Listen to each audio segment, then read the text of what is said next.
Introduction. Life is a series of chapters, some filled with joy, others with struggle, and many with lessons we never expected to learn. Yet, one truth remains constant. Growth requires change, and change begins with letting go. This book is about that journey, the courageous act of releasing what no longer serves you so you can step into the life you were meant to live. We hold on for many reasons. Fear of the unknown, comfort in the familiar, or the belief that our past defines us. But clinging to old identities, toxic relationships, and limiting beliefs keeps us stuck in cycles that drain our energy and dim our potential. Letting go is not about loss. It's about liberation. It's about creating space for peace, clarity, and transformation. In these pages, you'll discover practical strategies, powerful insights, and actionable steps to help you release the weight of yesterday and embrace the possibilities of tomorrow. Each chapter is designed to guide you through the layers of change, from understanding why we hold on, to building habits that support growth, to living authentically and joyfully in alignment with your true self. This is not just a book. It's a roadmap, a guide to help you rewrite your story, reclaim your power, and create a life that feels light, purposeful, and free. Whether you're letting go of fear, guilt, resentment, or an outdated version of yourself. This journey begins here, with one decision: to turn the page and start writing the next chapter. Are you ready? Let's begin. Dedication. To everyone who has ever felt trapped by their past, may these words remind you that freedom is possible, and that the courage to let go is the first step toward becoming the person you were always meant to be. Chapter 1. The Power of Letting Go. Why letting go is the key to freedom. Holding on to the past is like dragging a heavy suitcase through the life. Inside that suitcase are old identities, mistakes, and beliefs that no longer serve you. The weight slows you down, drains your energy, and keeps you from moving forward. Freedom begins the moment you decide to set that burden down. We cling to the past because it feels safe and familiar. There is comfort in what we know, even when it hurts us. But control is an illusion. Life is always changing. Letting go does not mean losing control. It means trusting the process and creating space for something better. True freedom is not about having all the answers. It is about releasing what no longer serves you and reclaiming the power to choose who you want to become. When you let go, you open the door to possibilities that were hidden behind fear and attachment. Letting go is emotional liberation. It frees your mind from regret and your heart from resentment. It allows you to experience peace, clarity, and joy without the burden of yesterday's pain. You cannot step into a new chapter while clinging to the old one. Letting go is the bridge between who you were and who you are meant to be. It is the first step toward transformation, and it begins with a single decision: to release what holds you back. The science behind release.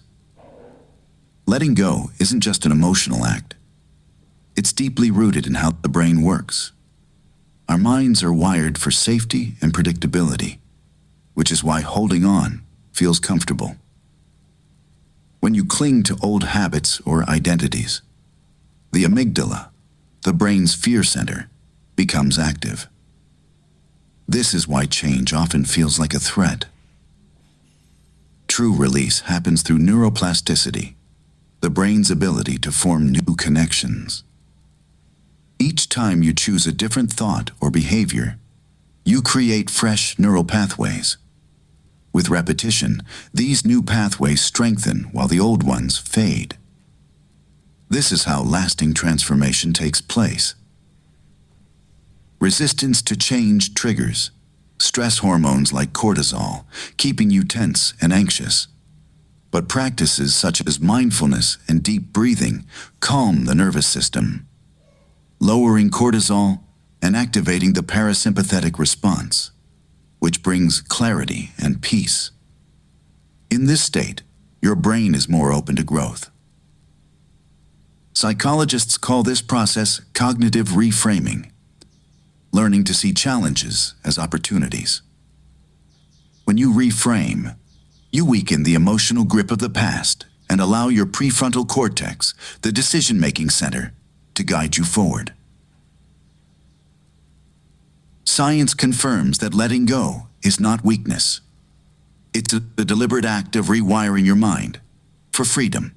It's biology working in your favor. Emotional weight. What you're carrying. Every day, you carry more than you realize. It's not just the physical responsibilities or the tasks on your to-do list. It's the invisible weight of emotions, memories, and beliefs that cling to you like shadows. This weight is heavy, even if you've learned to ignore it. It shows up in the tension in your shoulders, the fatigue in your body, and the quiet voice in your mind that whispers, "You're not enough." The emotional weight often begins with unresolved experiences, a harsh word from years ago, a failure you never forgave yourself for, a relationship that ended badly. These moments leave imprints. Instead of fading, they settle deep within, shaping how you see yourself and how you move through the world. You may think you've moved on, but the truth is, you've been dragging these pieces behind you like chains. This weight influences your choices. It makes you hesitate when opportunities arise because you fear repeating old mistakes. It keeps you in relationships that drain you because you've convinced yourself you don't deserve better. It even affects your health. Stress and suppressed emotions manifest as headaches, insomnia, and anxiety. The body remembers what the mind tries to forget. The hardest part is that much of this weight is invisible. You can't measure it, but you feel it every time you wake up tired despite a full night's sleep. You feel it when joy seems fleeting, when peace feels out of reach. It's the heaviness that comes from carrying stories that no longer serve you. Stories of failure, rejection, and fear. Letting go of this emotional baggage is not about erasing your past. It's about acknowledging it, learning from it, and then releasing its grip on your present. You are not your mistakes. You are not your pain. You are not the version of yourself that others defined. The moment you begin to shed this weight, you create space for lightness, clarity, and freedom. Imagine walking through life without the burden of yesterday pressing on your shoulders.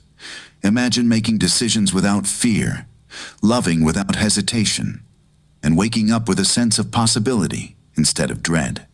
That is what happens when you let go of what you've been carrying. It's not easy, but it's worth every step. Because the truth is, you were never meant to live weighed down. You were meant to rise. The myth of control. We spend much of our lives believing that control equals security. We plan, we predict, we cling to routines, all in the hope that if we hold on tightly enough, nothing will go wrong. But control is an illusion, a comforting story we tell ourselves to feel safe in an unpredictable world. The truth is, life is fluid. Circumstances shift, people change, and events unfold beyond our influence. Yet, we resist this reality because uncertainty feels threatening. We convince ourselves that if we manage every detail, we can prevent pain, failure, or loss. This belief becomes a cage, trapping us in anxiety and perfectionism. Control often masquerades as strength. but in reality, it breeds fear. When things don't go as planned, we spiral into frustration and self-blame. We cling harder, micromanage more, and exhaust ourselves trying to bend life to our will. The irony: the tighter we grip, the more life slips through our fingers. Letting go of control doesn't mean giving up. It means shifting from force to flow, from trying to dominate life to learning how to dance with it. It's about trusting that even when things don't happen as you imagined, they can still lead to growth, joy, and unexpected beauty. Freedom begins when you release the illusion of control. When you stop fighting reality, you create space for peace. You discover that life doesn't need to be controlled. It needs to be experienced. And in that surrender, you find a strength far greater than control, the strength of trust. How holding on shapes your reality. When you hold on to the past, you don't just carry memories. You create a lens through which you see the world. Every decision, every interaction, every dream is filtered through what you refuse to release. This lens distorts reality, making it harder to see possibilities and easier to expect disappointment. Holding on keeps you anchored to old patterns. If you believe you're defined by past failures, you'll approach new opportunities with hesitation. If you cling to old pain, you'll struggle to trust and love freely. The past becomes a script, and without letting go, you keep acting out the same scenes. Your reality is shaped by your focus. When your mind is consumed by what was, it cannot fully embrace what is. You miss the beauty of the present because you're replaying yesterday's story. You limit your future because you're trying to rewrite a chapter that's already closed. Letting go is not erasing your history. It's choosing not to let it dictate your destiny. When you release the grip of the past, you open the door to a reality that reflects who you are becoming, not who you were. The energy of attachment. Attachment is more than an emotional state. It's an energetic bond. Every time you cling to a person, a memory, or an identity, you invest energy into keeping that connection alive. This energy becomes a tether, pulling you backward even when you're trying to move forward. It's why letting go feels exhausting, because you've poured so much of yourself into holding on. When you remain attached to what no longer serves you, your energy becomes stagnant. Instead of flowing toward growth and new opportunities, it circles endlessly around the past. This creates a sense of heaviness, a feeling that life is stuck or that progress is impossible. You may blame circumstances, but often it's the invisible cords of attachment draining your vitality. Attachment thrives on fear. The fear of loss, the fear of uncertainty, the fear of being alone. These fears convince you that holding on is safer than releasing. But in reality, attachment limits your freedom. It keeps you tied to old versions of yourself, preventing you from stepping into the person you are meant to become. Energy follows focus. When your thoughts are consumed by what you can't let go of, your life reflects that fixation. The moment you redirect your energy away from clinging and toward creating, you begin to feel lighter. You reclaim the power that was locked in the past and channel it into building your future.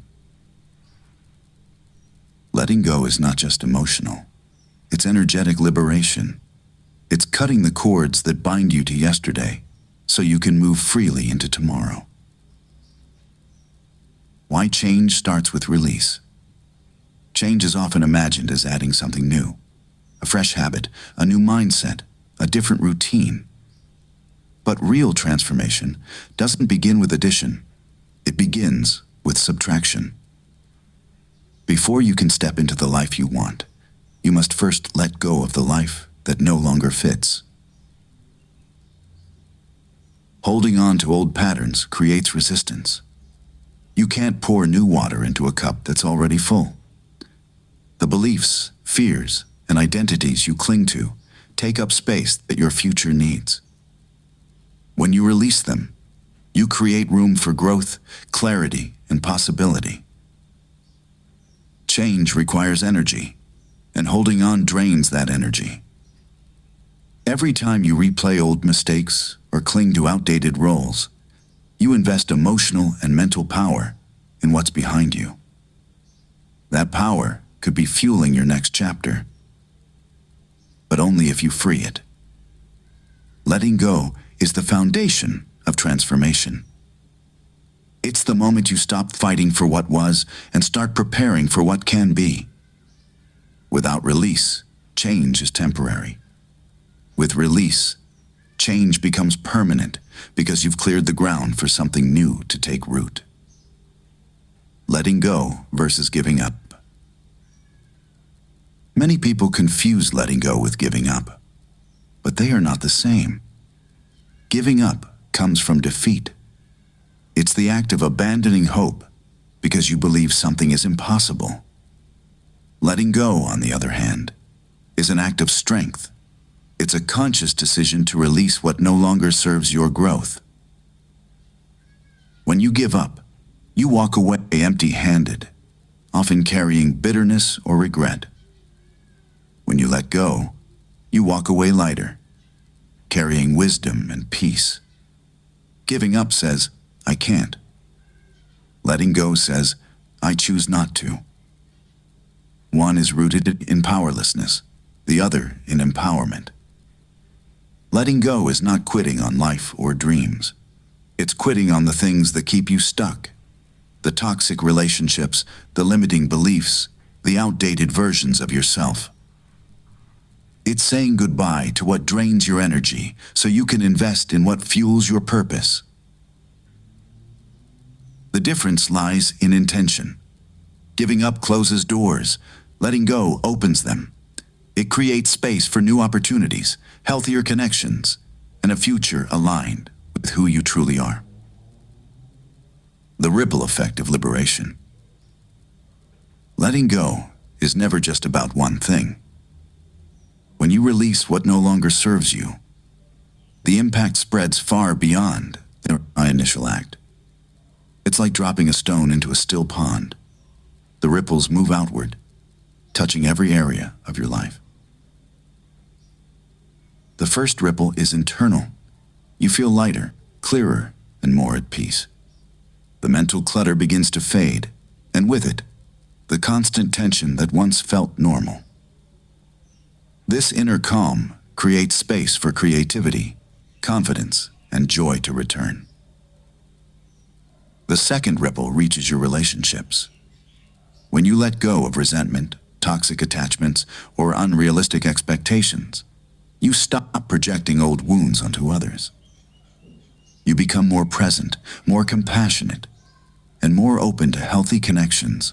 People notice the shift. They feel the difference in your energy. The third ripple touches your opportunities. A mind free from fear and regret is a mind ready to embrace growth. You start saying yes to things you once avoided. You take risks, explore new paths, and attract experiences that align with your true self. And then comes the ripple you never expected, the influence on others. Your courage to release inspires those around you. They see what's possible when someone chooses freedom over fear. Your transformation becomes a silent permission slip for others to begin their own. Letting go doesn't just change your life, it changes lives connected to yours. That is the power of liberation.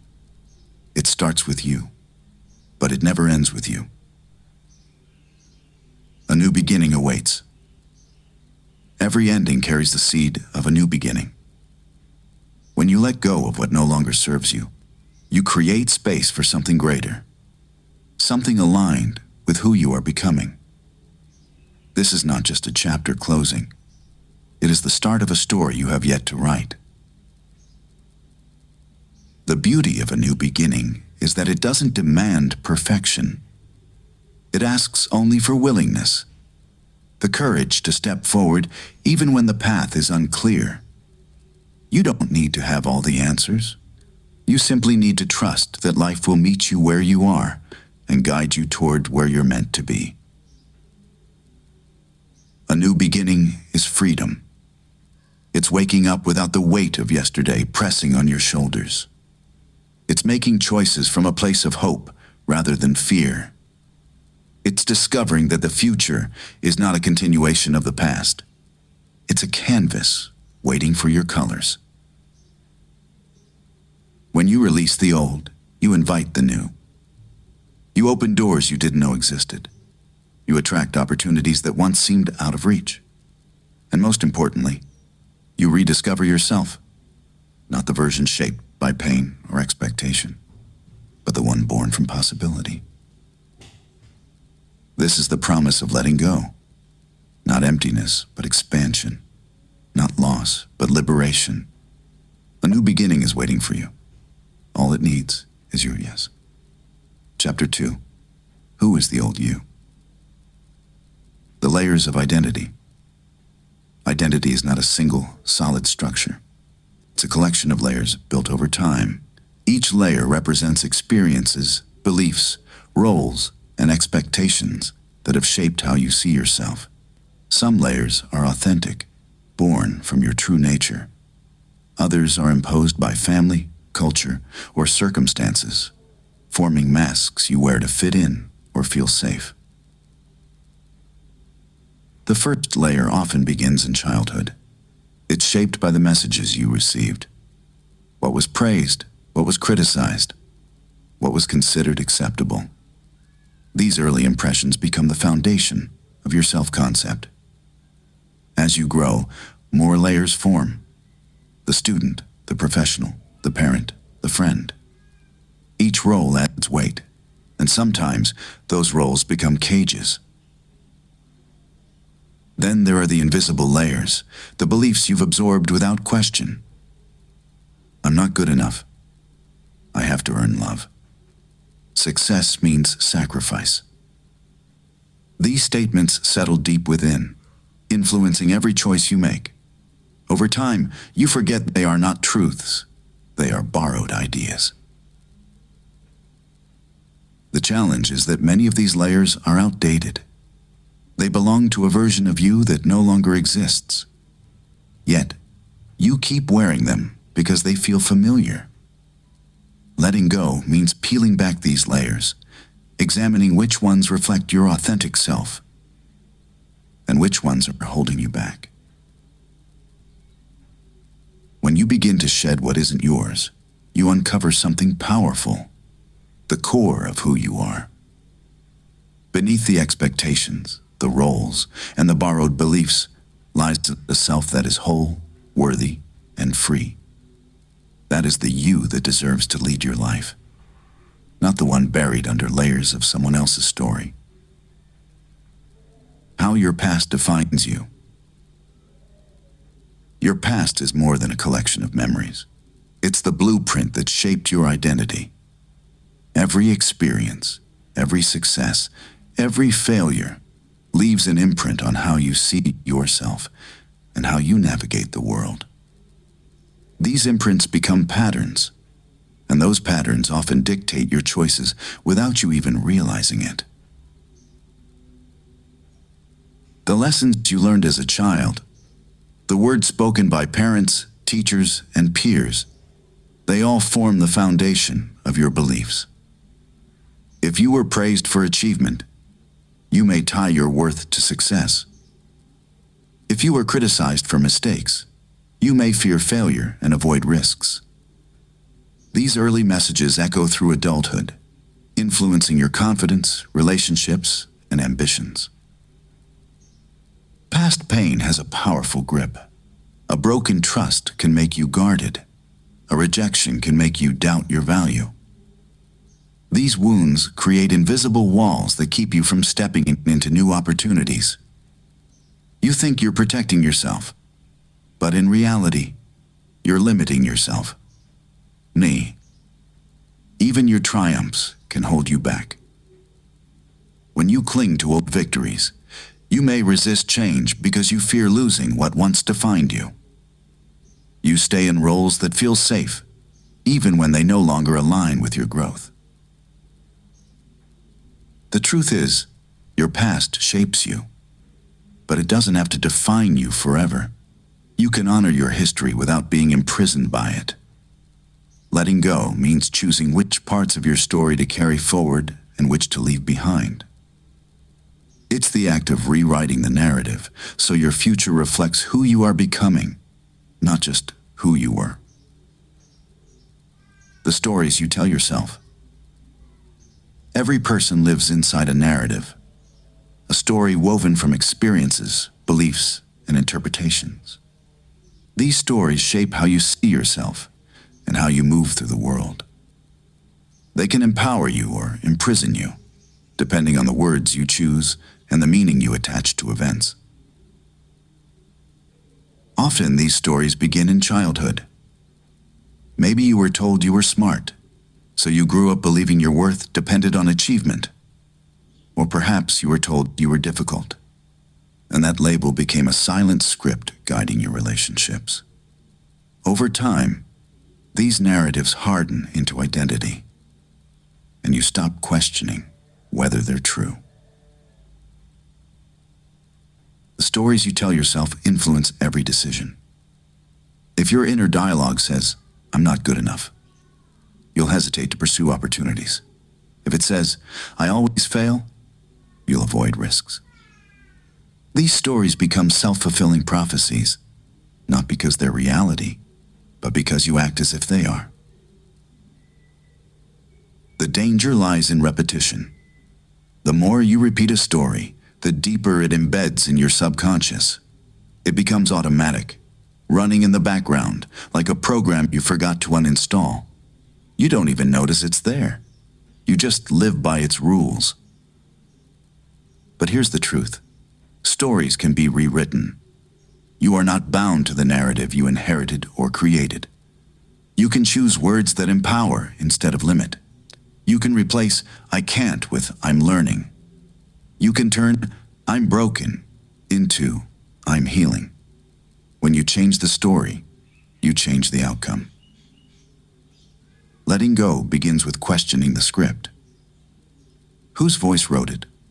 Does it reflect your truth or someone else's expectation? When you release the old story, you open space for a new one that honors your strength, your growth, and your infinite possibility. Conditioning and beliefs. From the moment you are born, conditioning begins. Every word spoken to you, every reaction you receive, every rule you are taught, becomes part of the framework that shapes your beliefs. These beliefs are not always chosen. They are absorbed, often without question, and they become the silent architects of your identity. And conditioning starts in childhood. If you were rewarded for being quiet, you may believe that speaking up is wrong. If you were praised only when you achieved, you may tie your worth to success. These patterns sink deep into your subconscious, influencing how you think, feel, and act long after you've forgotten where they came from. Culture adds another layer. Society tells you what is acceptable, what is desirable, and what is possible. These messages create invisible boundaries around your potential. You learn to conform, to fit in, to follow the script, even when that script doesn't reflect your truth. The problem is that many of these beliefs are outdated. They belong to a version of you that existed years ago, shaped by circumstances that no longer apply. Yet, you carry them as if they are facts. I'm not good enough. I can't change. This is just who I am. These statements feel real because they've been repeated so often. But they are not reality. They are conditioning. Letting go means questioning these beliefs. Where did they come from? Who taught you to think this way? Do they serve the person you're becoming? When you challenge the old conditioning, you reclaim your power to choose. You stop living by someone else's rules and start creating your own. Freedom begins when you realize this truth. You are not your conditioning. You are not your inherited beliefs. You are the thinker, the creator, the one who can rewrite the script. And when you do, the life you've been waiting for finally begins. The comfort zone trap. The comfort zone feels safe. It's familiar, predictable, and easy.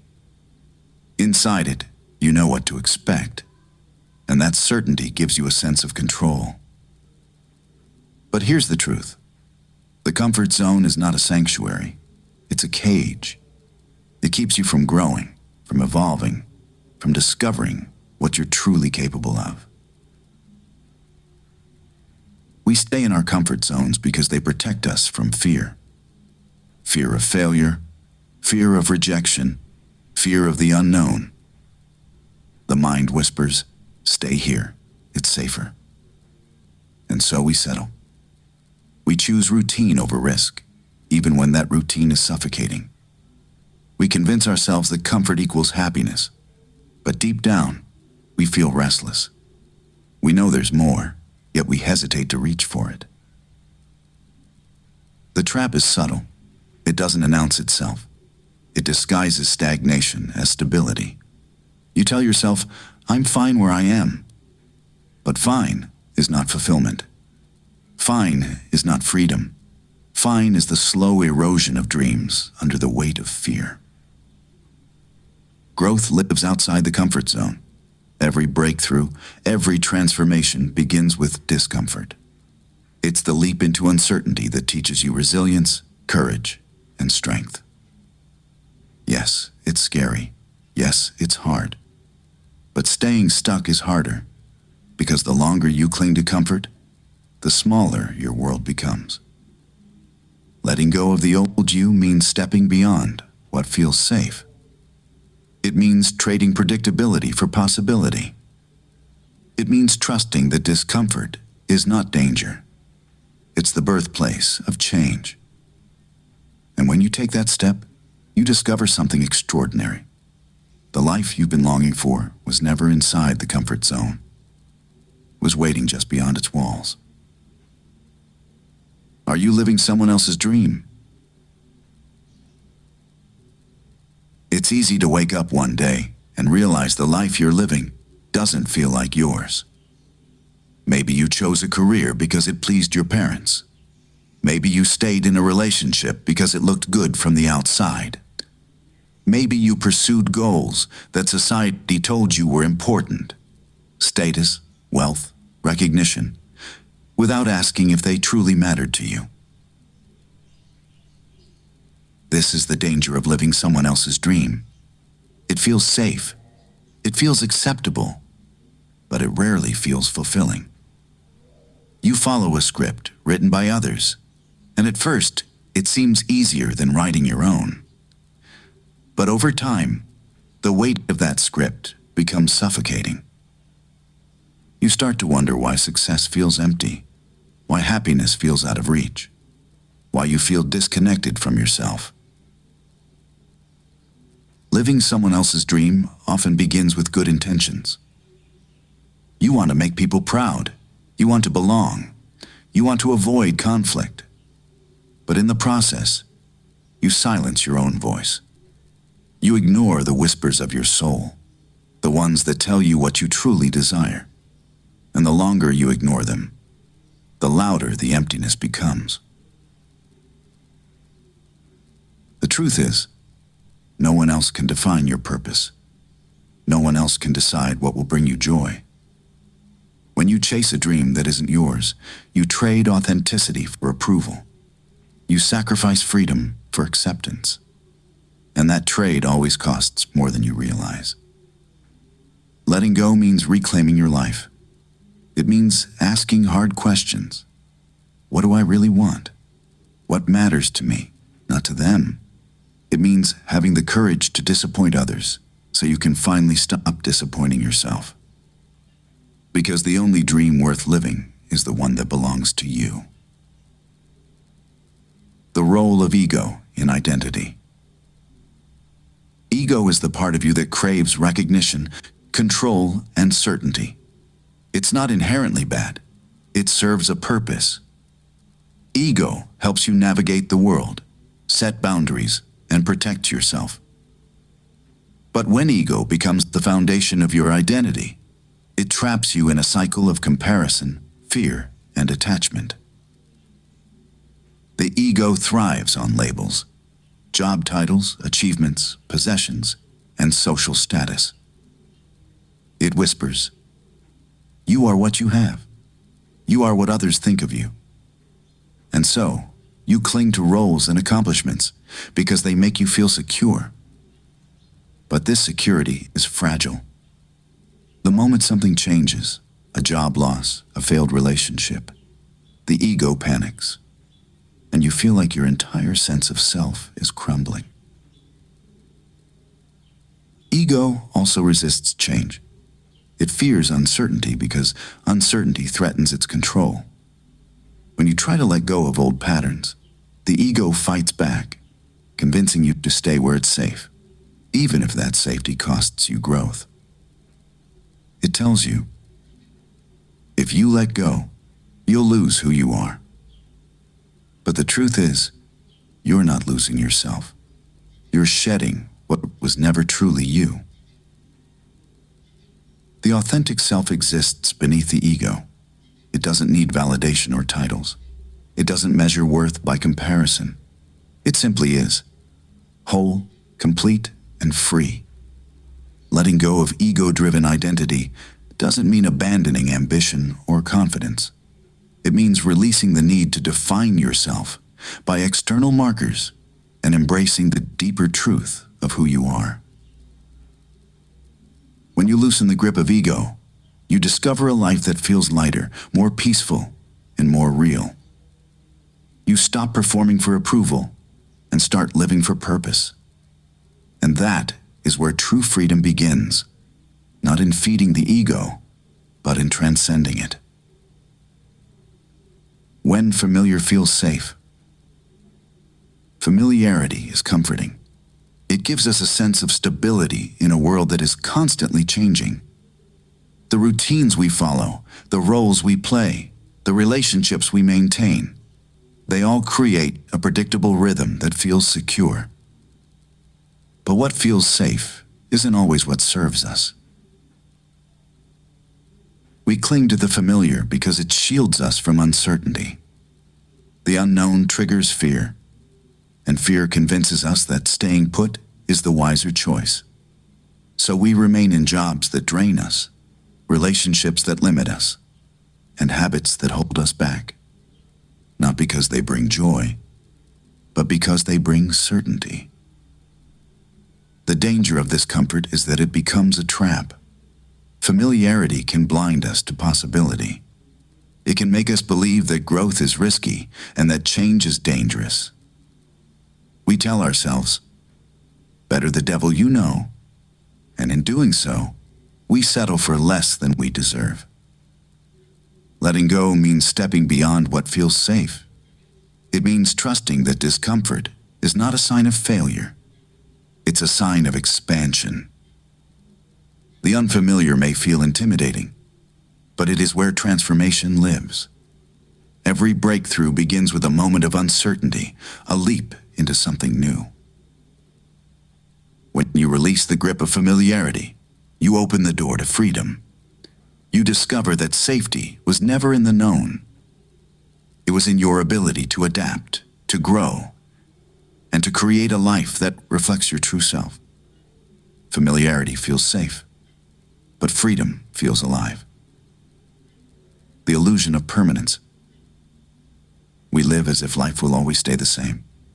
We cling to people, places, and routines, believing they are fixed, unchanging, and guaranteed. This illusion of permanence gives us comfort. It makes us feel secure in a world that is anything but unpredictable. Yet, permanence is a myth. Everything in life is temporary, and the sooner we accept this truth, the freer we become. Jobs end. Relationships shift. Seasons change. Even the version of yourself you know today will evolve tomorrow. Still, we resist this reality because change feels like loss. We hold on tightly to what we know, hoping to freeze time. But time cannot be frozen. It moves forward whether we are ready or not. The illusion of permanence creates fear. When something changes, we feel betrayed, as if life broke a promise. But life never promised permanence. It promised movement, growth, and transformation. The pain comes not from change itself, but from our refusal to accept it. Letting go means embracing impermanence. It means understanding that endings are not failures. They are transitions. Every ending clears space for a new beginning. When you stop clinging to what was, you open yourself to what can be. Freedom is found in flow, not in control. When you release the need for things to stay the same, you discover a deeper peace, the kind that comes from trusting life's rhythm. Permanence is an illusion, but possibility is real. And it's waiting for you beyond the grip of what you cannot keep. Discovering your authentic self. Beneath the layers of roles, expectations, and conditioning lies your authentic self. The version of you that is pure, unfiltered, and free. This self is not defined by titles, achievements, or the opinions of others. It is the essence of who you are when you strip away everything you've been told to be. The challenge is that most of us lose touch with this truth. We spend years building identities based on what will earn approval or avoid rejection. We wear masks to fit in, to feel safe, to belong. Over time, those masks become so familiar that we mistake them for our real face. We forget that authenticity isn't something we create. It's something we uncover. Discovering your authentic self begins with awareness. It means asking hard questions. What do I truly value? What brings me joy when no one is watching? What beliefs feel like mine, not borrowed from someone else? These questions peel back the layers and reveal the core beneath. Authenticity also requires courage. When you live as your true self, you risk criticism, misunderstanding, and even loss. But you also gain something priceless: freedom. The freedom to live in alignment with your soul, to pursue what matters, and to experience peace that comes from being whole. Your authentic self is not hidden forever. It's waiting for you to stop pretending. It's waiting for you to let go of the old stories, the false identities, and the need for approval. When you do, you'll discover a truth that changes everything. You were never broken, never lacking, never incomplete. You were always enough, just as you are. Chapter 3. Signs you're stuck. Emotional red flags. Your emotions are powerful messengers. They signal when something is wrong, even before your mind fully understands it. But too often, we ignore these signals, dismissing them as weakness or overreaction. Emotional red flags are warning signs that you're carrying weight you haven't released. Weight that is shaping your choices, draining your energy, and holding you back. One of the most common red flags is persistent resentment. When you replay old hurts, when anger lingers long after the event, it's a sign you're stuck in the past. Resentment doesn't punish the person who hurt you. It punishes you, keeping you chained to a moment that should have been left behind. Another red flag is constant self-criticism. If your inner voice is harsh, if you find yourself saying, "I'm not good enough," or "I always fail," you're living under the weight of old beliefs. These thoughts are not truths. They are echoes of conditioning, and they will keep you small unless you challenge them. Avoidance is another sign. When you dodge conversations, opportunities, or decisions because they trigger discomfort, you're not protecting yourself. You're imprisoning yourself. Avoidance feels safe, but it silently reinforces fear, making your world smaller every day. Then there's emotional numbness. If you feel disconnected, unable to experience joy, excitement, or even sadness, it's often because you've buried pain so deep that you've buried everything else with it. Numbness is not peace. It's a signal that healing is overdue. Pay attention to these red flags. They are not your enemy. They are your guide.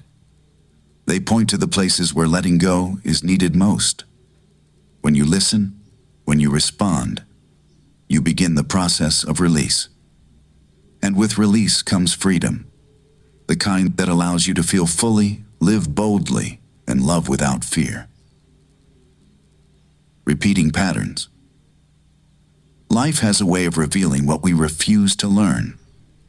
When you notice the same struggles showing up again and again, similar relationships, familiar disappointments, recurring failures, it's not coincidence. It's a pattern. And patterns are powerful teachers, but only if you pay attention. Repeating patterns often stem from unresolved wounds and unchallenged beliefs. If you grew up feeling unworthy, you might choose partners who confirm that belief. If you fear abandonment, you might cling to relationships that drain you, just to avoid being alone. These cycles feel familiar, and familiarity feels safe, even when it hurts. The danger of patterns is that they create the illusion of inevitability. You start to believe, this is just how life is, or worse, this is who I am. But patterns are not destiny. They are habits of thought and behavior. And habits can't be broken. The first step is awareness. Ask yourself, what keeps showing up in my life? What choices lead me here? When you identify the pattern, you reclaim the power to change it. The second step is courage, the willingness to do something different, even when it feels uncomfortable. Because breaking a pattern means stepping outside the cycle, and that requires strength. Letting go is the key. You must release the old story, the old identity, and the old fear that keeps the pattern alive. When you do, you create space for new experiences, ones that reflect growth, not repetition. Patterns will persist until you learn the lesson they carry. Once you do, they disappear, and life opens in ways you never imagined. The cycle of self-sabotage. Self-sabotage is one of the most destructive patterns we face, and yet it often hides in plain sight. It's the quiet voice that whispers, "You're not ready," just as you're about to take a leap. It's the sudden procrastination when an opportunity arises. It's the choices that pull you away from what you say you want, leaving you frustrated and confused. This cycle usually begins with fear. Fear of failure, fear of success, fear of judgment. Deep down, you may crave change, but change threatens the identity you've clung to for years. So instead of moving forward, you unconsciously create obstacles. You delay, you overthink, you choose comfort over progress. And then when things fall apart, you tell yourself, "See, I knew it wouldn't work."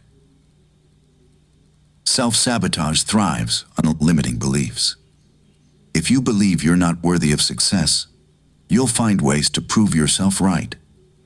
If you believe happiness is temporary, you'll sabotage joy before it lasts. These beliefs operate like hidden scripts, guiding your actions without your awareness.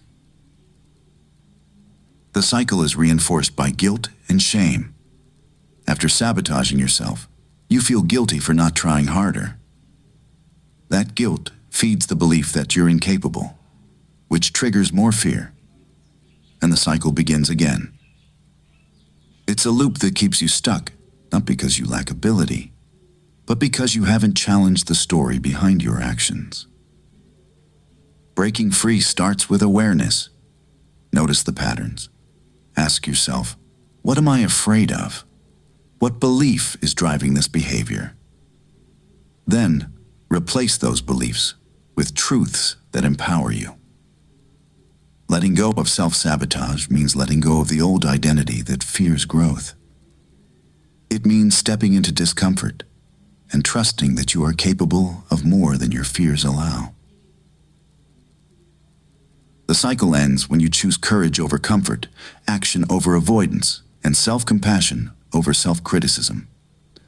That choice is yours, and it can change everything. When growth feels impossible. There are moments in life when growth feels out of reach, when every effort seems wasted, every step forward feels like sinking deeper into the mud. You look around and wonder why others seem to thrive while you remain stuck. This sense of impossibility is heavy, and it often whispers the most dangerous lie. Maybe this is all you'll ever be. Growth feels impossible when you measure progress by perfection. You expect transformation to be instant, dramatic, and flawless. But real growth is messy. It's slow. It's filled with setbacks and doubts. When you cling to unrealistic expectations, you overlook the small victories, the quiet signs that change is happening beneath the surface. Another reason growth feels impossible is the weight of the past. Old failures echo in your mind, convincing you that history will repeat itself. You tell yourself, I've tried before and failed, so why bother? But failure is not proof of limitation. It's evidence that you're learning. Every attempt, even the ones that didn't work, brought you closer to understanding what does. Fear also plays its part. Fear of judgment, fear of losing comfort, fear of stepping into the unknown. Fear convinces you that staying the same is safer than risking change. But safety is an illusion when it costs you your potential. The truth is, discomfort is not a sign of impossibility. It's the birthplace of transformation. When growth feels impossible, pause and look inward. Ask yourself, what story am I telling myself? What belief is keeping me stuck? Then challenge that belief. Replace I can't with I'm learning. Replace it's too late with I'm just beginning. Growth is not a single leap. It's a series of small, brave steps. And every step counts. The feeling of impossibility is not a wall. It's a signal. It means you're standing at the edge of change, and the unknown feels overwhelming. But beyond that edge lies the life you've been longing for. Growth is possible. It always has been. The question is, will you trust yourself enough to take the next step? Living in someday mode, someday is a seductive word. It promises hope without demanding action. Someday I'll start that business. Someday I'll write that book. Someday I'll leave this job. Someday I'll be happy. It feels safe because it postpones risk. It gives you the illusion of progress while keeping you firmly in place. The problem with someday is that it rarely arrives. Life moves forward, Responsibilities pile up, and the perfect moment you're waiting for never comes. You tell yourself you need more time, more money, more confidence. But what you really need is courage. Because someday is not a date on the calendar. It's a delay tactic rooted in fear. Living in someday mode creates a cycle of frustration. You dream big, but you act small. You feel stuck, yet you convince yourself you're being practical. Deep down, you know the truth. Waiting is costing you more than trying ever will. Every day spent in someday mode is a day stolen from your potential. The shift begins when you replace someday with today, not with grand gestures, but with small, intentional steps. Write the first page, make the first call, take the first risk. Action breaks the illusion of waiting and turns possibility into reality. Letting go of someday means letting go of excuses. It means accepting that there will never be a perfect time, only the time you choose to make perfect. Your future isn't waiting for someday. It's waiting for you to start now. Fear masquerading as logic. Fear is clever. It rarely announces itself as fear. Instead, it disguises itself as reason, whispering thoughts that sound practical but are rooted in avoidance. Now isn't the right time. I need more experience. What if it doesn't work? These statements feel rational, but beneath them lies the truth. You're afraid. This disguise makes fear dangerous because it convinces you that hesitation is wisdom. You tell yourself you're being responsible, cautious, strategic. But in reality, you're stalling. You're letting fear dictate your choices while calling it logic. And the longer you listen, the more opportunities slip away. Fear-driven logic often appears when you're on the edge of growth. The moment you consider leaving a job, starting a business, or pursuing a dream, fear steps in with a list of reasons to wait. It sounds convincing because it uses facts, your finances, your obligations, your past failures. But facts without perspective become chains. True logic considers risk, yes, but it also considers possibility. Fear ignores possibility. It focuses only on what could go wrong, never on what could go right. It magnifies obstacles and minimizes your strength. It keeps you safe, but safe is not the same as fulfilled. The key is awareness. When you hear that inner voice listing reasons to delay, pause and ask, is this logic or fear? If the reasons are rooted in scarcity, doubt, and worst-case scenarios, it's fear in disguise. If they balance caution with courage, it's logic guiding you forward. Letting go means stripping fear of its mask. It means choosing action even when fear dresses up as reason. Because the truth is, growth rarely feels logical. It feels risky. But risk is where transformation lives. And fear, no matter how convincing, is never a good reason to stay stuck. The weight of regret. Regret is one of the heaviest burdens you can carry. It lingers quietly in the background, whispering reminders of what you should have done, what you could have said, and the chances you didn't take. Unlike pain, which fades with time, regret often grows stronger because it feeds on memory. Every time you replay the past, the weight deepens. Regret thrives on what if. What if I had tried harder? What if I had spoken up? What if I had chosen differently? These questions create an endless loop, trapping you in moments that no longer exist. You can't change them, yet you keep revisiting them, hoping for a different ending. That hope becomes a chain, binding you to yesterday. The danger of regret is that it steals the present. While you're busy mourning what's gone, you miss what's here. You hesitate to take new risks because you fear adding more regrets to the pile. You shrink your world to avoid mistakes, forgetting that mistakes are part of growth.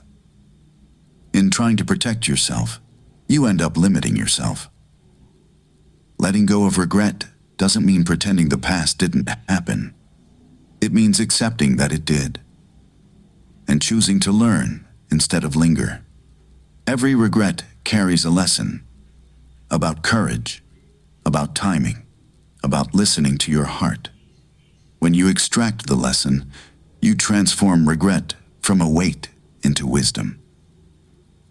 The truth is, you can't rewrite yesterday, but you can shape today. You can take the chances you once avoided. You can speak the words you once swallowed. You can live in a way that leaves no room for new regrets. Because freedom isn't found in erasing the past. It's found in refusing to let it define your future. Avoidance and distraction. Avoidance is the art of running without moving. It's the silent strategy we use to escape discomfort, fear, or pain. Instead of facing what needs attention, we turn away, sometimes consciously, often unconsciously. We tell ourselves we're too busy or not ready. But the truth is, we're hiding. And when hiding becomes a habit, growth becomes impossible. Distraction is avoidance in disguise. It looks harmless. Scrolling through social media, binge-watching shows, filling every moment with noise. But beneath the surface, distraction serves a purpose. It keeps us from sitting with the thoughts and feelings we fear. It numbs the discomfort of change, the sting of regret, the weight of decisions we don't want to make. The danger of avoidance is that it doesn't solve anything. The problem remains, waiting patiently in the shadows. In fact, it often grows bigger because neglect feeds fear.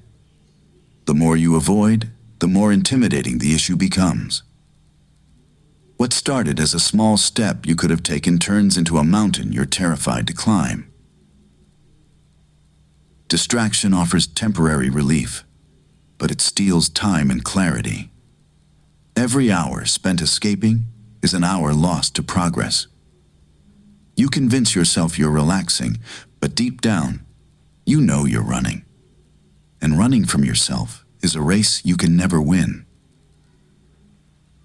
Breaking free begins with honesty.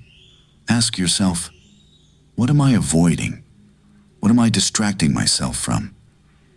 Then, take one small step toward the thing you fear. Face the conversation. Start the project. Sit with the feeling. It will be uncomfortable, but discomfort is the doorway to growth. Avoidance and distraction promise safety, but they deliver stagnation. Letting go means choosing presence over escape, courage over comfort. Because the life you want isn't hiding behind avoidance, it's waiting on the other side of action. Comfort over courage. Comfort is seductive. It whispers promises of safety, predictability, and ease. It tells you to stay where you are because here, nothing can hurt you. And so you settle into routines, relationships, and roles that feel familiar. You convince yourself this is enough, even when a quiet voice inside longs for more. Choosing comfort over courage is the silent thief of dreams. It doesn't destroy them in one dramatic blow. It erodes them slowly, day by day, as you trade possibility for certainty. You avoid risks because they feel dangerous. You avoid change because it feels uncomfortable. And in doing so, you avoid growth. The truth is, comfort is not peace. It's stagnation dressed as security. It keeps you small, even when you were made for more. It convinces you that fear is a stop sign, when in reality, Fear is a signal that you're standing at the edge of expansion. Courage doesn't mean the absence of fear. It means moving forward despite it. Every breakthrough begins with discomfort. Every transformation requires a leap into the unknown. Courage asks you to trust yourself when the outcome is uncertain. It asks you to believe that you are capable of handling whatever comes. And when you choose courage over comfort, you discover strength you didn't know you had. Comfort feels safe, but it costs you your potential. Courage feels risky, but it gives you freedom. The question is not whether fear will show up. It will. The question is whether you will let fear keep you comfortable or let courage lead you to the life you were meant to live. How to spot resistance. Resistance is subtle. It rarely announces itself with a bold defiance. Instead, it hides behind excuses, delays, and distractions, making you believe you're being practical when, in truth, you're avoiding growth. Spotting resistance is the first step to overcoming it, because you can't change what you refuse to see. One sign of resistance is procrastination. You tell yourself you'll start tomorrow, but tomorrow never comes. You fill your time with tasks that feel urgent but aren't important, all to avoid the one thing that matters most. This isn't laziness. It's fear disguised as busyness. Another sign is overthinking. You analyze every detail, every possible outcome, until action feels impossible. You convince yourself you need more research, more clarity, more certainty. But clarity doesn't come before action. It comes because of action. Resistance also shows up as rational excuses. I don't have time. I'm not ready. I need more money. These statements sound logical, but they often mask deeper fears. Fear of failure, fear of judgment, fear of change. Then there's emotional discomfort. If you feel anxious, restless, or irritated whenever you think about taking a step forward, that's resistance speaking. It's your mind clinging to the familiar, even when the familiar is holding you back. Finally, watch for avoidance behaviors. Scrolling endlessly, binge-watching, staying busy with everything except what matters. These distractions are not harmless. They are resistance in action.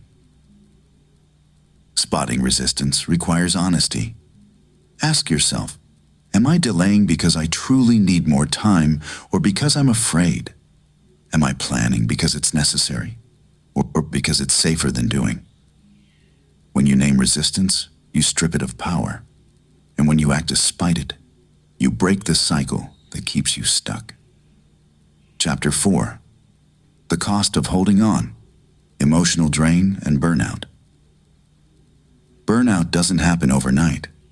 It creeps in slowly, disguised as fatigue, irritability, and disinterest. At first, you tell yourself you're just tired, that a good night's sleep will fix it. But emotional drain runs deeper than exhaustion. It's the depletion of your inner resources, the slow erosion of your passion and resilience. Emotional drain often begins with overcommitment. You say yes to everything: work demands, family obligations, social expectations, until there's nothing left for yourself. You push through stress, ignoring the warning signs, because you believe rest is a luxury, not a necessity. Over time, this constant output without replenishment leaves you hollow. Burnout is more than physical tiredness. It's emotional emptiness. You lose interest in things that once brought joy. You feel detached from your goals, questioning whether they even matter. Simple tasks feel overwhelming, and the thought of change feels impossible. This is the cost of living in survival mode, always doing, never being. The danger of burnout is that it convinces you to keep going. You tell yourself, I can't stop now, even as your body and mind beg for relief. You numb the discomfort with distractions, caffeine, or sheer willpower. But these are temporary fixes. The longer you ignore the drain, the deeper it becomes. Recovery starts with awareness. Notice the signs: constant fatigue, irritability, lack of motivation, and emotional numbness. Then, give yourself permission to pause. Rest is not weakness, it's restoration. Create boundaries. Say no without guilt. Reconnect with activities that nourish your soul, not just your schedule. Letting go of burnout means letting go of the belief that your worth is tied to productivity. It means choosing balance over busyness, presence over pressure. Because the truth is, you cannot pour from an empty cup, and you were never meant to live empty. Lost opportunities. Every time you hold on to what no longer serves you, you pay a price. And one of the highest costs is missed opportunities. Opportunities rarely knock twice. They appear in moments of courage, in seasons of change. And if you're too busy clinging to the past, you won't see them. Or worse, you'll see them and let them pass because fear convinces you to stay where it's safe. Lost opportunities often hide behind excuses. I'm not ready. It's not the right time. What if I fail? These thoughts feel protective, but they're barriers. While you wait for the perfect moment, the door closes. While you replay old mistakes, new chances slip away. And the regret that follows is heavier than the risk you avoided. The truth is, opportunities don't wait for certainty. They wait for action. They belong to those willing to step into the unknown, even when fear whispers reasons to stay behind.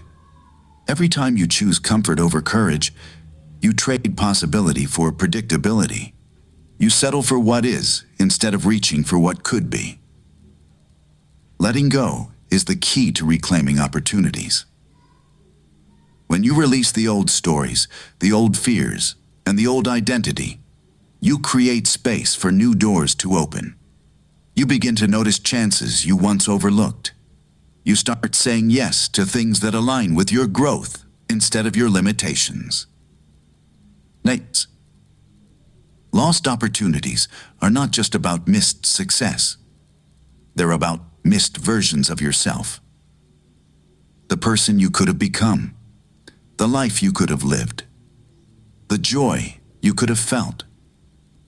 Don't let fear write your future. Let go, step forward, and claim the opportunities waiting for you.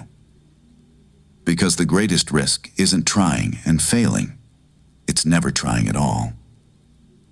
The price of fear.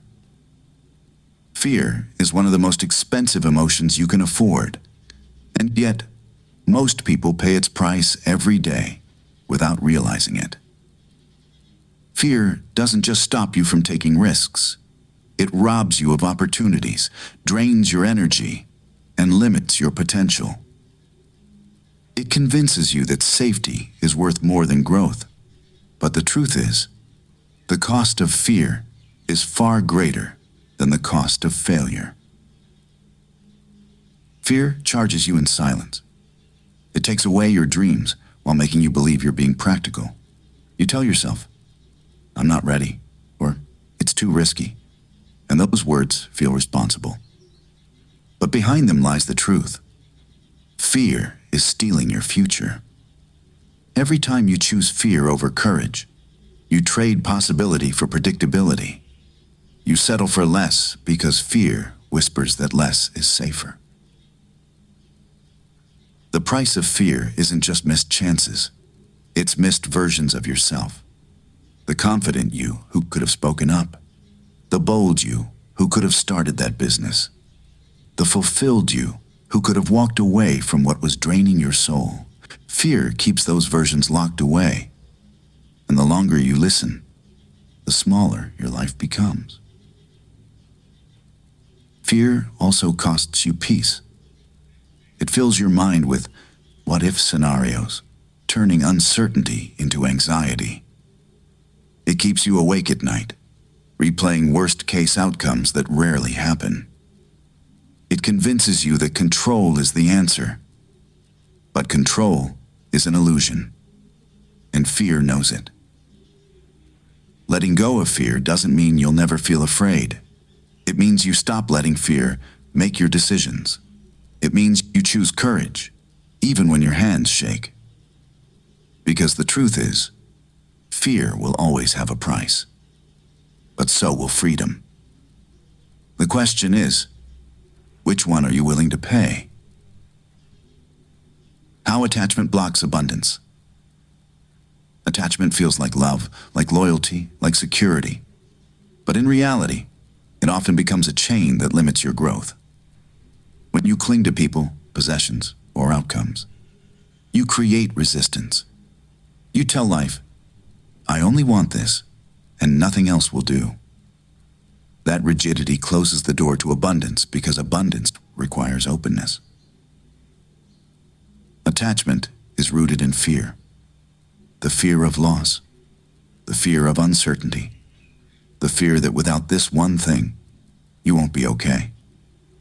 So you hold on tightly, gripping relationships that drain you, jobs that no longer inspire you, and habits that keep you small.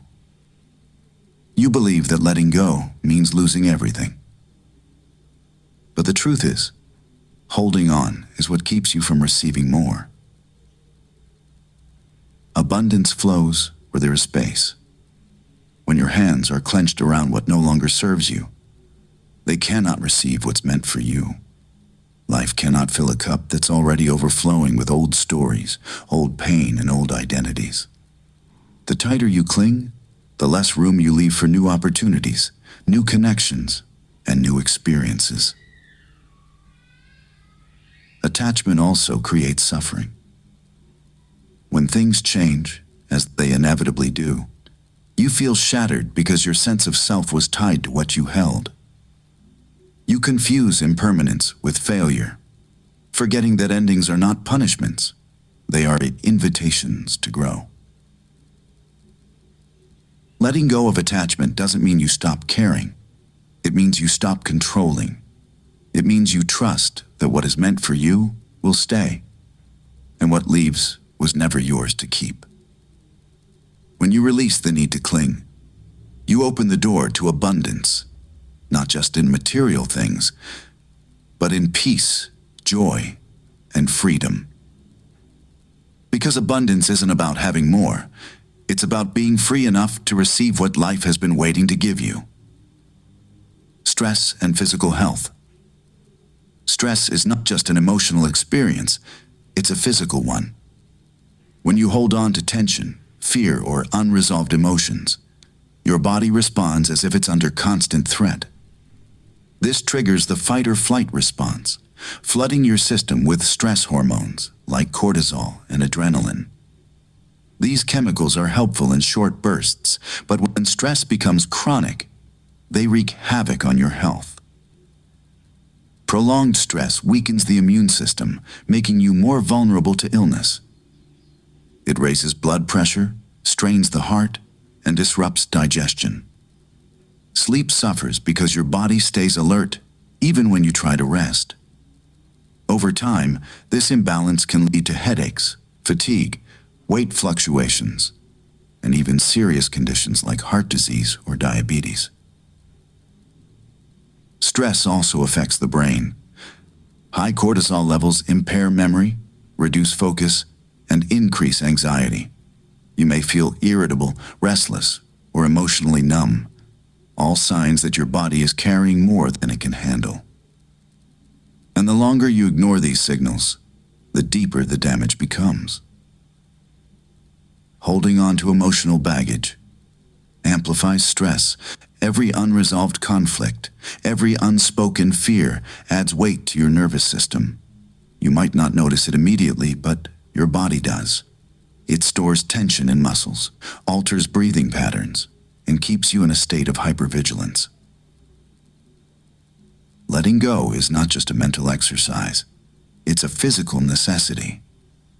When you release what no longer serves you, your body shifts from survival mode to healing mode. Cortisol levels drop, heart rate stabilizes, and your immune system strengthens. You sleep better, think clearer, and feel lighter, not just emotionally, but physically. Your health is a reflection of your inner state. If you want a body that feels strong and vibrant, start by freeing the mind that weighs it down. Because stress doesn't just live in your thoughts, it lives in your cells. And the act of letting go is the medicine your body has been waiting for. The impact on relationships. Holding on to the past doesn't just affect you. It affects everyone around you. When you carry unresolved pain, resentment, or fear, it spills into your interactions, often in ways you don't notice. You may become guarded, defensive, or overly controlling, not because of the present moment, but because of wounds that haven't healed. Unreleased emotions create invisible walls. You keep people at a distance to avoid being hurt again, or you cling too tightly out of fear of abandonment. These patterns strain relationships, making connection feel heavy instead of freeing. Even love suffers when it's filtered through old stories that tell you trust is dangerous or vulnerability is weakness. Attachment to past identities also plays a role. If you define yourself by who you were in a previous relationship or season of life, you may resist change in your current one. You expect others to fit into outdated versions of you. And when they don't, conflict arises. Growth becomes difficult because you're trying to hold on to what was instead of embracing what is. The weight of the past can turn small disagreements into battles. A simple comment triggers old memories, and you react not to the present situation, but to the echo of something long gone. This cycle erodes intimacy, replacing understanding with tension. Letting go is an act of love, not just for yourself, but for those you care about. When you release resentment, fear, and old identities, you create space for healthier connections. You show up fully, without the baggage that distorts perception. You listen without judgment, love without conditions, and trust without constant doubt.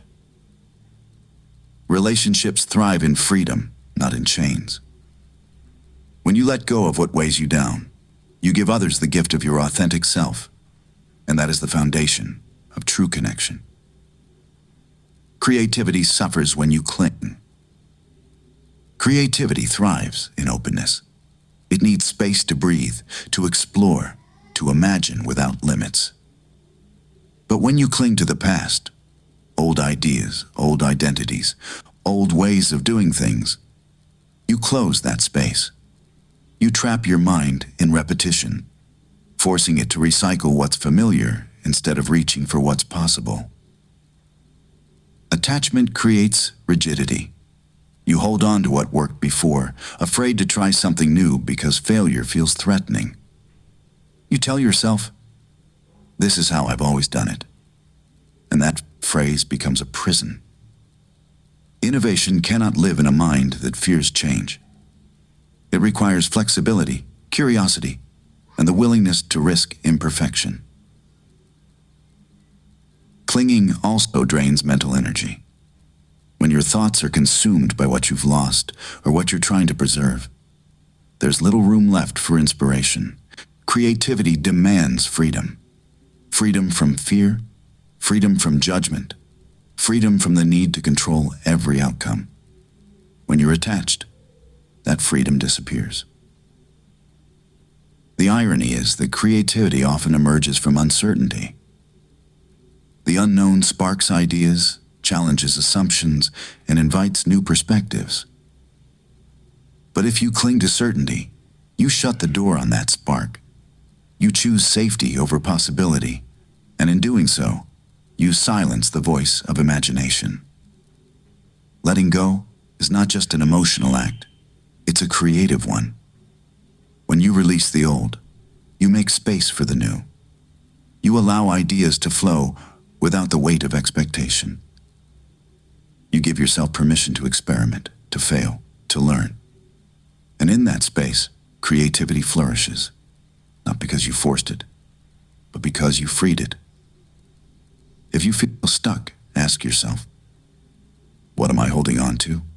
What belief or fear is blocking my imagination? Then, let it go. Because the greatest art, the most brilliant ideas, and the most transformative innovations are born not in clinging, but in surrender. The silent killer. Resentment. Resentment is a poison that works slowly, quietly, and deeply. It doesn't explode like anger. It simmers beneath the surface, eating away at your peace, your joy, and your ability to connect. At first, it feels justified. Someone hurt you, betrayed you, or failed to meet your expectations. You hold on to that pain because it feels like protection. But over time, resentment stops protecting you and starts destroying you. Unlike anger, which burns bright and fades, resentment lingers. It becomes a constant undercurrent in your thoughts, coloring how you see people and situations. You replay the offense over and over, feeding the wound instead of healing it. Each replay strengthens the chain that binds you to the past, making freedom feel impossible. Resentment doesn't just harm relationships, it harms you. It keeps your nervous system in a state of tension, draining your energy and clouding your judgment. It turns small irritations into big conflicts because you're reacting not to the present moment, but to the weight of everything you've been carrying. It robs you of trust, intimacy, and peace. The silent nature of resentment makes it dangerous. You can smile, laugh, and function while carrying it, but inside, it's hardening your heart.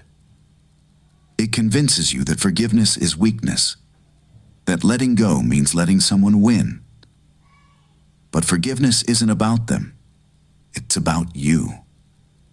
It's the act of releasing yourself from the prison of bitterness. Letting go of resentment doesn't mean forgetting or excusing what happened. It means choosing freedom over bondage. It means saying, I refuse to let this pain define me.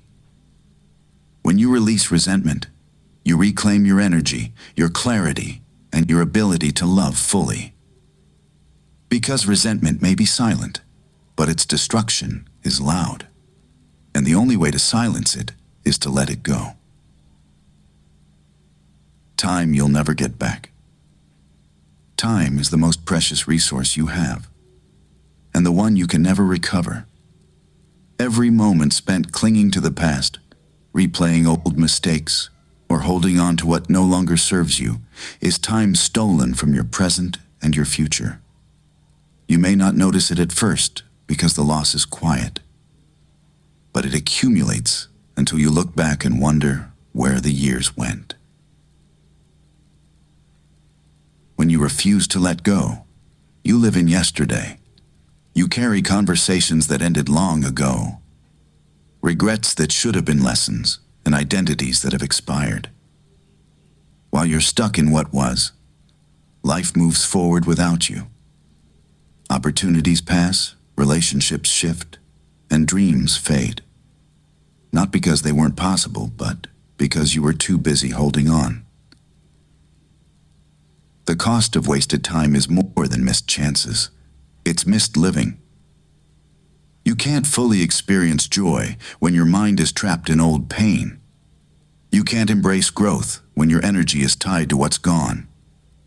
And the longer you wait, the heavier the weight becomes, making change feel harder than it really is. Letting go is not just about freedom. It's about reclaiming time. It's about choosing to invest your hours in what matters now instead of what's already over. Because every minute you spend dwelling on the past is a minute you could spend creating a future that excites you.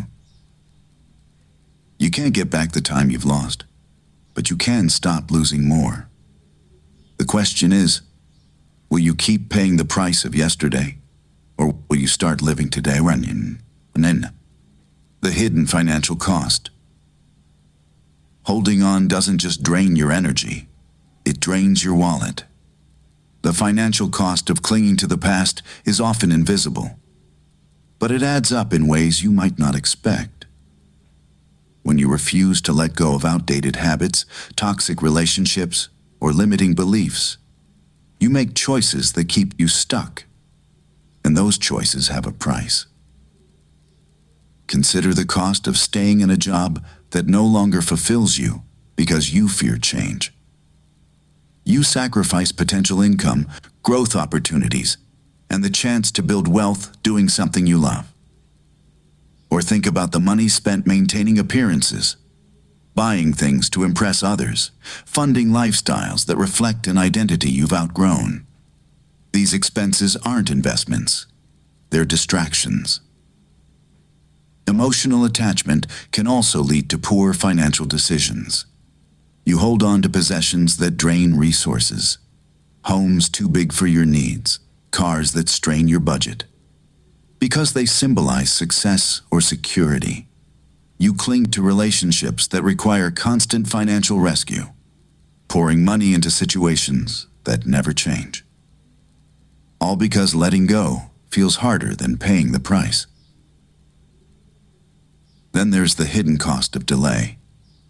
Every time you postpone a dream out of fear, you lose time. And time is money. The business you didn't start, the skill you didn't learn, the opportunity you didn't seize could have generated income, freedom, and stability. Instead, fear keeps you paying for comfort while robbing you of growth.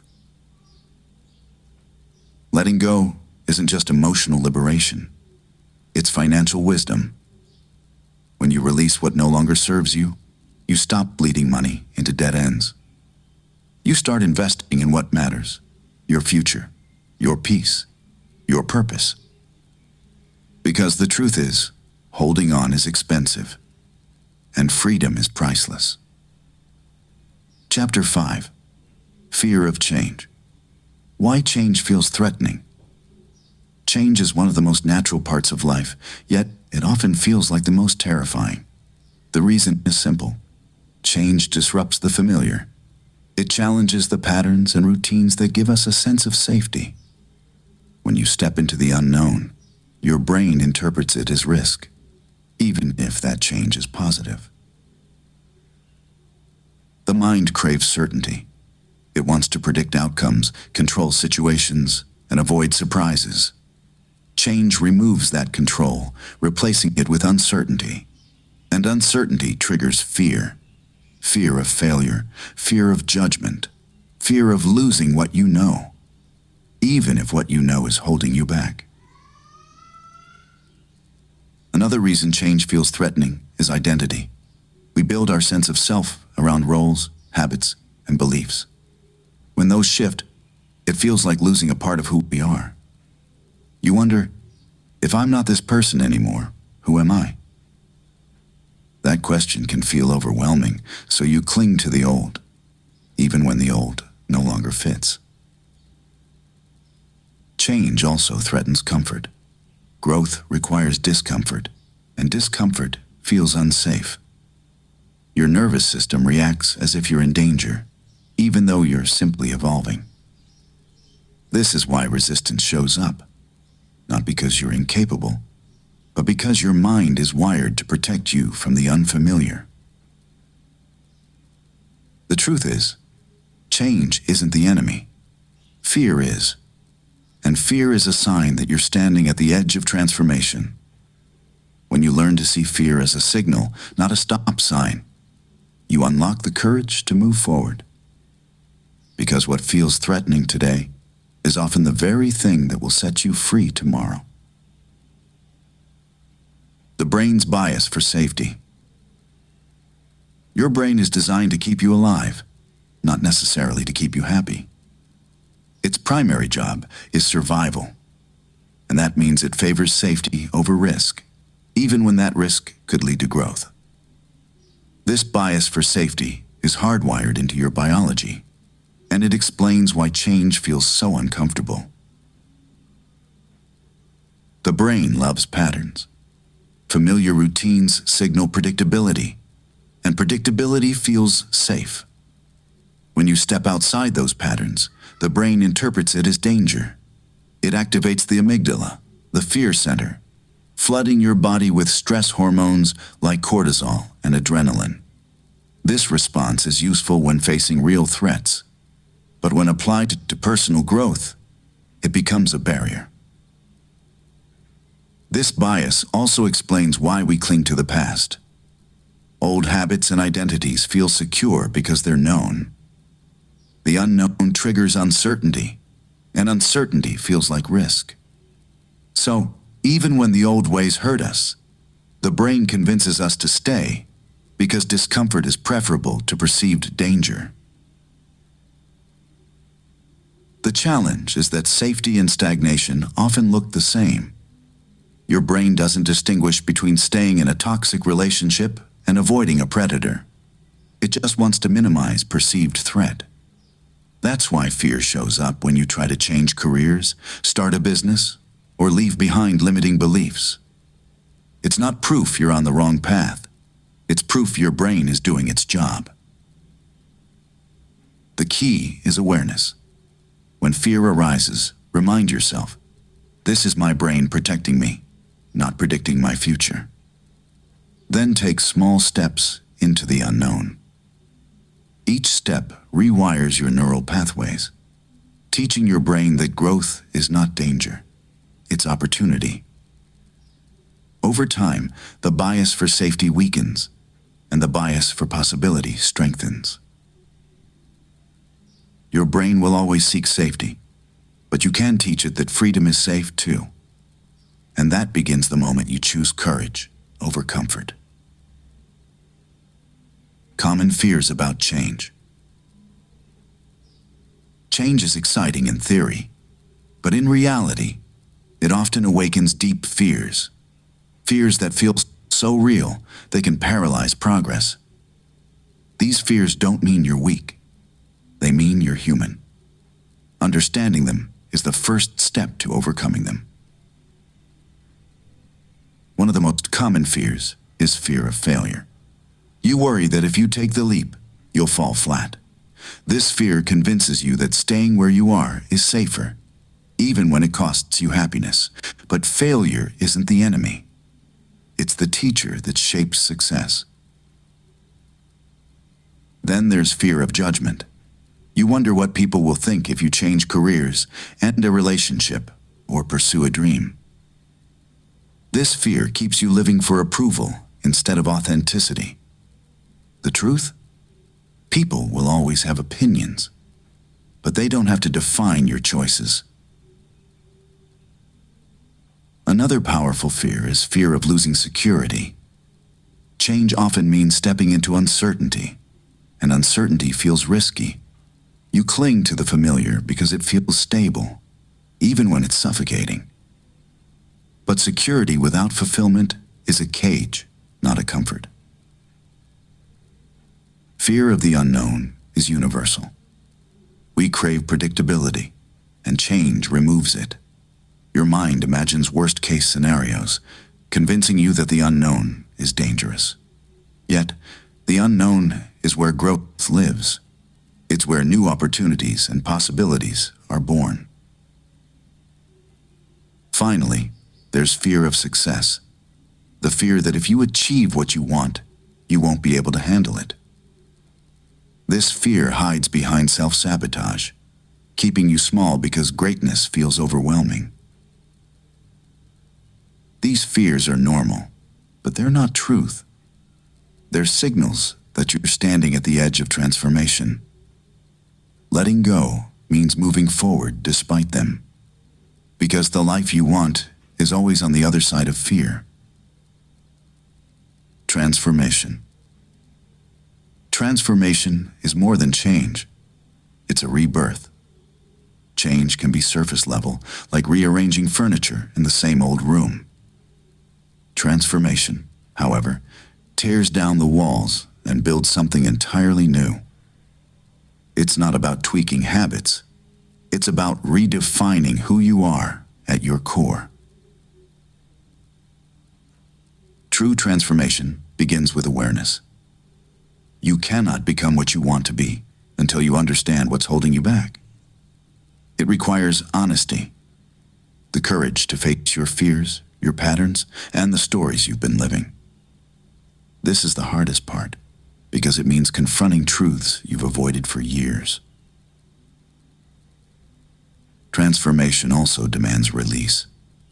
You cannot step into a new life while clinging to the old one. The beliefs, identities, and attachments that once felt safe must be surrendered. This is where most people stop, because letting go feels like loss. But in reality, it's liberation.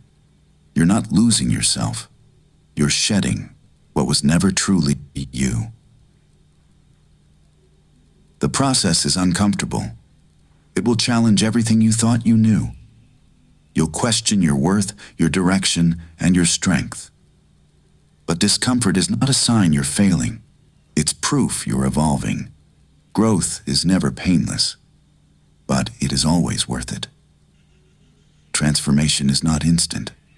It's a series of small, intentional steps, choosing courage over fear, truth over illusion, and authenticity over approval.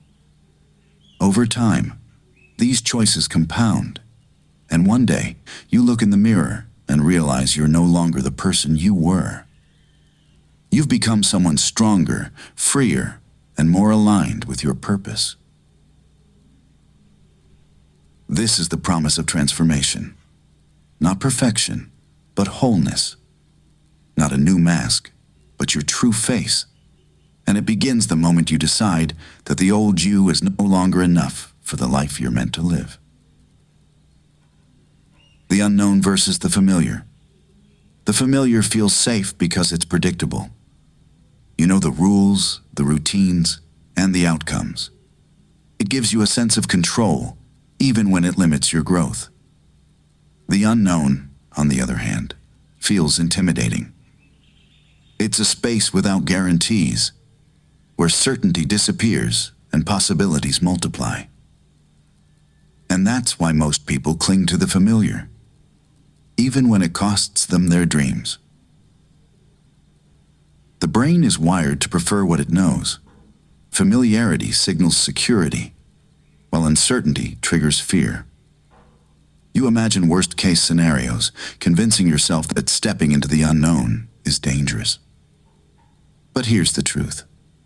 The familiar is not always safe. It can be a cage disguised as comfort. It keeps you repeating patterns that no longer serve you, living a life that feels smaller than your potential. The unknown is where transformation lives. It's where new opportunities, new relationships, and new versions of yourself are born. Yes, it's uncomfortable. Yes, it's unpredictable. But discomfort is not danger. It's growth and progress. Every breakthrough begins with a step into uncertainty. Numb. Letting go means choosing possibility over predictability. It means trusting that even if the path ahead is unclear, you have the strength to navigate it. The familiar will always call you back, whispering promises of safety. But safety without fulfillment is stagnation. The unknown may feel risky, but it's the only place where change becomes real. The question is simple.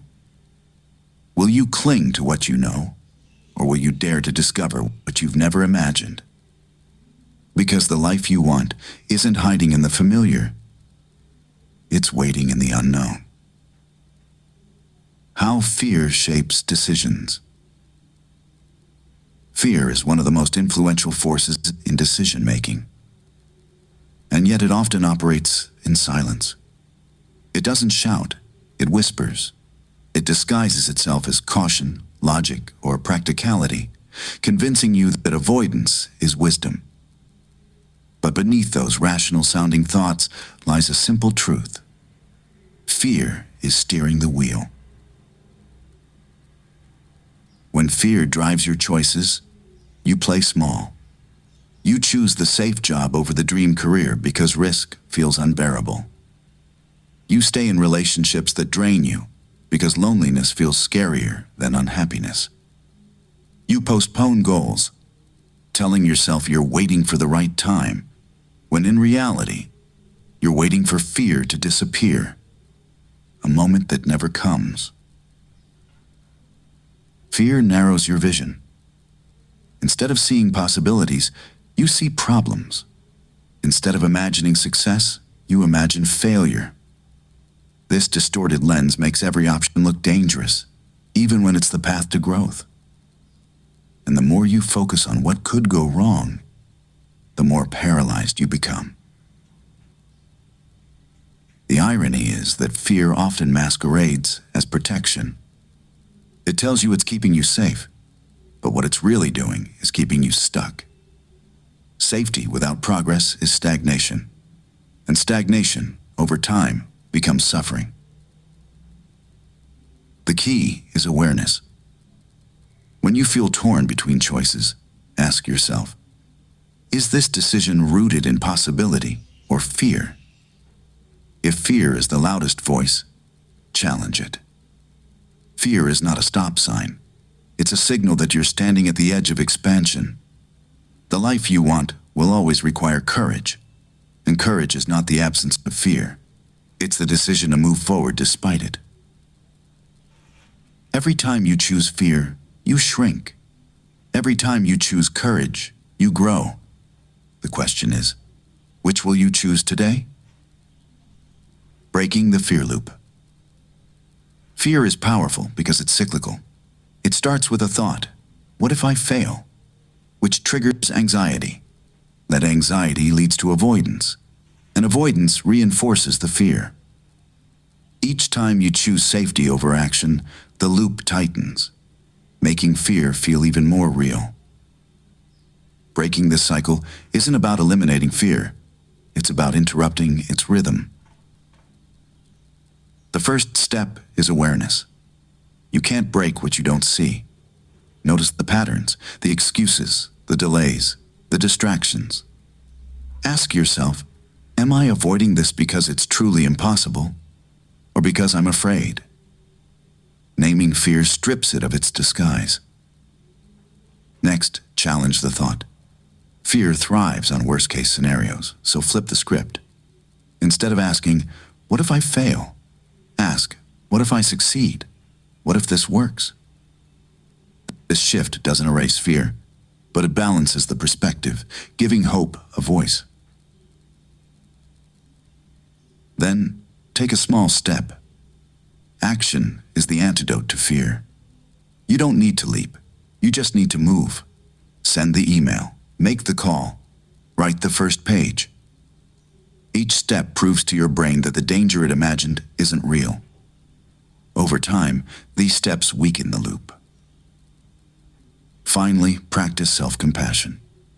Fear will return. It's part of growth. When it does, don't judge yourself. Remind yourself that fear is a sign you're expanding, not failing. Celebrate progress, no matter how small, because every act of courage rewires the loop. Breaking the fear loop isn't about becoming fearless. It's about becoming unstoppable, despite fear. The loop ends the moment you choose action over avoidance. And that choice is yours every single day. Courage as a muscle. Courage isn't something you're born with in full strength. It's something you build. Like a muscle, it grows through consistent use. The more you exercise it, the stronger it becomes. The problem is, most people wait for courage to appear before they act. They think, when I feel brave, I'll take the leap. But courage doesn't come first. Action does. Every time you choose to step outside your comfort zone, you're training your courage. It starts small. Speaking up in a meeting, saying no when you've always said yes, taking the first step toward a dream. These moments may feel insignificant, but they compound. Each act of bravery sends a message to your brain. I can handle this. Over time, fear loses its grip because you've proven to yourself that you're capable. Like any muscle, courage weakens when neglected. Avoidance and hesitation shrink your confidence, making fear feel bigger than it is. But the good news is, you can rebuild it at any time. Start with manageable challenges. Push yourself just beyond what feels safe. Then celebrate the win, no matter how small. That celebration reinforces the belief that you can do hard things. Courage doesn't mean fear disappears. It means fear no longer controls you. It means you've trained yourself to act even when your heart races and your hands shake. And the more you practice, the more natural it becomes. One day, what once terrified you will feel like second nature, not because fear vanished, but because you grew stronger than it. So treat courage like a muscle. Work it daily, stretch it often, and watch as it transforms not just your choices, but your entire life. Reframing uncertainty. Uncertainty is often seen as a threat, a dark space filled with risk and danger. Your mind craves clarity, so when the future feels unclear, fear takes over. You imagine worst-case scenarios, convincing yourself that the unknown is something to avoid. But what if uncertainty isn't the enemy? What if it's the doorway to possibility? Reframing uncertainty begins with shifting perspective. Instead of asking, what if everything goes wrong? Ask, what if this leads to something better? The unknown doesn't guarantee failure. It guarantees potential. It's the space where new opportunities, new relationships, and new versions of yourself are born. Think about every major breakthrough in your life. It didn't happen in the comfort of certainty. It happened when you stepped into the unknown. That job you took without knowing the outcome. That move you made without a clear plan. Growth lives in uncertainty because certainty keeps you repeating the same patterns. The key is to see uncertainty as a canvas, not a void. It's not emptiness. It's possibility waiting for you to paint it. When you release the need to control every detail, you open yourself to outcomes you couldn't have imagined. You trade predictability for potential, and that trade is where transformation begins. Letting go of fear around uncertainty doesn't mean ignoring risk. It means balancing it with hope. It means trusting that even if the path isn't clear, you have the strength to walk it. Because the truth is, certainty feels safe, but it rarely leads to growth. Uncertainty feels scary, but it's the birthplace of every new chapter you've ever lived. The gift hidden in change. Change often feels like loss. It asks you to leave behind what's familiar, what feels safe, and sometimes what you've loved. That's why so many people resist it. They see only what they're giving up, not what they're gaining. But hidden inside every change is a gift, and that gift is growth. When life shifts, it creates space. Space for new opportunities, new relationships, and new versions of yourself. Without change, you stay in patterns that keep you small. You repeat the same routines, cling to the same identities, and live inside the same limits. Change breaks those walls. It forces you to stretch, to adapt, to discover strengths you didn't know you had. The gift of change is clarity. It reveals what truly matters by stripping away what doesn't. When you lose a job, you learn what kind of work lights you up. When a relationship ends, you discover what love should feel like. Change may feel like chaos, but it often brings truth, the kind you can't see when everything stays the same. Change also brings resilience. Every time you navigate uncertainty, you build confidence in your ability to handle life. You realize that endings aren't the end. They're beginnings in disguise. And with each transition, you become stronger, wiser, and more aligned with who you're meant to be. So the next time change knocks, look for the gift. It may not be obvious at first, but it's there, waiting to transform your life in ways you never imagined. Because change isn't punishment, it's invitation, and the gift it carries is freedom. Fear as a teacher. Fear is often seen as an enemy, something to fight, suppress, or avoid. But what if fear isn't here to stop you? What if it's here to teach you? Every fear you feel carries a message, a lesson about where you're growing and what you value most. When you learn to listen instead of run, fear becomes a guide rather than a barrier. Fear shows up at the edge of expansion. It appears when you're about to step into something new, something bigger than your comfort zone. That discomfort isn't proof you're on the wrong path. It's proof you're evolving. Fear says, pay attention. This matters. It points to the places where your deepest desires live, because we rarely fear what we don't care about. Fear also teaches humility. It reminds you that growth requires courage, not certainty. It strips away the illusion of control and invites you to trust yourself in the unknown. Without fear, there would be no bravery, because courage only exists in its presence. The key is to shift your perspective. Instead of asking, how do I get rid of fear? Ask, what is fear trying to teach me? Maybe it's showing you where you need more preparation. Maybe it's revealing a belief that needs to be challenged. Maybe it's reminding you that you're capable of more than you think. When you embrace fear as a teacher, you stop resisting and start learning. You discover that fear isn't a wall, it's a doorway. And beyond that doorway lies growth, freedom, and the life you've been longing for. Fear doesn't come to destroy you. It comes to shape you.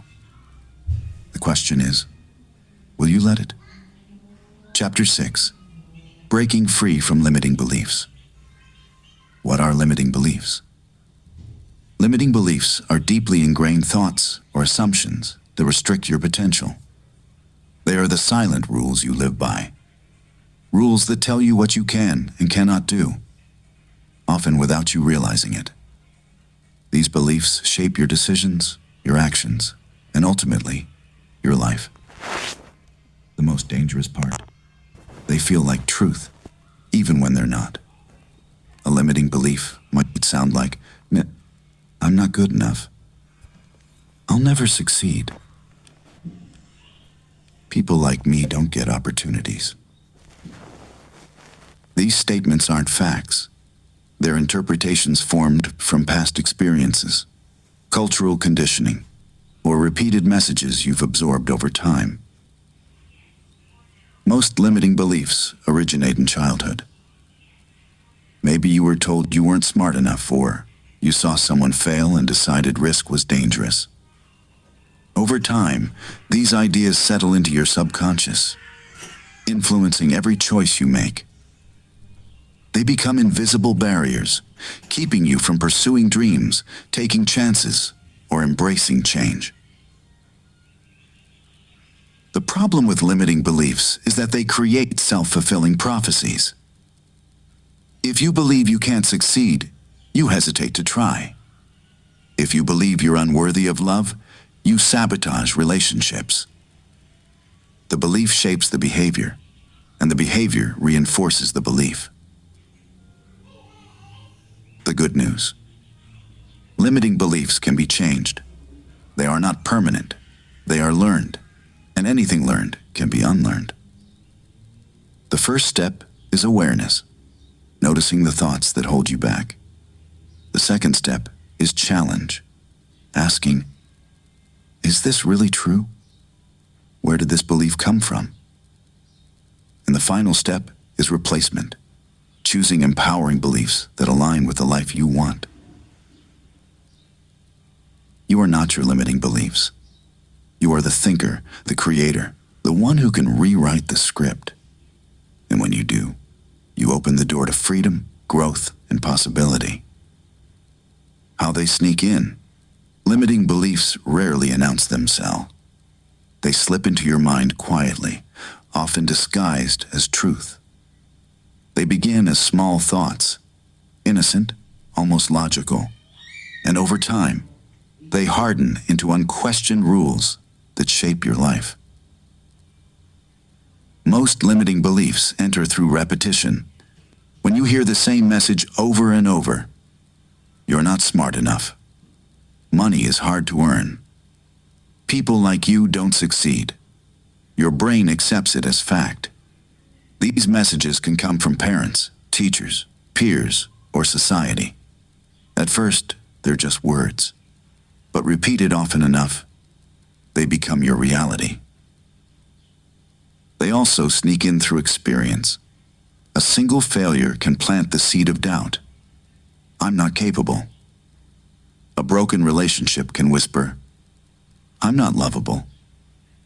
Instead of seeing these moments as isolated events, you turn them into universal truths.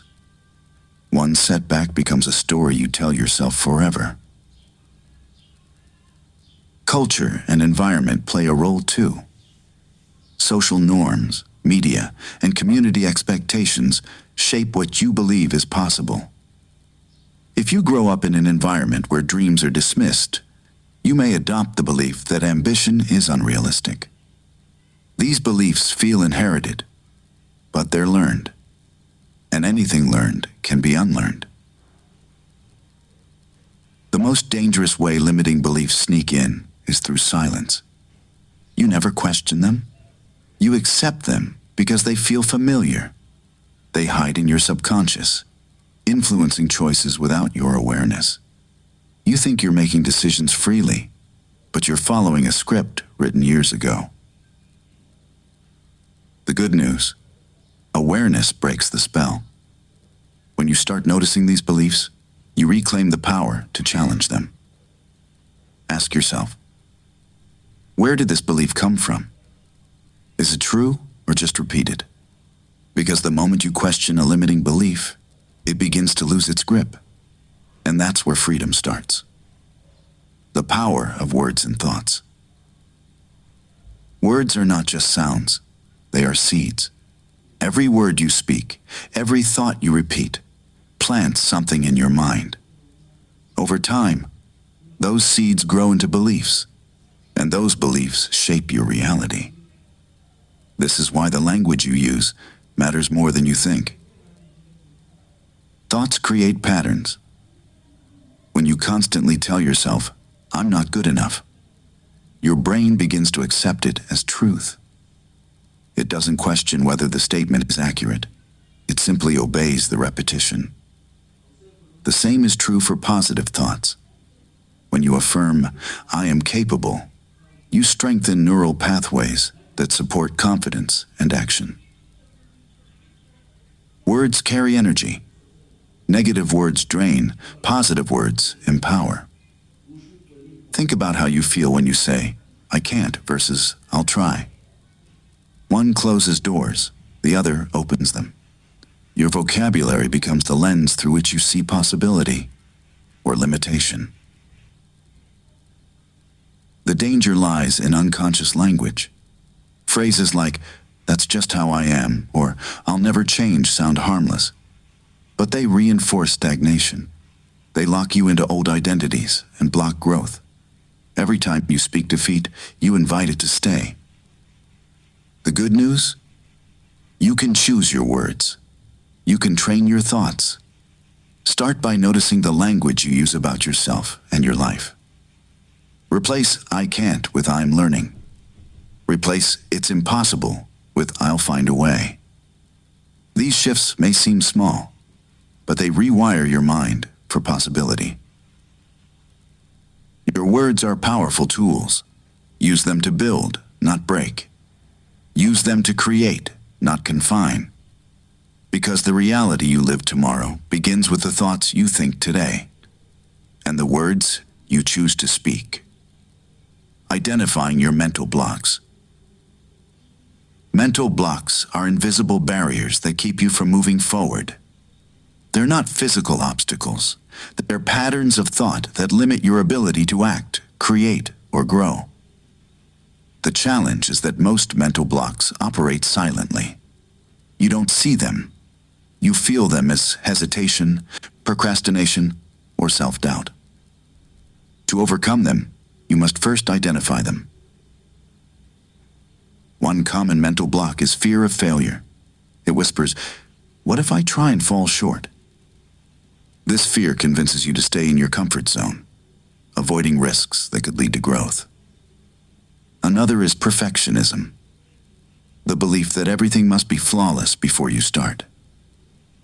This block keeps you stuck in planning mode, waiting for a level of certainty that never comes. Limiting beliefs are another major culprit. Thoughts like, "I'm not good enough," or "I don't deserve success," create an internal ceiling. You may not say these words out loud, but they echo in your decisions, shaping what you attempt and what you avoid. Mental blocks also show up as overthinking. You analyze every detail, every possible outcome, until action feels impossible. This block disguises itself as preparation, but in reality, it's fear wearing the mask of logic. Then there's comparison, measuring yourself against others until you feel inadequate. This block drains confidence and kills momentum. To identify your mental blocks, start by observing your patterns. Ask yourself, what do I avoid and why? What thoughts stop me from acting? What excuses do I repeat? Write them down. Seeing them on paper strips them of power. Awareness is the first step to freedom, because once you name a block, you can challenge it. And when you challenge it, you break it. And that's when growth begins. Questioning the narrative. The stories you tell yourself shape your reality. But what if those stories aren't true? What if they're borrowed beliefs, outdated scripts, or assumptions you've never challenged? Questioning the narrative means examining the thoughts that run your life and asking, is this real or just repeated? Most narratives begin as interpretations, not facts. Something happened. A failure, a rejection, a criticism, and you gave it meaning. I'm not capable. I'm not lovable. Over time, that meaning hardened into identity. You stopped questioning it because it felt familiar, but familiarity doesn't equal truth. To question the narrative, start by noticing the phrases you repeat. I always mess things up. I'll never change. This is just who I am. Write them down. Then ask, where did this belief come from? Who taught me this? Is it based on evidence or fear? Often you'll find these stories were inherited from someone else's limitations, not your own reality. Next, challenge the narrative with facts. Look for moments that contradict the belief. If you think, I'm not good enough, recall times you succeeded, times you showed strength. These examples weaken the grip of the old story and make space for a new one. Aitan. Finally, rewrite the script. Replace I can't with I'm learning. Replace I'm broken with I'm growing. This isn't blind optimism. It's truth reframed through possibility. Because the story you tell yourself becomes the life you live. And when you change the story, you change everything. Rewriting your inner script. Your inner script is the voice that narrates your life. The constant stream of thoughts that tells you who you are, what you can do, and what you deserve. For many, this script is filled with limiting beliefs and negative patterns that have been playing for years. The good news? You can rewrite it. You are the author, and the story can change. The first step is awareness. Listen to the words you say to yourself every day. Do they sound like encouragement or criticism? Do they empower you or hold you back? Phrases like, "I'm not good enough," "I'll never succeed," or "This is just who I am," are signs that your script needs editing. Next, challenge the old lines. Ask yourself, is this true? Where did this belief come from? Does it serve the person I want to become? Often you'll find these thoughts are inherited from past experiences or other people's opinions, not facts. Then, replace them with empowering language. Instead of "I can't," say "I'm learning." Instead of "I always fail," say "I'm growing stronger every time I try." These shifts may seem small, but they rewire your brain. Repetition is key. The more you affirm positive truths, the more they become your reality. Finally, visualize the new script in action. See yourself succeeding, thriving, and living in alignment with your goals. Pair these images with affirmations that reinforce your worth and capability. Over time, your inner voice will stop echoing fear and start speaking possibility. Rewriting your inner script isn't about pretending life is perfect. It's about choosing words that build rather than break. Because the story you tell yourself becomes the life you live. Change the story, and you change everything. Affirmations that work. Affirmations are more than positive words. They are tools for rewiring your mind. When repeated consistently, they replace limiting beliefs with empowering truths. But not all affirmations work. The ones that do share three qualities: clarity, present tense, and emotional connection. First, affirmations must be clear and specific. Vague statements like, "I want to be happy," lack power because they don't tell your mind what to focus on. Instead, say, "I choose happiness in every moment." This directs your thoughts toward action and possibility. Second, use present tense. Your subconscious responds to what feels real now, not what might happen someday. Instead of saying, "I will be confident," say, "I am confident and capable." Speaking as if it's already true trains your brain to believe it. Third, affirmations must feel emotionally aligned. If the words feel fake, they won't stick. Start with statements you can believe, even if they're small. "I am learning and growing every day." As your confidence builds, expand to bigger affirmations. Here are examples of affirmations that work. I am worthy of love and respect. I trust myself to make the right decisions. I release fear and embrace growth. I'm capable of achieving my goals. I choose peace over worry. Repeat them daily, out loud, in writing, or silently. Pair them with visualization for even greater impacts on mind. Over time, that is where these words become your inner script, shaping your thoughts, actions, and reality. Because affirmations aren't magic, they're practice. And practice creates transformation. The role of visualization. Visualization is one of the most powerful tools for transformation because it engages both your mind and emotions. When you imagine your desired outcome vividly and repeatedly, your brain begins to treat it as reality. This isn't wishful thinking, it's neuroscience. Visualization activates the same neural pathways as actual experience, priming you for success.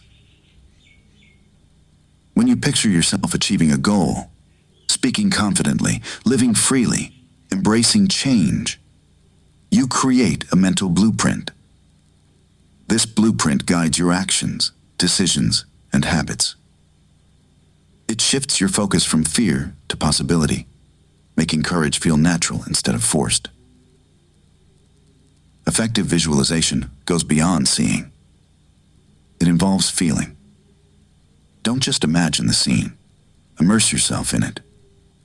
Hear the sounds, feel the emotions, sense the environment. The more detail you add, the stronger the impact.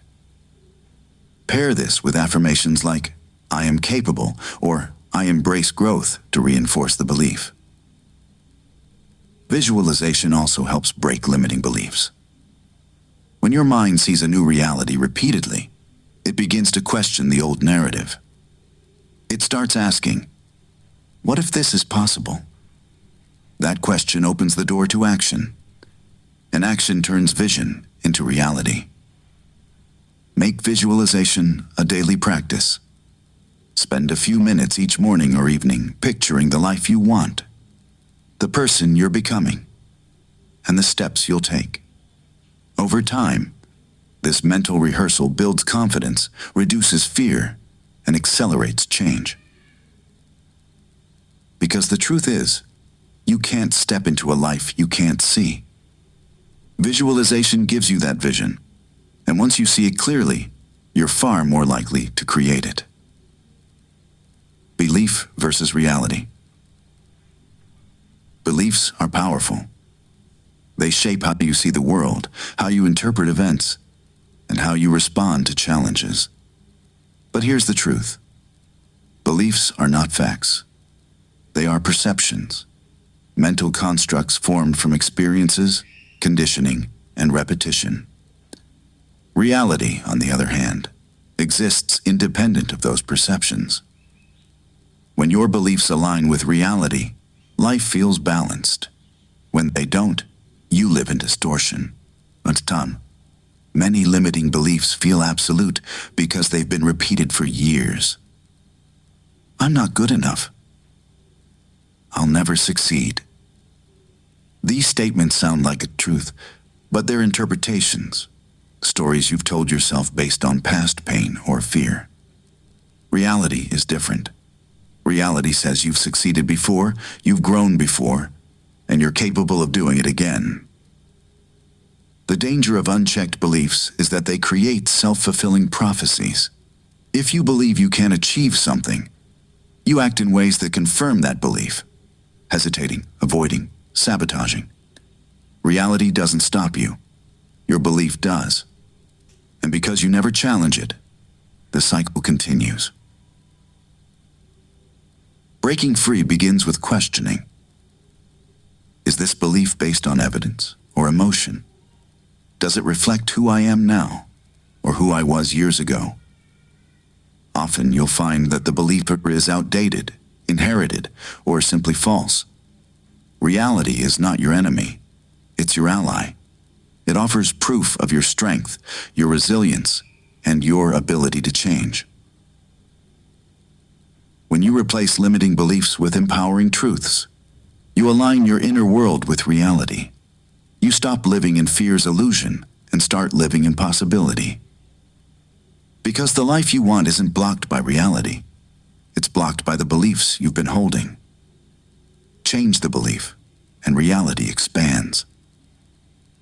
Building empowering beliefs. Empowering beliefs are the foundation of transformation.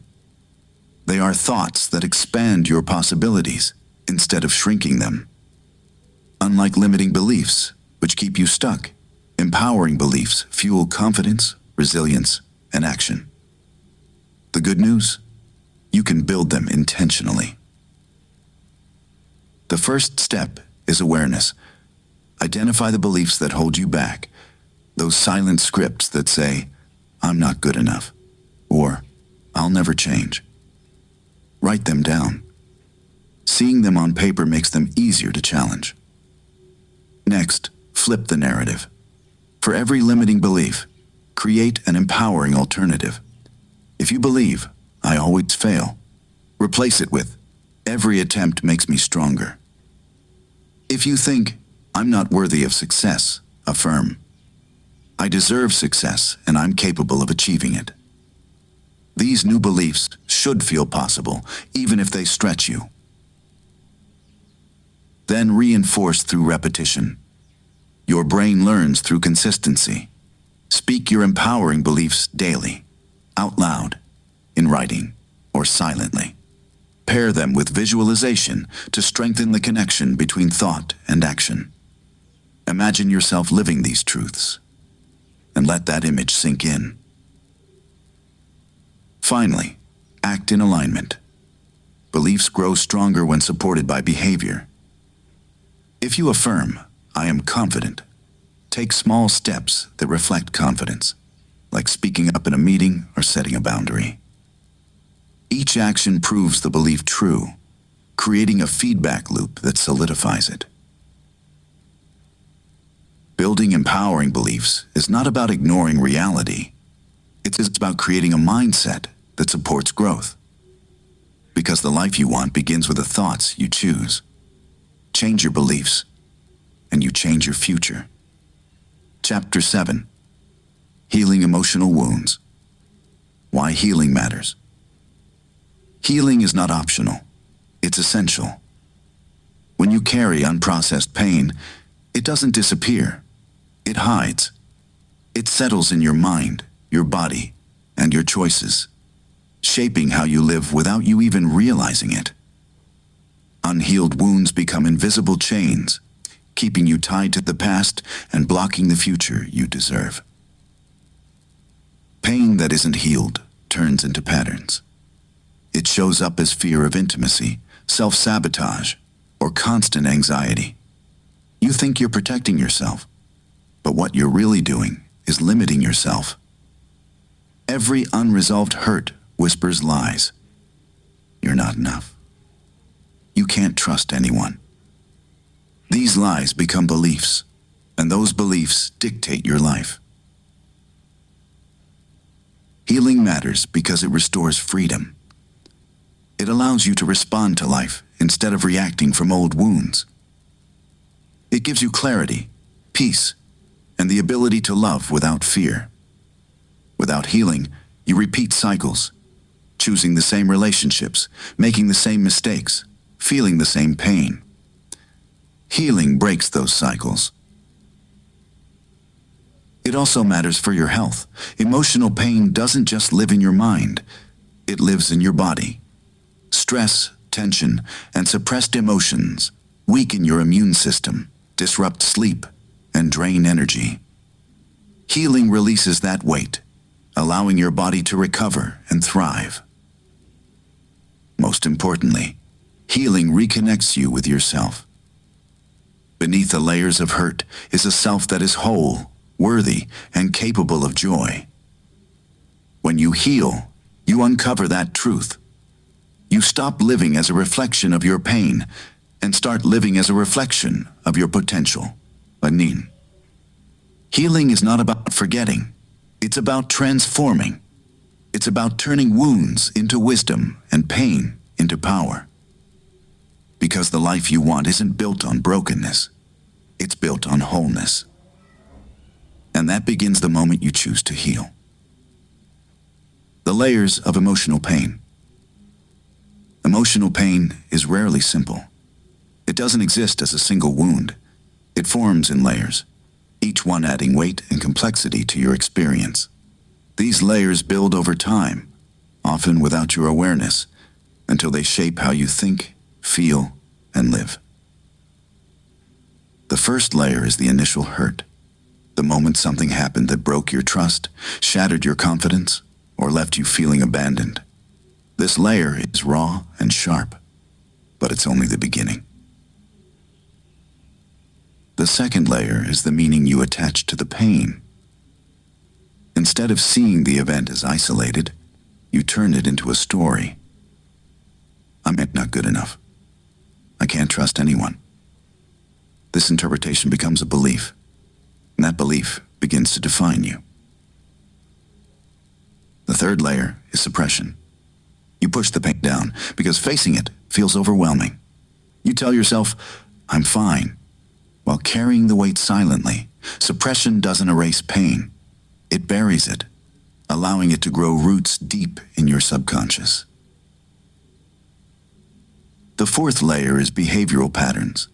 Unhealed pain influences your choices. You avoid risks, sabotage relationships, or chase validation, all to protect yourself from feeling that hurt again. These patterns feel like personality, but they're really defense mechanisms. The fifth layer is physical manifestation. Emotional pain doesn't stay in your mind. It moves into your body. Stress, tension, headaches, fatigue. These are signals that your pain has seeped into your cells. Understanding these layers matters because healing requires peeling them back one by one. You can't just address the surface. You must uncover the beliefs, release the suppression, and break the patterns. Only then can you free yourself from the weight you've been carrying. Emotional pain is complex, but it's not permanent. Every layer can be healed, and with each one you shed, you move closer to peace, clarity, and the life you were meant to live. Guilt and shame, silent saboteurs. Guilt and shame are two of the most powerful emotions, and the most destructive when left unchecked. They don't shout, they whisper.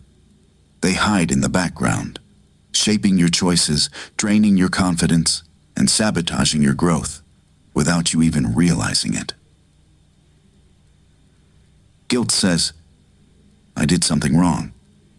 It focuses on actions, mistakes you made, words you wish you hadn't said, opportunities you missed. When healthy, guilt can guide you toward accountability and growth. But when guilt becomes chronic, it turns into self-punishment. You replay the same mistakes endlessly, chaining yourself to the past instead of learning from it. Shame goes deeper. It doesn't say, I did something wrong. It says, I am wrong. Shame attacks your identity, convincing you that you're flawed, broken, or unworthy. Unlike guilt, which targets behavior, shame targets your sense of self. And when you believe shame's lies, you stop trying, not because you can't succeed, but because you think you don't deserve to. These emotions often work together. Guilt opens the door. Shame walks in and takes over. They silence your voice, shrink your dreams, and keep you stuck in cycles of self-sabotage. You avoid opportunities because you fear judgment. You stay in toxic situations because you think you're not worthy of better. You settle for less because shame tells you that's all you deserve. The first step to breaking free is awareness. Ask yourself, am I feeling guilt for what I did? Or shame for who I am? Then challenge the narrative. Mistakes don't define you, they teach you. Imperfection doesn't make you unworthy, it makes you human. Healing guilt and shame requires compassion. Speak to yourself as you would to someone you love.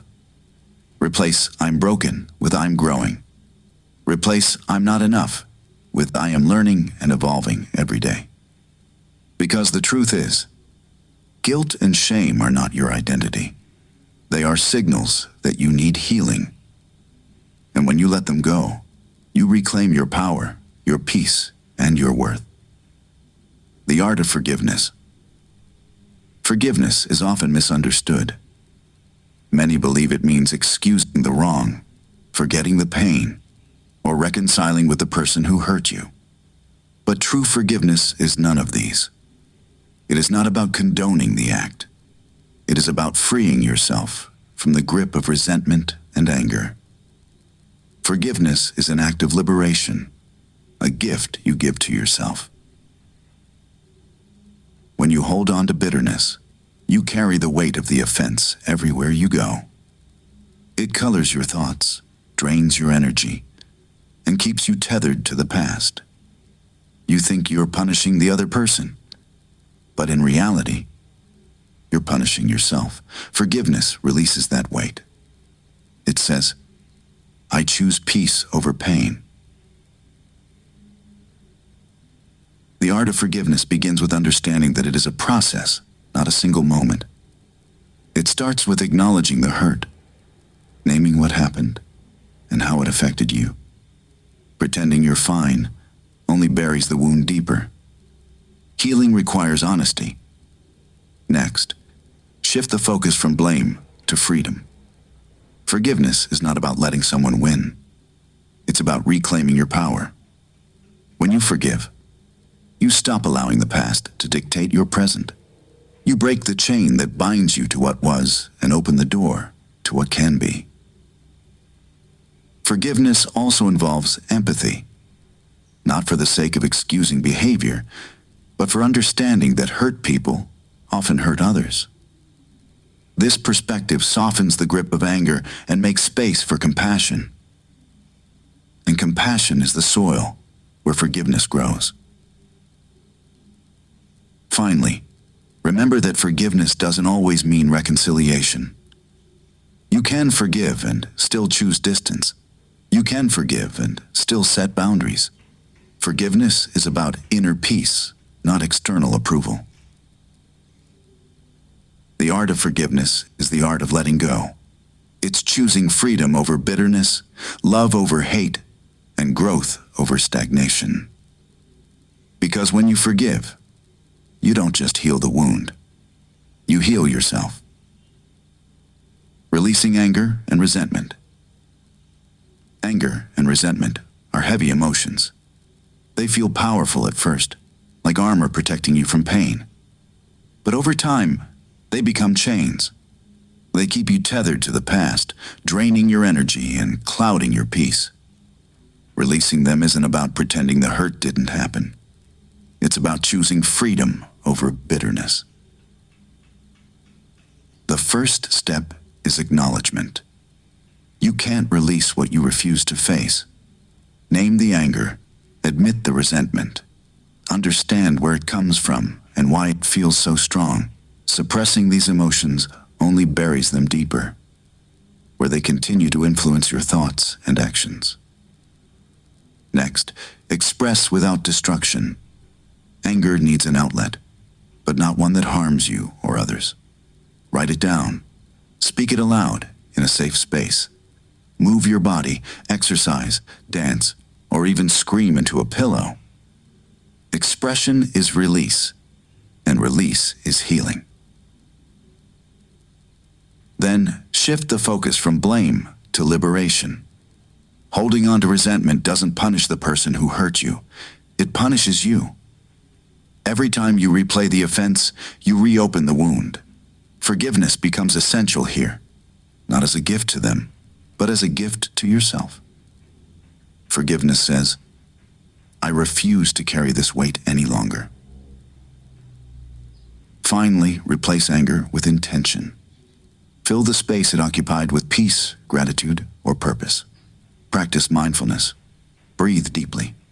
Affirm, I choose freedom over pain. These small acts retrain your mind to let go instead of hold on. Releasing anger and resentment is not weakness. It's strength. It's the decision to stop living in yesterday and start creating today. Because the truth is, you deserve a life that feels light, not heavy. And that begins the moment you let go. Inner child work. Inside every adult lives a child, the part of you that once felt joy without fear, loved without conditions, and dreamed without limits. But that child also carries wounds, moments of rejection, criticism, or neglect that shaped how you see yourself today. Inner child work is the process of reconnecting with that part of you, healing its pain, and restoring the sense of wholeness you lost along the way. Why does this matter? Because unhealed childhood wounds don't stay in the past. They show up in your present. They influence your relationships, your confidence, and your ability to trust. If your inner child learned that love was conditional, you may struggle with self-worth. If it learned that mistakes brought punishment, you may fear failure and avoid risks. These patterns feel like personality, but they're really echoes of old pain. Inner child work begins with acknowledgement. You can't heal what you ignore. Start by noticing the triggers that feel bigger than the situation. Moments when anger, fear, or sadness seem overwhelming. These reactions often point to an unmet need from childhood. Next, connect with compassion. Imagine your younger self, the one who felt scared, lonely, or unheard. Speak to that child with kindness.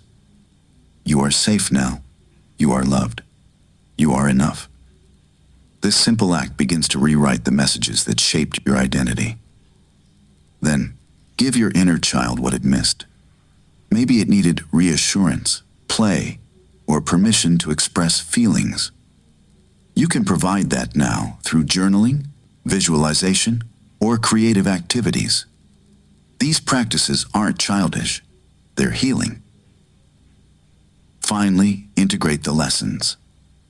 Inner child work isn't about staying in the past, it's about freeing your present. When you nurture that part of you, you dissolve patterns of fear and self-sabotage. You stop reacting from old wounds and start responding from wholeness. Healing your inner child is not weakness, it's strength. It's the choice to break cycles, reclaim joy, and live as the person you were always meant to be. Because the truth is, that child never disappeared. It's been waiting for you to come home. Self-compassion. Practices. Self-compassion is the art of treating yourself with the same kindness and understanding you would offer to someone you love. It's not indulgence, it's healing. When you practice self-compassion, you break the cycle of harsh self-criticism and create space for growth, peace, and resilience. The first practice is mindful awareness. Notice your thoughts without judgment. When you catch yourself saying, "I'm a failure," pause and acknowledge, "I'm feeling pain right now." This simple recognition shifts you from self-attack to self-care. Second, speak to yourself kindly. Replace criticism with comfort. Instead of, "I should have done better," say, "I'm learning, and that's enough." Use words that soothe, not wound. Your inner voice should be a friend, not an enemy. Third, embrace imperfection. Remind yourself that mistakes are part of being human. Perfection is an illusion, and chasing it only breeds shame. Affirm, "I don't have to be perfect to be worthy." Fourth, practice physical grounding. When emotions feel overwhelming, place a hand on your heart, take slow breaths, and repeat, "I am safe. I am loved. I am enough." This calms the nervous system and reconnects you to the present. For fifth, write yourself a letter. Imagine you're comforting a dear friend who feels the way you do. What would you say? Write those words to yourself. This exercise transforms self-criticism into compassion. Finally, create moments of joy. Self-compassion isn't only about soothing pain, it's about nurturing happiness. Take time for activities that replenish your soul. Reading, walking, creating, or simply resting without guilt. Self-compassion is not weakness, it's strength. It's the foundation of healing and the fuel for transformation. Because when you learn to love yourself through the hard moments, you unlock the power to rise above them. Therapy and support systems. Healing is not a journey you have to walk alone. While self-reflection and personal practices are powerful, there are times when professional help and supportive relationships become essential. Therapy and support systems provide the structure, guidance, and encouragement you need to move through pain and into growth. Therapy offers a safe space to unpack emotions without judgment. A trained therapist helps you identify patterns, challenge limiting beliefs, and develop coping strategies.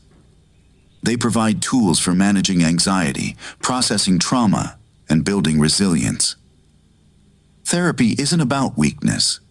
It's about strength. It's the decision to seek clarity and healing with the help of someone equipped to guide you.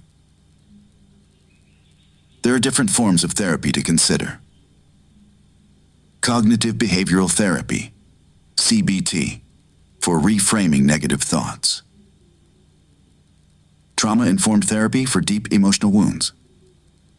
Group therapy for shared experiences and community support. Online counseling for flexibility and accessibility. Support systems are equally vital.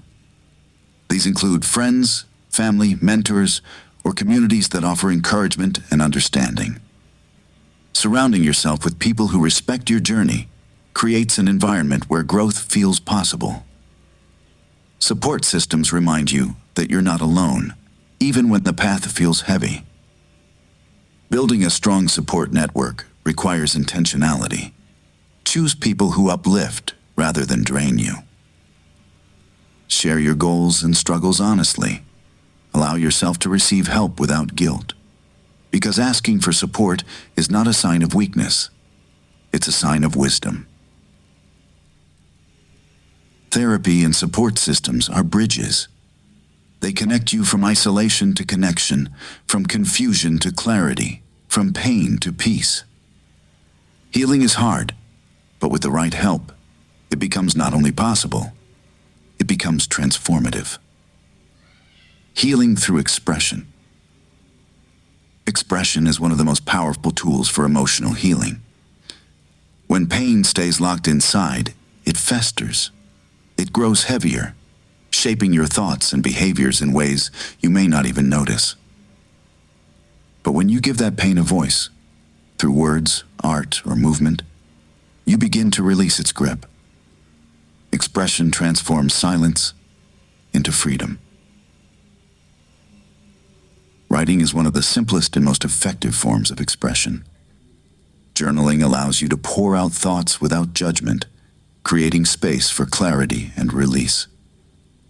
You can write letters you'll never send, conversations you wish you had, or simply describe how you feel in the moment. The act of writing turns chaos into order, giving shape to emotions that once felt overwhelming. Speaking is equally powerful, whether it's confiding in a trusted friend, sharing in a support group, or talking to a therapist. Verbalizing your feelings breaks isolation. Words spoken aloud carry weight. They validate your experience and remind you that you're not alone. Creative expression, art, music, dance, offers another path. Sometimes emotions are too deep for words. Painting your pain, composing a melody, or moving your body to release tension can access parts of you that language cannot reach. Creativity becomes a safe container for feelings that need to flow. Even physical expression matters. Exercise, yoga, or mindful movement helps release stored tension from the body. Emotional pain often lives in muscles and posture. Movement frees what words cannot. Healing through expression is not about perfection. It's about permission. Permission to feel, to speak, to create without fear of judgment. Because when you express what's inside, you stop carrying it alone.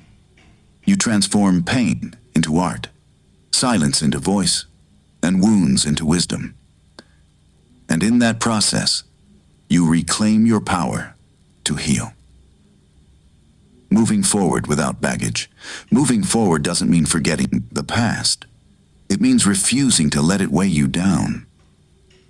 Baggage is the collection of old hurts, regrets, and limiting beliefs you carry into every new chapter.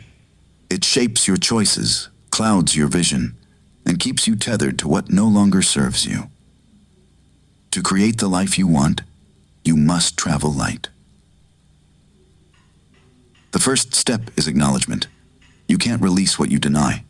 Identify the baggage you're carrying: resentment, guilt, fear, or outdated identities.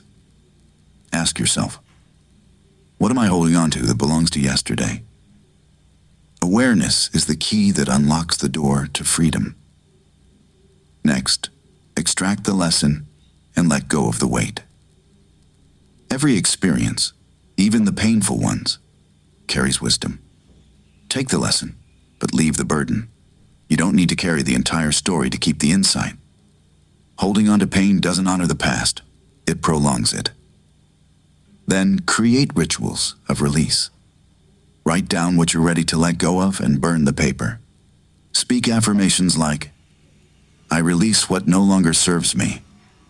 Practice mindfulness to stay anchored in the present. These acts signal to your mind and body that it's safe to move forward. Finally, focus on what's ahead, not behind. Set new intentions. Visualize the life you want. Surround yourself with people and environments that reflect your growth. When you stop looking back, you start creating forward momentum. Moving forward without baggage is not about erasing your history. It's about reclaiming your power. It's choosing freedom over weight, possibility over limitation. Because the truth is, you can't step into your future while dragging yesterday behind you. Let go, and watch how light the journey becomes. Chapter 8. Detaching from toxic relationships. Recognizing toxicity. Toxicity in relationships isn't always obvious. It doesn't always come in the form of shouting or blatant disrespect. Sometimes it hides behind charm, subtle manipulation, or patterns that feel normal because you've grown used to them. Recognizing toxicity is the first step toward protecting your peace and reclaiming your power. One clear sign is constant negativity. If someone consistently criticizes, belittles, or dismisses your feelings, that's not honesty, it's harm. Healthy relationships allow space for mistakes and growth. Toxic ones thrive on tearing you down. Another sign is control disguised as care. When someone dictates what you wear, who you see, or how you spend your time under the guise of looking out for you, it's not love, it's control. Love empowers. Control confines. Emotional manipulation is another red flag. This includes guilt-tripping, gaslighting, or making you feel responsible for their happiness. If you find yourself constantly apologizing or questioning your reality, you're likely in a toxic dynamic. Pay attention to energy drain. After spending time with this person, do you feel uplifted or exhausted? Toxic relationships leave you depleted, anxious, and doubting yourself. Healthy ones leave you feeling safe and supported. None. Finally, watch for patterns of disrespect, broken promises, dishonesty, or disregard for boundaries. Respect is the foundation of any healthy connection. Without it, trust cannot survive. Recognizing toxicity isn't about blame, it's about awareness. Once you see the signs, you can make choices that honor your well-being. Because the truth is, you deserve relationships that feel like freedom, not chains. Why we stay too long. Leaving a toxic relationship sounds simple in theory, but in reality, it's one of the hardest decisions to make. We stay too long, not because we don't see the harm, but because fear, hope, and attachment create powerful chains that feel impossible to break. One reason is fear of the unknown. Even when a relationship is unhealthy, it's familiar. The thought of starting over, facing loneliness, financial uncertainty, or judgment feels overwhelming. So we cling to what we know, even when it hurts. Another reason is emotional investment. You've poured time, energy, and love into this relationship. Walking away feels like throwing all of that away. You hope things will change, that the person will become who you believed they could be. Hope becomes a trap, keeping you stuck in cycles of disappointment. Low self-worth also plays a role. Toxic dynamics often erode confidence, making you believe you don't deserve better. You settle because you've been convinced that this is the best you can have, or that leaving means failure. Then there's social pressure. Family expectations, cultural norms, or fear of gossip can make staying feel easier than facing criticism. You worry about what others will think, forgetting that their opinions don't live your life. You do. Finally, emotional manipulation keeps you hooked. Guilt, gaslighting, and promises of change create confusion. You question your reality, wondering if you're overreacting. This uncertainty makes leaving feel like betrayal instead of self-preservation. The truth is, staying too long costs more than leaving ever will. It costs your peace, your growth, and sometimes your health.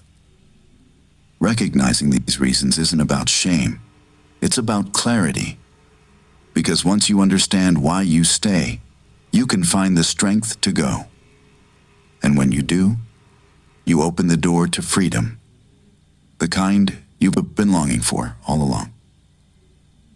The cost of unhealthy bonds. Unhealthy relationships come with a price far greater than most realize. The cost isn't just emotional, mental, physical, and even spiritual. When you stay connected to people who drain, manipulate, or disrespect you, you pay in ways that ripple through every area of your life.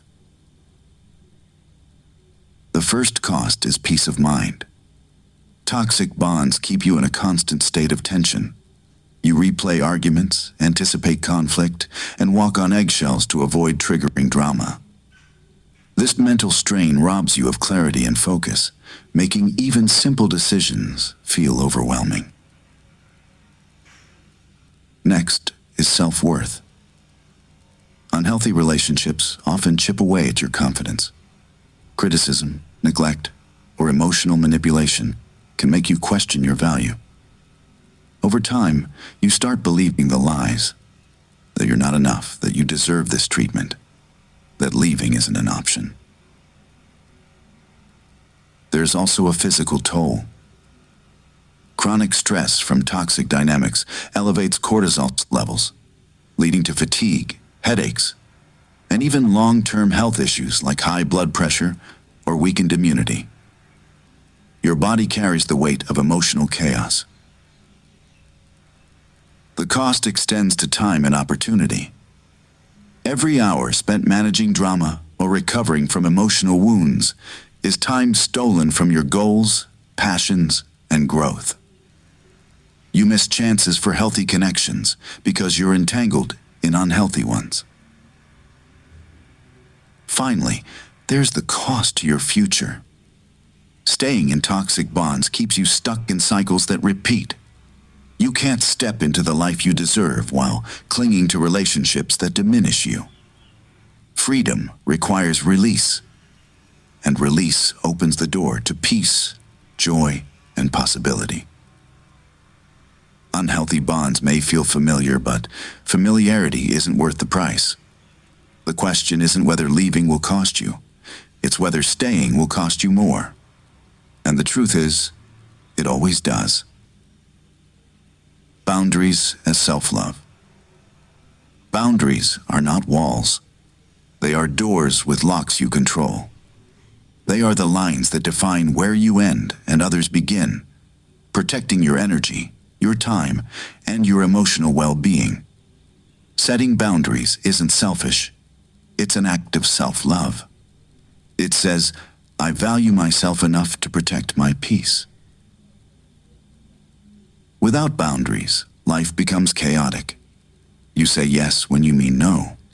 You allow others to drain your energy, dictate your choices, and cross lines that leave you feeling resentful and exhausted. Over time, this erodes your sense of self-worth because you've taught yourself and others that your needs don't matter. Boundaries are essential because they create balance. They allow you to give without losing yourself, to love without sacrificing your identity. They teach others how to treat you and remind you that respect begins within. When you honor your limits, you send a powerful message. I am worthy of care, including my own. Son, setting boundaries starts with clarity. Ask yourself, what drains me? What feels disrespectful? What do I need to feel safe and valued? Then communicate those needs clearly and calmly. Boundaries are not demands. They are declarations of self-respect. Enforcing boundaries requires courage. People may resist, especially if they benefited from your lack of limits. But remember, every time you uphold a boundary, you reinforce your worth. You teach yourself that your peace matters more than pleasing others. Boundaries are love in action.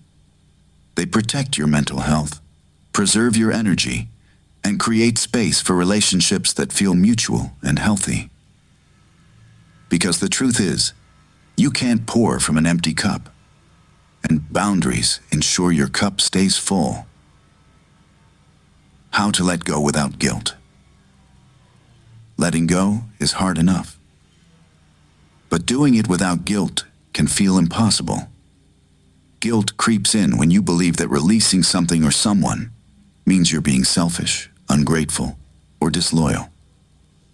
But the truth is, letting go is not abandonment. It's alignment. It's choosing what serves your growth over what keeps you stuck. The first step is reframe the narrative. Guilt often comes from the belief that you owe it to others, or to your past self, to hold on. Ask yourself, does staying honor me, or does it harm me? If holding on costs your peace, your health, or your happiness, then letting go is not betrayal, it's self-preservation. Second, acknowledge the fear behind guilt. Most guilt is rooted in fear. Fear of judgment, fear of disappointing others, fear of being seen as selfish. Recognize these fears for what they are. Signals, not truths. You are not responsible for managing everyone else's emotions. You are responsible for protecting your own well-being. Third, honor what was. Letting go doesn't mean erasing the past. It means appreciating the role it played in your life while accepting that it no longer fits. You can be grateful for the lessons and still move forward. Gratitude softens guilt because it shifts the focus from loss to growth. Fourth, set boundaries with compassion. If guilt comes from relationships, communicate clearly and kindly. You don't need to justify your decision endlessly. Your peace is reason enough. Boundaries are not rejection. They are respect for both sides. Finally, remind yourself of the bigger truth. You cannot pour from an empty cup. Holding on out of guilt drains you and prevents you from living fully. Letting go creates space for healing, joy, and new possibilities. It's not selfish, it's necessary. Thus, release the guilt by embracing this truth. Choosing yourself is not wrong. It's the foundation for everything right. Navigating breakups and endings. Breakups and endings are among life's most difficult transitions. They don't just mark the end of a relationship. They often feel like the end of a chapter, a dream, or even a part of your identity. Navigating this process requires grace, clarity, and self-compassion. The first step is allow yourself to feel pain, anger, sadness. These emotions are natural. Suppressing them only prolongs the healing. Give yourself permission to grieve without judgment. Healing begins when you stop pretending you're fine and start honoring what you feel. Second, avoid romanticizing the past. It's easy to replay the good moments and ignore the reasons the relationship ended. This selective memory keeps you stuck. Remind yourself of the full picture, the lessons, the patterns, and why moving on is necessary for your growth. Third, set boundaries. Whether it's limiting contact or unfollowing on social media, boundaries protect your emotional space. They're not about punishment. They're about creating room for healing. Every interaction can reopen wounds, so give yourself the distance you need. Fourth, reclaim your identity. Endings often leave you questioning who you are without that person. Use this time to rediscover passions, hobbies, and goals that reflect your authentic self. You are more than a relationship. You are a whole person with dreams that still matter. Fifth, seek support. Talk to trusted friends, join a support group, or consider therapy. Sharing your feelings reduces isolation and reminds you that you're not alone. Healing is hard, but it doesn't have to be solitary. Finally, focus forward. Endings are not failures. They're transitions. They clear space for new beginnings, healthier connections, and deeper self-awareness. Instead of asking, "Why did this happen?" ask, "What can I learn? What's next for me?" Navigating breakups and endings isn't about rushing through pain. It's about moving through it with intention. Because the truth is, every ending carries the seed of a new beginning. And that beginning starts with you. The role of forgiveness. Forgiveness is often misunderstood. Many believe it's about excusing wrongs or reconciling with those who hurt us. But true forgiveness is much deeper and far more personal. It's not about them. It's about you. Forgiveness is the act of releasing the emotional weight that binds you to the past, freeing your heart and mind to move forward. When you hold on to anger or resentment, you stay tethered to the pain. Every memory reopens the wound, draining your energy and clouding your peace. You think you're protecting yourself, but in reality, you're prolonging your suffering. Forgiveness breaks that cycle. It says, "I choose freedom over bitterness." Forgiveness doesn't mean forgetting. It doesn't mean condoning harmful behavior or inviting someone back into your life. It means acknowledging what happened, accepting that you cannot change it, and deciding that it will no longer control you. It's a conscious choice to reclaim your power. The role of forgiveness in healing is profound. It restores clarity, reduces stress, and opens space for joy. It allows you to love without fear and trust without constant doubt. Without forgiveness, growth stalls because you're carrying too much weight to move forward. Forgiveness is not weakness, it's strength. It takes courage to let go of pain when holding on feels justified. But the truth is, forgiveness is not about letting someone win. It's about winning back your peace, your energy, and your life. When you forgive, you don't erase the past. You transform it. You turn wounds into wisdom and pain into power. And in that transformation, you discover the freedom you've been searching for all along. Rebuilding your circle, Bart's. When you let go of toxic relationships or outgrown connections, it can feel like stepping into emptiness. But that space isn't a void. It's an opportunity. Rebuilding your circle means surrounding yourself with people who uplift, inspire, and support your growth. It's about creating an environment where you can thrive. The first step is clarity. Ask yourself, what kind of energy do I want around me? What values matter most? Your circle should reflect the life you're building, not the one you've left behind. Seek relationships rooted in respect, honesty, and mutual growth. Next, evaluate existing connections. Not every relationship needs to end, but some may need boundaries. Identify who adds value and who drains it. Healthy relationships feel balanced. They don't demand constant sacrifice or leave you feeling small. Then be intentional about new connections. Join communities aligned with your interests and goals, whether it's professional networks, creative groups, or wellness circles. Engage in spaces where positivity and authenticity are the norm. These environments attract people who share your vision. Quality over quantity is key. A strong circle isn't about numbers, it's about depth. One genuine supportive friend is worth more than 10 shallow connections. Invest in relationships that feel reciprocal, where trust and encouragement flow both ways.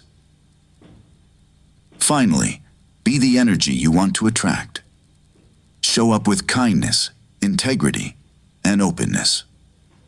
When you embody the qualities you seek, you naturally draw people who resonate with them. Rebuilding your circle is not just about finding new people. It's about creating a foundation for the life you're stepping into. Because the truth is, your environment shapes your evolution. Choose wisely and watch how your world transforms. When family is toxic. Family is often seen as a source of love and support. But the truth is, not all family relationships are healthy. When family becomes toxic, the pain cuts deeper because it comes from people you're taught to trust. Recognizing this reality is hard, but it's the first step toward protecting your peace. Toxic family dynamics can take many forms: constant criticism, manipulation, guilt-tripping, or emotional neglect. Sometimes it's subtle, like dismissing your feelings or controlling your choices under the guise of care. Other times, it's blatant: verbal abuse, disrespect, or boundary violations. These behaviors don't reflect love. They reflect dysfunction. The hardest part is the expectation.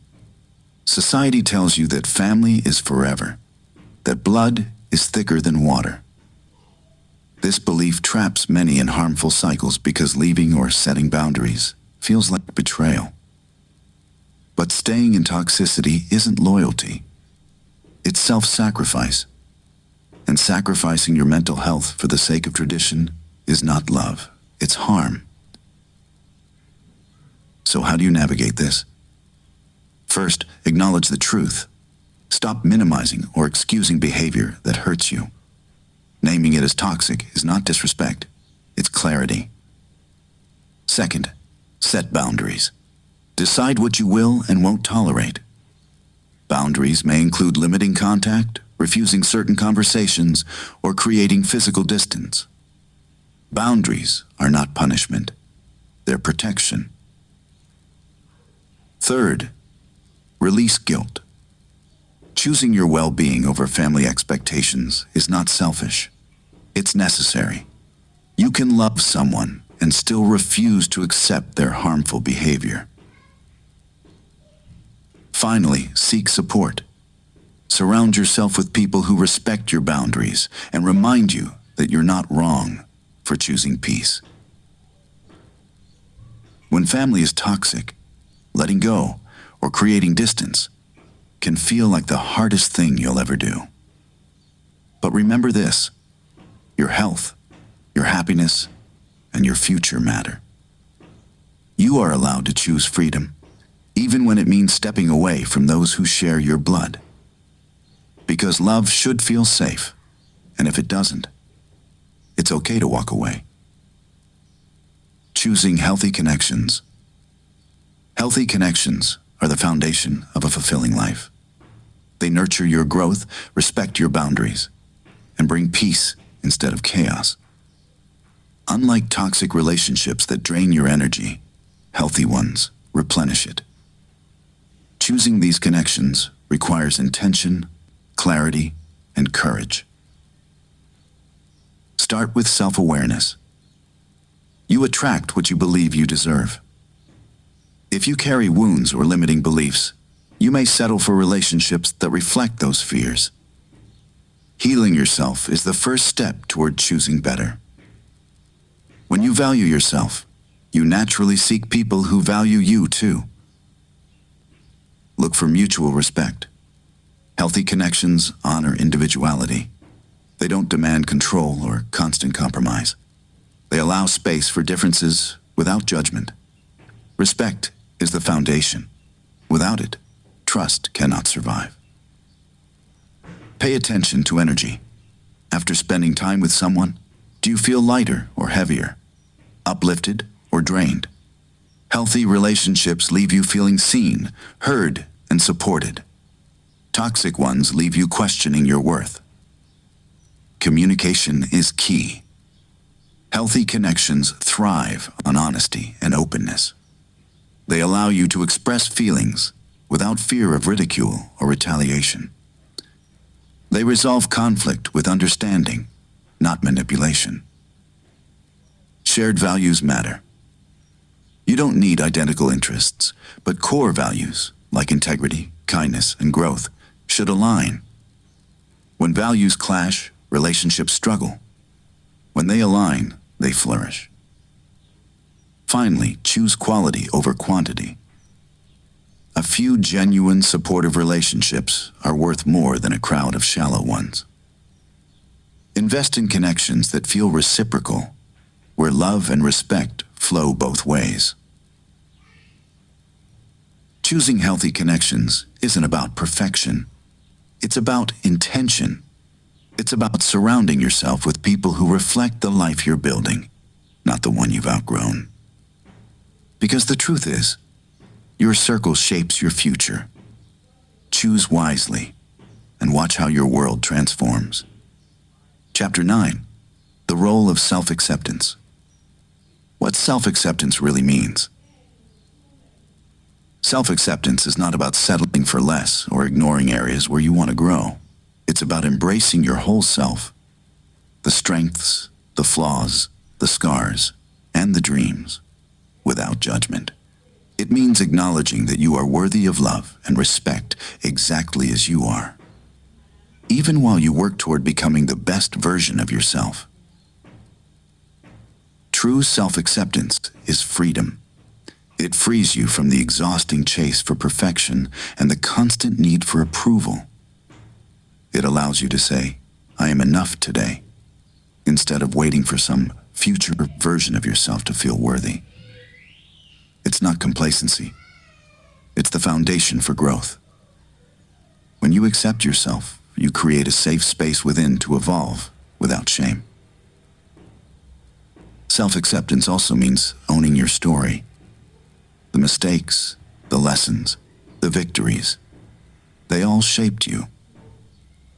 Instead of hiding the parts you dislike, you integrate them, understanding that every piece belongs to the whole.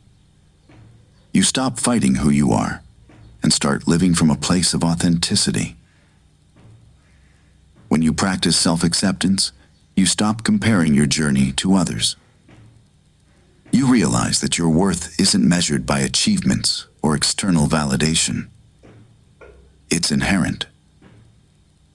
And from that truth, confidence blooms, because the most powerful transformation begins not with rejection of self, but with radical acceptance. Loving yourself Loving yourself is not arrogance, it's alignment. It's choosing to treat yourself with the same kindness, patience, and respect you offer to others. It means speaking to yourself gently when you make mistakes, celebrating your wins without guilt, and honoring your needs without apology. Self-love is action. It's setting boundaries that protect your peace. It's saying no when something drains you, and yes to what nourishes you.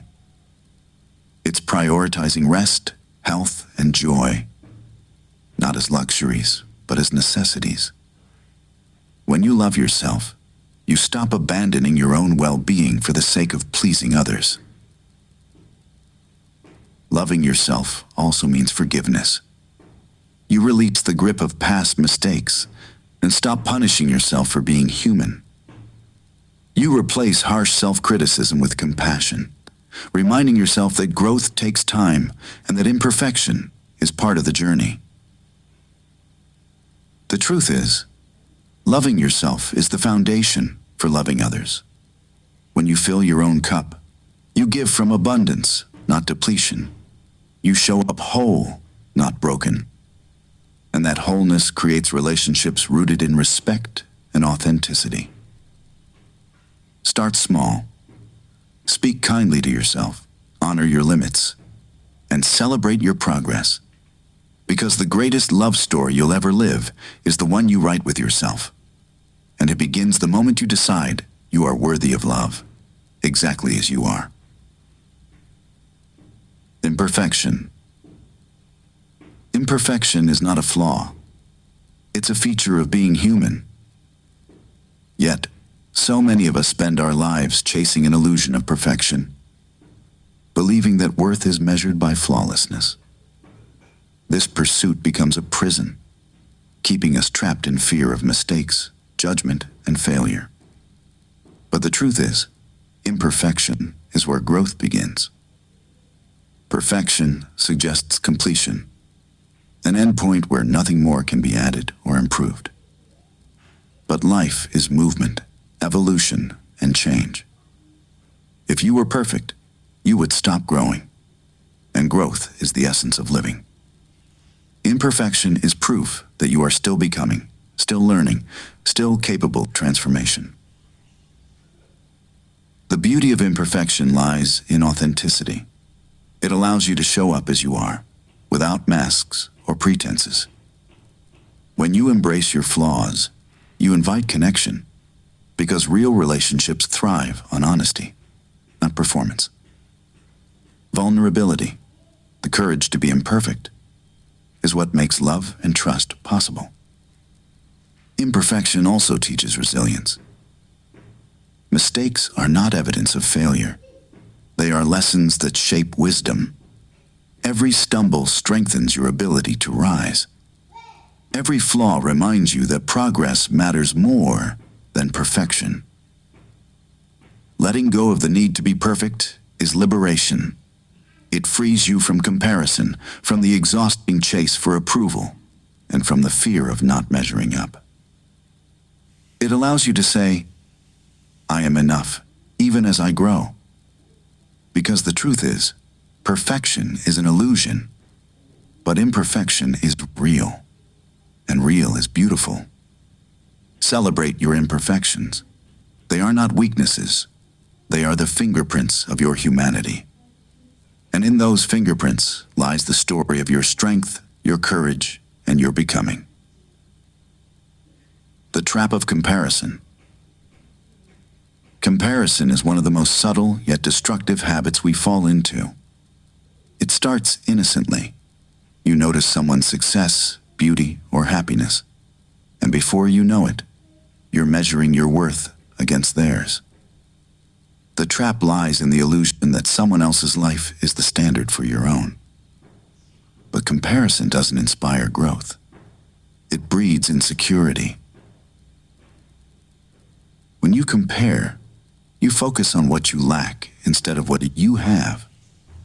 You overlook your progress because you're too busy counting someone else's wins.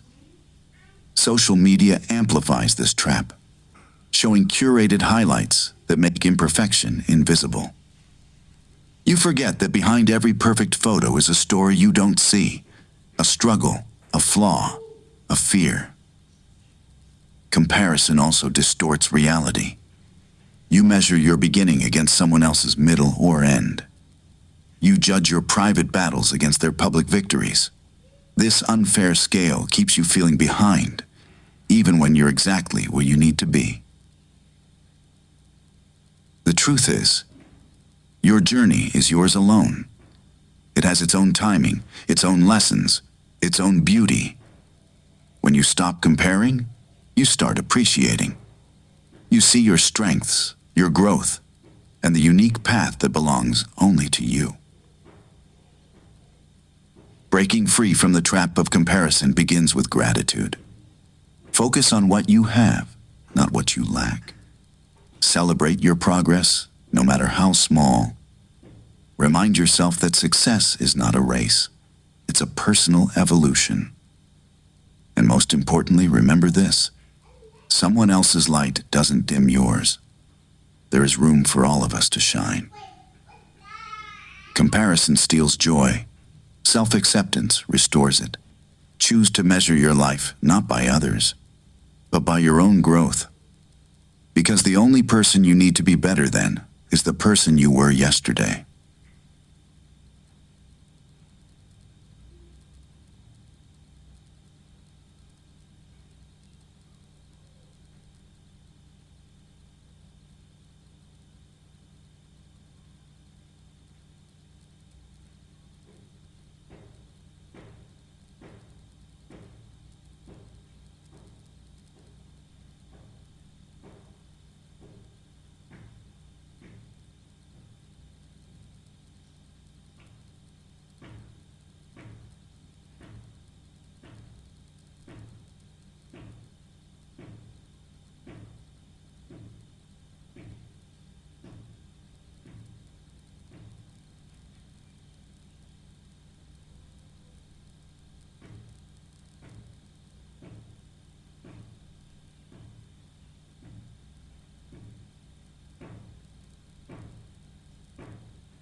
How acceptance fuels growth.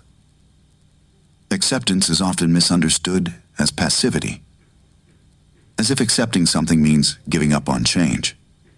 But true acceptance is the opposite. It's the foundation for growth because it creates clarity, peace, and the freedom to move forward without resistance. When you fight reality, you waste energy. You replay mistakes, resist circumstances, and cling to what you wish were different. This struggle keeps you stuck because you're pouring all your strength into denial instead of progress. Acceptance shifts that energy.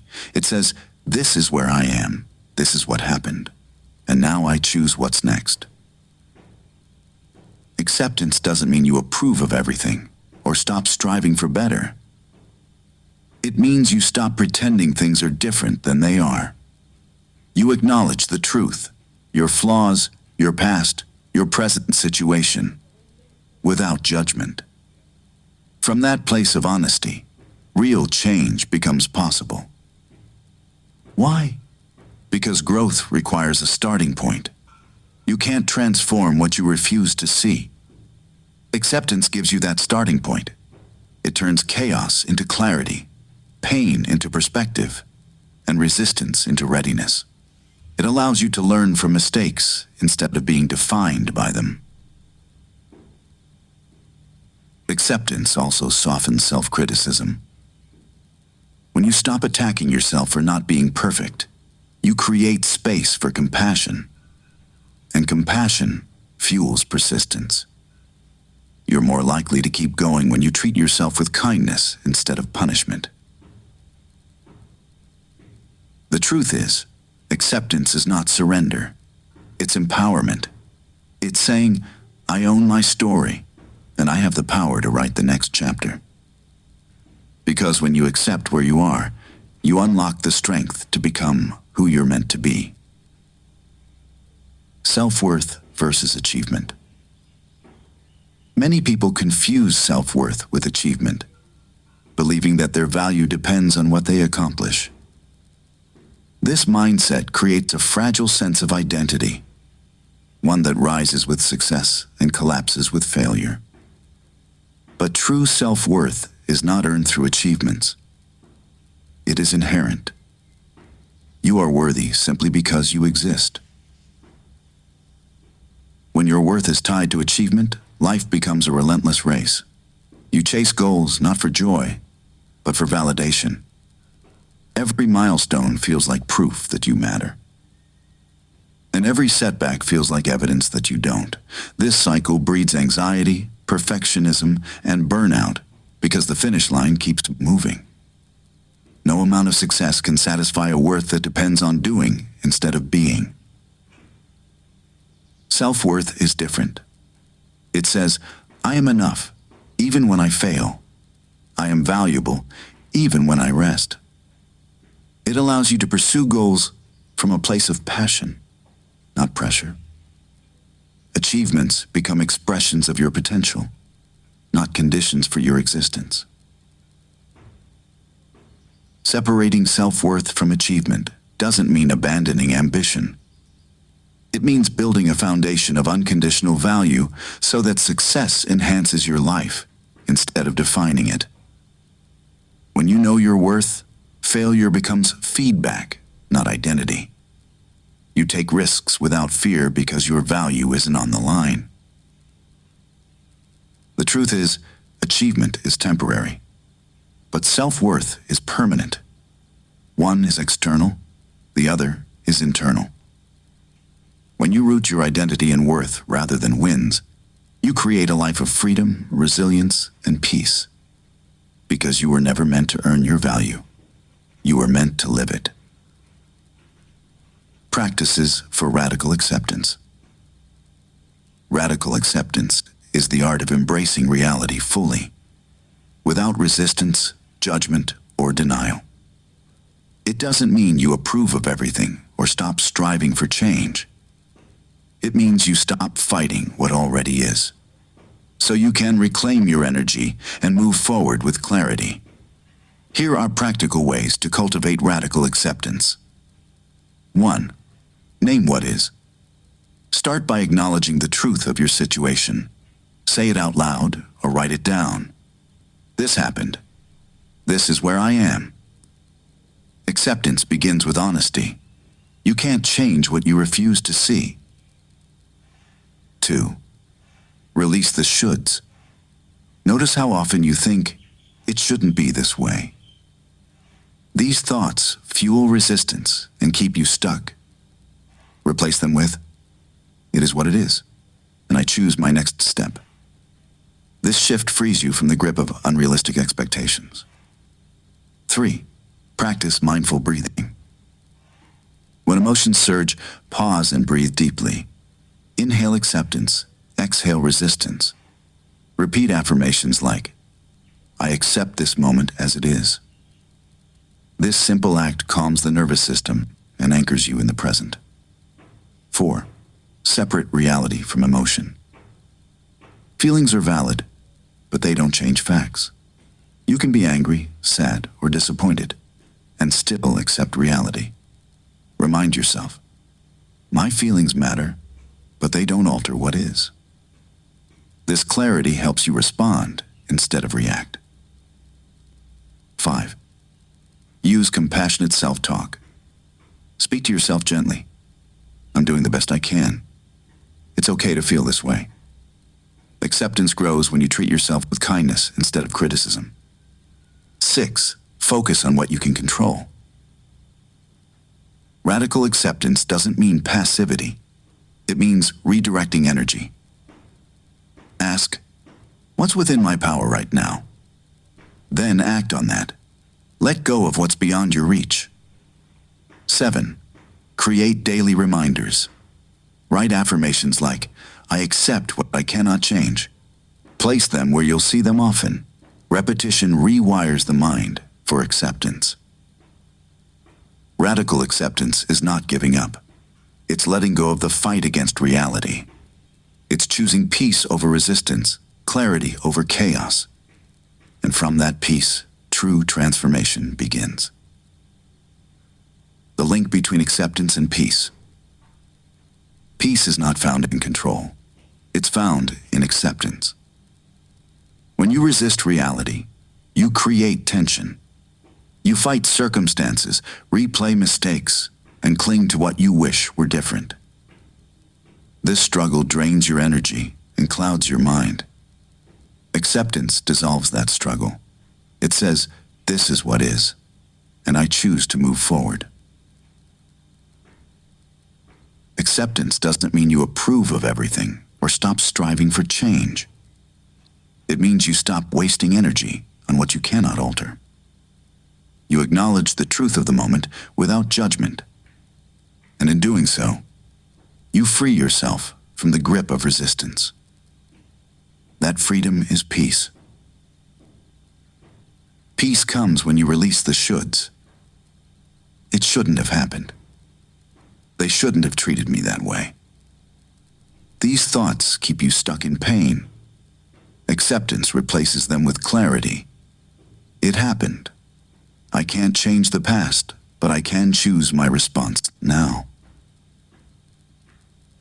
When you accept, your mind shifts from chaos to calm. You stop replaying old stories and start living in the present.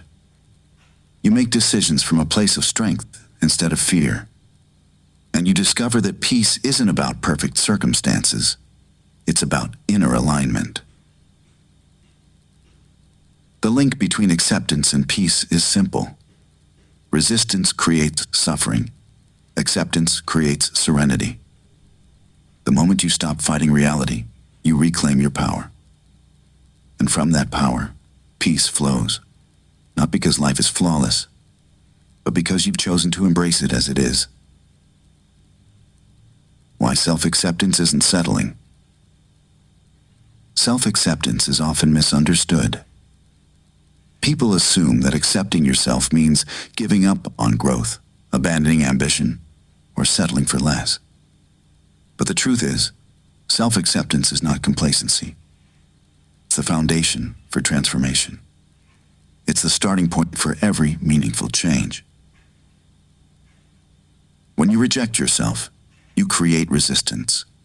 You fight your flaws, deny your feelings, and punish your mistakes. This constant battle drains your energy and keeps you stuck. Acceptance ends that war. It says, I am enough as I am, and I am open to becoming more. From that place of peace, growth becomes possible because you're no longer moving from shame, but from strength. Self-acceptance doesn't mean ignoring areas for improvement. It means acknowledging them without judgment. It means saying, I see where I want to grow, and I love myself through the process. This mindset fuels persistence because you're not chasing perfection. You're embracing progress. Settling is giving up on your potential. Acceptance is honoring your worth while pursuing that potential. It's choosing compassion over criticism, clarity over chaos. When you accept yourself, you create a safe space within, a space where change feels empowering, not punishing. The truth is, you can't build a better life from a foundation of self-hate. You can only build it from self-love. And self-love begins with acceptance. So no, self-acceptance isn't settling. It's the strongest step you can take toward becoming everything you're meant to be. Embracing your unique journey. Your journey is yours alone, unlike anyone else's, and that's what makes it powerful. Yet, In a world obsessed with comparison and competition, it's easy to forget this truth. You look at others' timelines, achievements, and milestones, and wonder if you're behind. But life isn't a race. It's a path designed specifically for you. Embracing your unique journey begins with acceptance. Accept that your pace is perfect for your growth. The detours, delays, and challenges you face aren't signs of failure. They're shaping you into the person you're meant to become. Every experience, even the painful ones, carries lessons that prepare you for what's ahead. Your journey also reflects your values, dreams, and purpose. When you try to live someone else's story, you lose connection to your own. Stop asking, "Am I where they are?" and start asking, "Am I where I need to be for me?" That shift turns comparison into clarity. Celebrate your progress, no matter how small. Every step forward counts. Every moment of resilience matters. Your path may not look like anyone else's, and that's the point. It's unique because it's yours. The truth is, authenticity is the greatest success. When you embrace your journey fully, you stop chasing approval and start living in alignment. And that alignment brings peace, confidence, and joy, the kind that comparison can never give. So honor your path. Trust its timing. And remember, you're not behind. You're not late. You're exactly where you need to be to become who you're meant to be. Becoming your own best friend. Imagine how you treat the people you love most, the patience you offer, the encouragement you give, the forgiveness you extend when they make mistakes. Now ask yourself, do you treat yourself the same way? For most, the answer is no. We are often our harshest critics, quick to judge and slow to forgive. Becoming your own best friend means changing that narrative. It means showing yourself the same kindness you freely give to others. Being your own best friend starts with listening to yourself. Pay attention to your needs, your feelings, and your limits. Instead of ignoring your emotions or pushing through exhaustion, pause and ask, what do I need right now? This simple question is an act of care. Next, speak to yourself with compassion. Replace harsh self-talk with words that heal. Instead of saying, "I'm such a failure," say, "I'm learning and growing." Your inner voice should be a source of comfort, not criticism. Celebrate your wins, no matter how small. Best friends cheer for each other. They don't wait for perfection. Acknowledge your progress, your effort, and your resilience. These moments of recognition build confidence and self-worth. Protect your peace by setting boundaries. Just as you defend a friend from harm, defend yourself from situations and people that drain your energy. Boundaries are not selfish. They're self-respect in action. Finally, choose joy for yourself. Spend time doing things that make you happy, not just things that meet obligations. Laugh, rest, create, explore. Life isn't only about responsibility. It's about fulfillment. Becoming your own best friend is not a luxury. It's a necessity. When you treat yourself with love, you stop seeking validation from others and start living from a place of wholeness. Because the truth is, the longest relationship you'll ever have is with yourself. Make it the healthiest, most loving one possible. Chapter 10. Tools for Letting Go. The Power of Journaling. Journaling is more than writing words on a page. It's a tool for clarity, healing, and transformation. When thoughts stay in your mind, they often feel tangled and overwhelming. Putting them on paper untangles the chaos. giving shape to emotions and structure to ideas. It turns confusion into understanding and pain into perspective. One of the greatest powers of journaling is emotional release. Writing allows you to express feelings you might struggle to say out loud: anger, sadness, fear, or even joy. It creates a safe space where judgment disappears and honesty thrives. Every word you write is a step toward letting go of what weighs you down. Journaling also builds self-awareness. When you record your thoughts regularly, patterns emerge.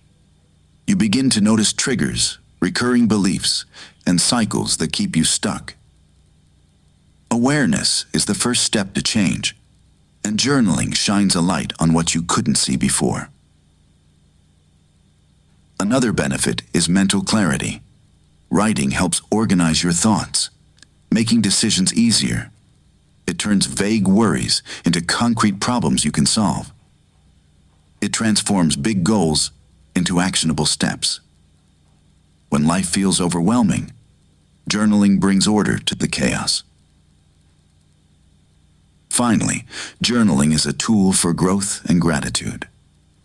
Reflecting on your progress reminds you how far you've come. Recording moments of gratitude shifts your focus from lack to abundance, creating a mindset of positivity and resilience. You don't need rules or perfection, just a pen, paper, and honesty. Write freely, without editing or censoring. Let the words flow. Because journaling isn't about creating something beautiful. It's about creating space for healing, clarity, and transformation. And in that space, you rediscover yourself. Meditation for release. Meditation is one of the most powerful practices for letting go because it quiets the mind, calms the body, and creates space for emotional freedom. When you're holding on to stress, resentment, or fear, your nervous system stays in overdrive. Meditation shifts you from tension to peace, allowing you to release what no longer serves you. Why it works. Meditation activates the parasympathetic nervous system, the body's natural relaxation response. It lowers cortisol levels, slows the heart rate, and brings clarity to the mind. In this state, you're better able to observe your thoughts without judgment and let them pass instead of clinging to them. How to practice meditation for release. Find a quiet space. Sit comfortably with your back straight. Close your eyes and take a few deep breaths, inhaling calm and exhaling tension. Set an intention. Silently affirm, I release what no longer serves me. This creates focus for your practice. Use breath as an anchor. Inhale slowly through the nose, exhale through the mouth. With each exhale, imagine letting go of stress, fear, or pain. Observe without attachment. When thoughts arise, don't fight them. Notice them, then let them drift away like clouds. Visualize release. Picture yourself placing your worries in a box and watching it float away, or imagine a river carrying your burdens downstream. Close with gratitude. After 10-15 minutes, take a final deep breath and thank yourself for creating space for peace. Tip: start with 5 minutes a day and gradually increase. Pair meditation with journaling for deeper clarity and emotional release. Meditation isn't about emptying the mind. It's about creating room for peace. When you practice regularly, you train yourself to let go with ease, turning release into a natural rhythm of life. Visualization techniques. Visualization is a powerful tool for creating mental clarity and emotional release. It works by engaging your imagination to picture the outcome you desire. helping you shift from fear and resistance to peace and possibility. When practiced consistently, visualization rewires your brain to align with your goals and intentions. 1. The let go. Visualization. Close your eyes and imagine holding a heavy bag filled with worries, regrets, and fears.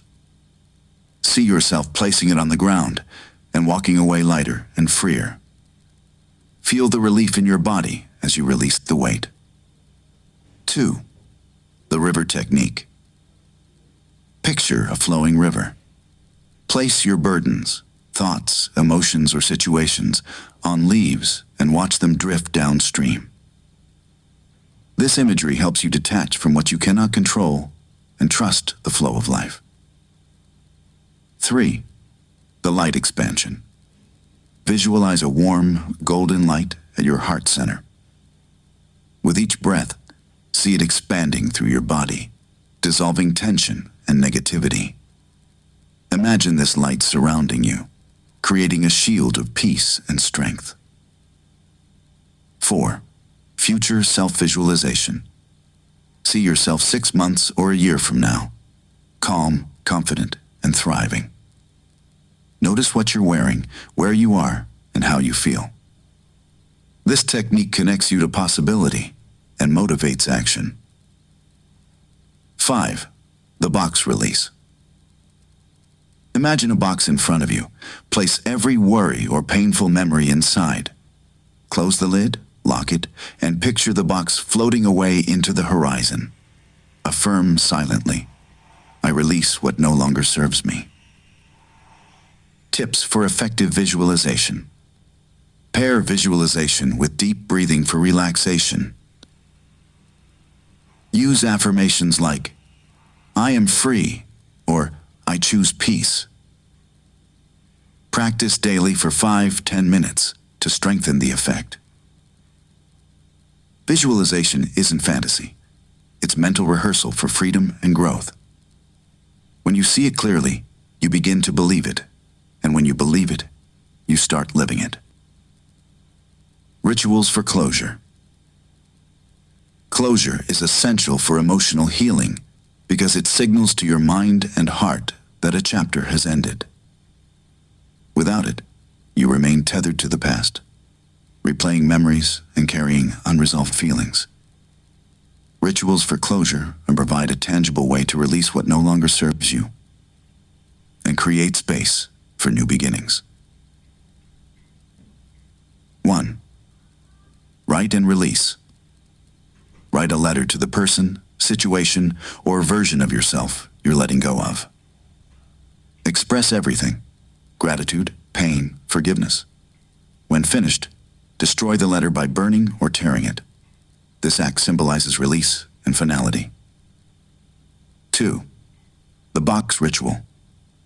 Gather items that remind you of the past, photos, notes, objects, and place them in a box. Seal it and store it away or dispose of it. This physical act helps your mind detach from emotional triggers. 3.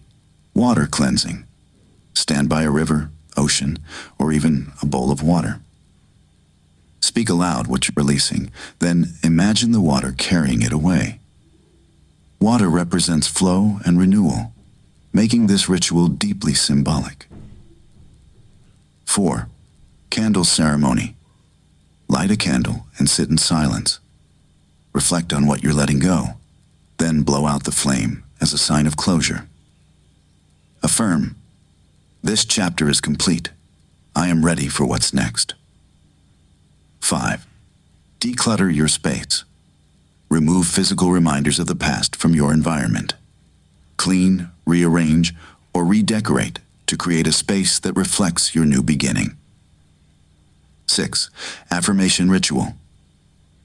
Stand in front of a mirror and speak affirmations like, Lerta, I release what no longer serves me. I choose peace and growth. Repeat until you feel the shift within. 7. Planting new intentions. Write down what you want to invite into your life and bury it in soil or plant a seed. As the plant grows, it symbolizes your own growth and renewal. Rituals for closure aren't magic. They're mindfulness in action.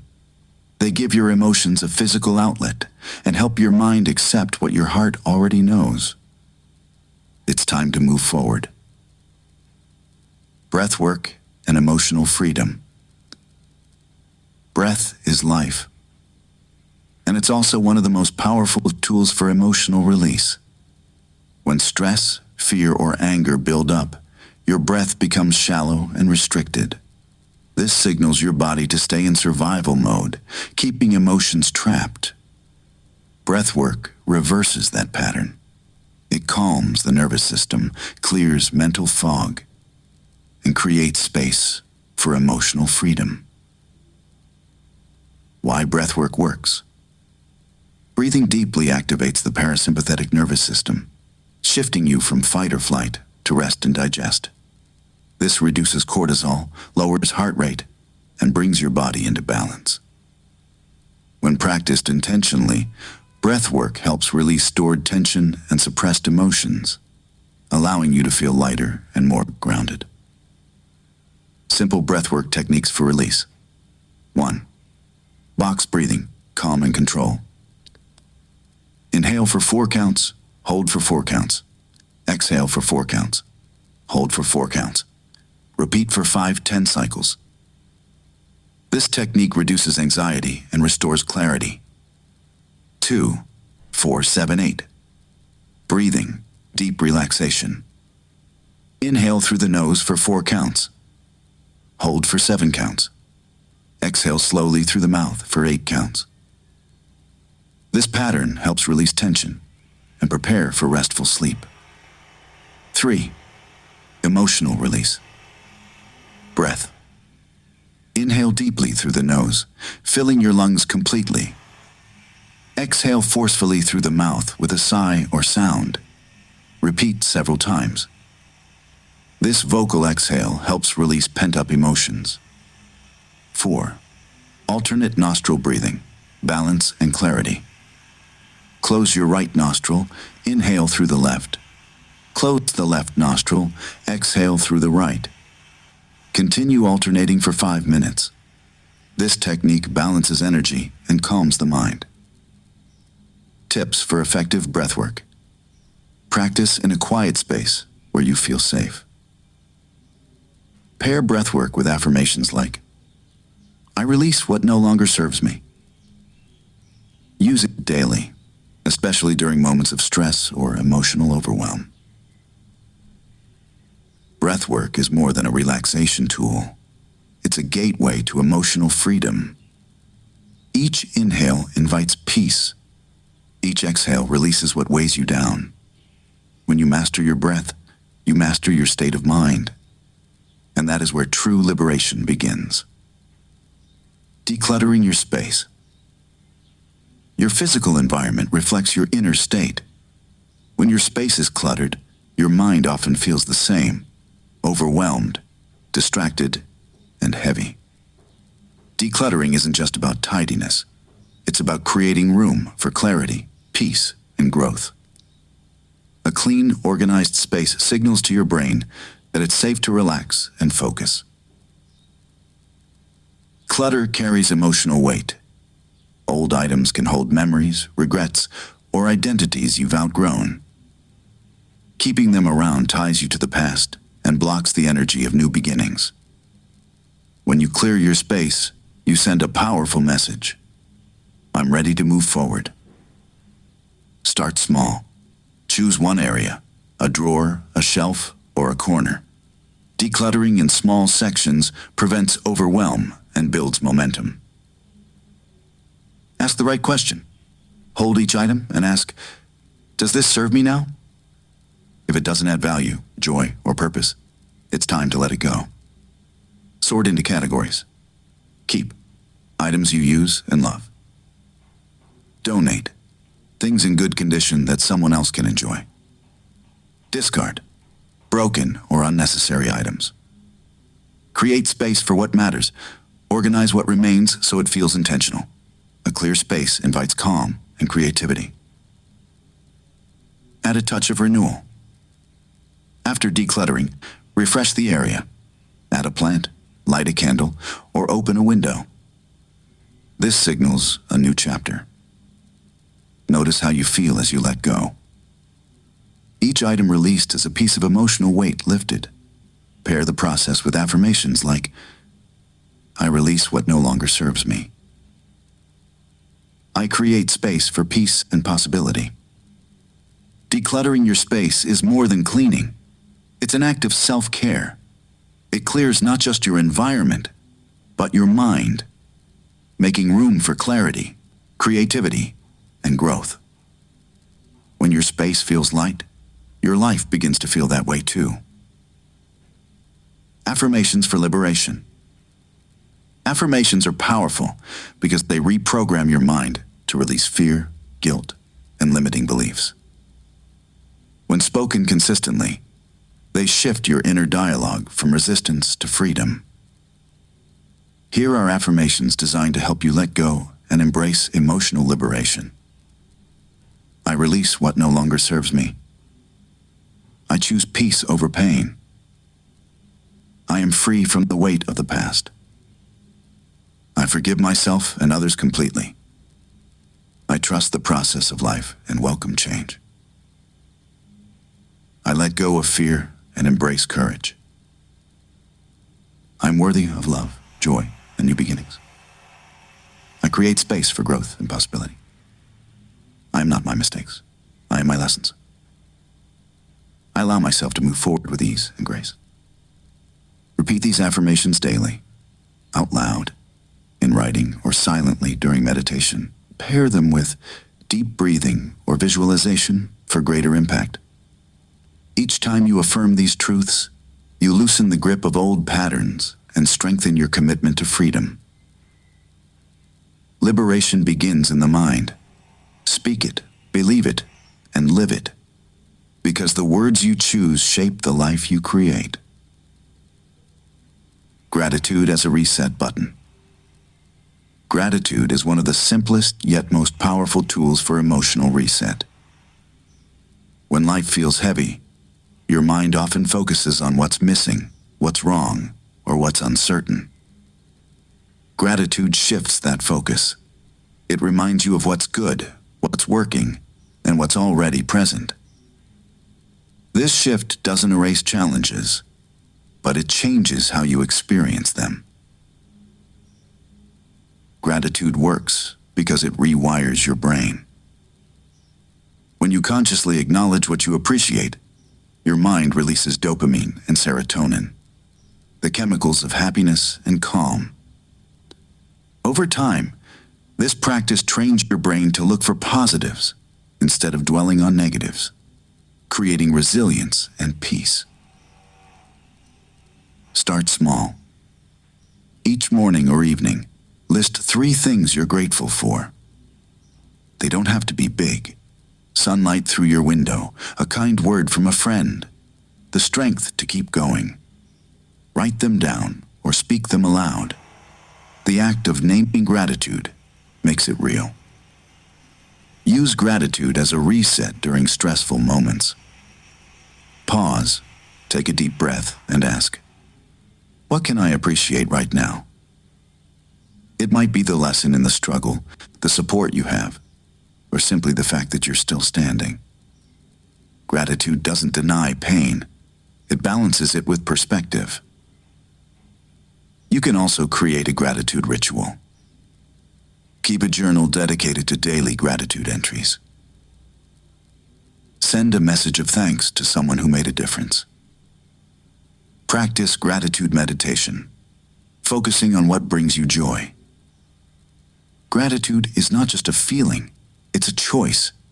And every time you choose it, you reset your mind from scarcity to abundance, from stress to serenity.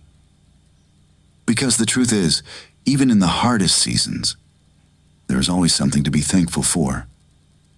And that awareness changes everything. Energy clearing practices. Energy clearing is the process of removing stagnant, negative or heavy energy from your mind, body, and environment. Just as physical clutter weighs down your space, energetic clutter weighs down your spirit.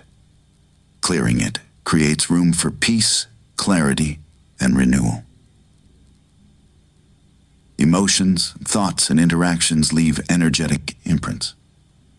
Over time, these accumulate, making you feel drained, anxious, or stuck. Clearing practices help reset your energy field, restore balance, and invite positive flow. Take slow, deep breaths. Inhale light and calm. Exhale tension and negativity. Visualize stress leaving your body with each breath. Burn sage or palo santo and let the smoke move through your space. As you do, affirm, I release all energy that does not serve me. Soak in a bath with Epsom or sea salt to cleanse your body energetically. If showering, imagine the water washing away heaviness and restoring clarity. Use singing bowls, bells, or even clapping to break up stagnant energy. Sound vibrations help shift the frequency of your environment. Close your eyes and picture a bright white or golden light surrounding you. See it dissolving any dark or heavy energy, leaving you radiant and free. Physical clutter holds energy. Clearing your environment naturally clears your mind and emotional field. Place cleansing crystals like selenite or clear quartz in your space. These stones absorb and neutralize negative energy. Repeat statements like, I release all energy that is not mine. I welcome peace and positivity into my space. Energy clearing is not just a ritual, it's a reset. It helps you let go of what weighs you down and align with what lifts you up. Practice regularly, especially after stressful events or interactions, and notice how light and grounded you feel. Creating a let-go plan. Letting go isn't just an emotional decision, it's a process.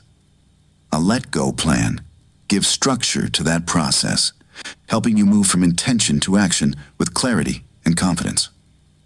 Here's how to create one. 1. Identify what you're releasing. Write down everything you need to let go of: relationships, habits, beliefs, regrets, or fears. Be specific. Naming what you're releasing brings awareness and makes the process tangible. 2. Understand why it matters. For each item, ask, how is this holding me back? What will I gain by letting it go? Connecting the release to your growth creates motivation and purpose. 3. Choose your method of release. Decide how you'll let go. Options include journaling, meditation, visualization, or rituals like writing a letter and destroying it. Pick what resonates with you. 4. Set boundaries and actions. If letting go involves people or environments, define clear boundaries. Limit contact, unfollow on social media, or remove physical reminders. These actions reinforce your decision. 5. Create affirmations for support. Write empowering statements like, I release what no longer serves me. I choose peace and growth. Repeat them daily to strengthen your mindset. 6. Schedule your practice. Consistency matters. Set aside time each day or week for your chosen release practices, whether it's journaling, breathwork, or meditation. 7. Track your progress. Keep a journal of how you feel as you let go. Note shifts in mood, energy, and clarity. Celebrate small wins. They're proof of transformation. 8. Replace with positive habits. Letting go creates space. Fill that space with habits that nurture your growth. Reading, exercise, creative expression, or connecting with supportive people. A let-go plan turns an abstract idea into actionable steps. It gives you control over the process and reminds you that letting go isn't loss, it's liberation. When you follow this plan, you don't just release the past, you create room for the future you deserve. Chapter 11. Creating space for the new you. Why space matters. Space is more than emptiness, it's possibility. When your life is cluttered with old habits, toxic relationships, and constant noise, there's no room for growth. Space matters because it creates the environment for clarity, creativity, and peace. Without it, you stay stuck in cycles that drain your energy and block your potential. Physical space affects mental space. A cluttered room often mirrors a cluttered mind. When you clear your surroundings, you signal to your brain that it's safe to relax and focus. This isn't just about aesthetics. It's about energy flow. A clean, open space invites calm and productivity. Emotional space is just as important. When you hold on to resentment, fear, or outdated identities, you leave no room for joy or new experiences. Letting go isn't loss. It's making space for what's meant for you. Every release creates an opening for growth. Or space also matters in relationships. Healthy boundaries protect your energy and allow you to breathe. Without space, even love becomes suffocating. Boundaries aren't walls, they're doors that let in what nourishes you and keep out what harms you. Creating space is an act of self-care. It's saying, I deserve peace. I deserve clarity. Whether it's decluttering your home, taking time for solitude, or releasing emotional baggage, space is the foundation for transformation. Because the truth is, nothing new can enter a life that's already full of what no longer belongs. Mental decluttering. Mental clutter is the overload of thoughts, worries, and distractions that crowd your mind and drain your focus. Just like a messy room makes it hard to relax, a cluttered mind makes it hard to think clearly, make decisions, and feel at peace. Mental decluttering is the process of clearing that chaos so you can create space for clarity, creativity, and calm. Start by writing it out. When your mind feels tangled, grab a notebook and do a brain dump. Write down every thought, task, and worry without filtering. Seeing it on paper organizes what felt overwhelming and helps you separate what matters from what doesn't. Next, prioritize and release. Ask yourself, what truly needs my attention? What can wait? What can I let go of completely? Often, mental clutter comes from trying to hold on to everything at once. Simplify by focusing on what's essential. Practice mindfulness. Spend a few minutes each day in stillness, breathing deeply and observing your thoughts without judgment. When a thought arises, imagine it as a cloud drifting by. This trains your mind to detach instead of cling. Limit information overload. Too much news, social media, and constant notifications keep your mind in a state of chaos. Set boundaries. Schedule screen-free time, unsubscribe from unnecessary emails, and mute distractions that don't serve your peace. Finally, create mental rituals for clarity. Start your day with affirmations like, I choose focus and calm. End your day by listing 3 things you're grateful for. Gratitude shifts your mind from clutter to clarity. Mental decluttering isn't about emptying your mind. It's about organizing it so you can think, feel, and live with intention. When your mental space is clear, your life feels lighter, and your decisions become easier. Physical environment reset. Your physical environment has a direct impact on your mental and emotional well-being. When your surroundings feel cluttered, chaotic, or stagnant, it's harder to focus, relax, and feel inspired. A physical environment reset is about creating a space that reflects clarity, peace, and growth. A space that supports the life you're building. Start by clearing clutter. Remove items that no longer serve a purpose or bring you joy. Old papers, broken objects, and unused belongings carry stagnant energy. Letting them go creates room for freshness and flow. Next, reorganize with intention. Arrange your space so it feels open and functional. Keep only what adds value or beauty. A clean, organized environment signals to your mind that it's safe to relax and focus. Add elements of renewal. Bring in natural light by opening curtains. Introduce plants for life and vitality. Use calming colors and textures that evoke peace. Small touches, like a candle, a cozy throw, or a piece of art, can transform the energy of a room.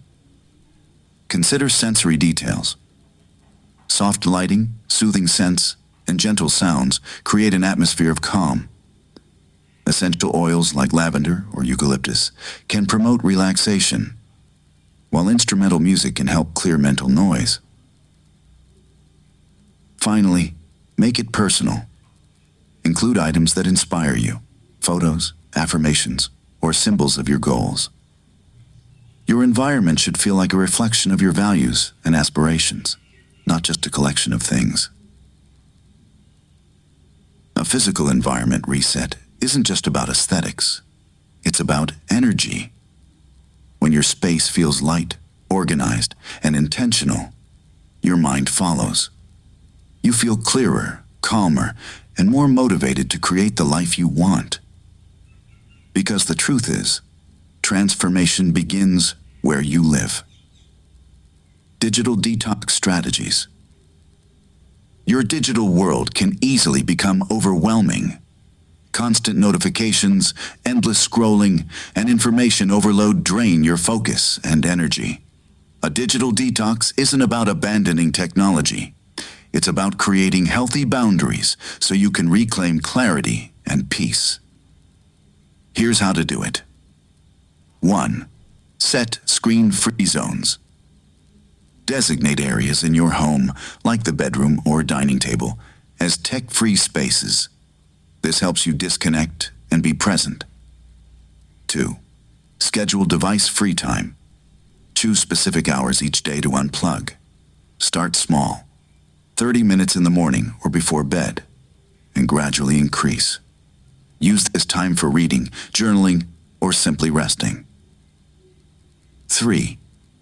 Turn off non-essential notifications. Constant alerts keep your brain in a state of distraction. Disable notifications for social media, email, and apps that aren't urgent. Check them intentionally instead of reactively. 4. Declutter your digital space. Delete unused apps, organize files, and unsubscribe from unnecessary emails. A clean digital environment reduces mental clutter. 5. Limit social media consumption. Set time limits or use apps that track usage. Ask yourself, does this add value or drain me? Replace mindless scrolling with activities that nourish your mind. 6. Practice a digital Sabbath.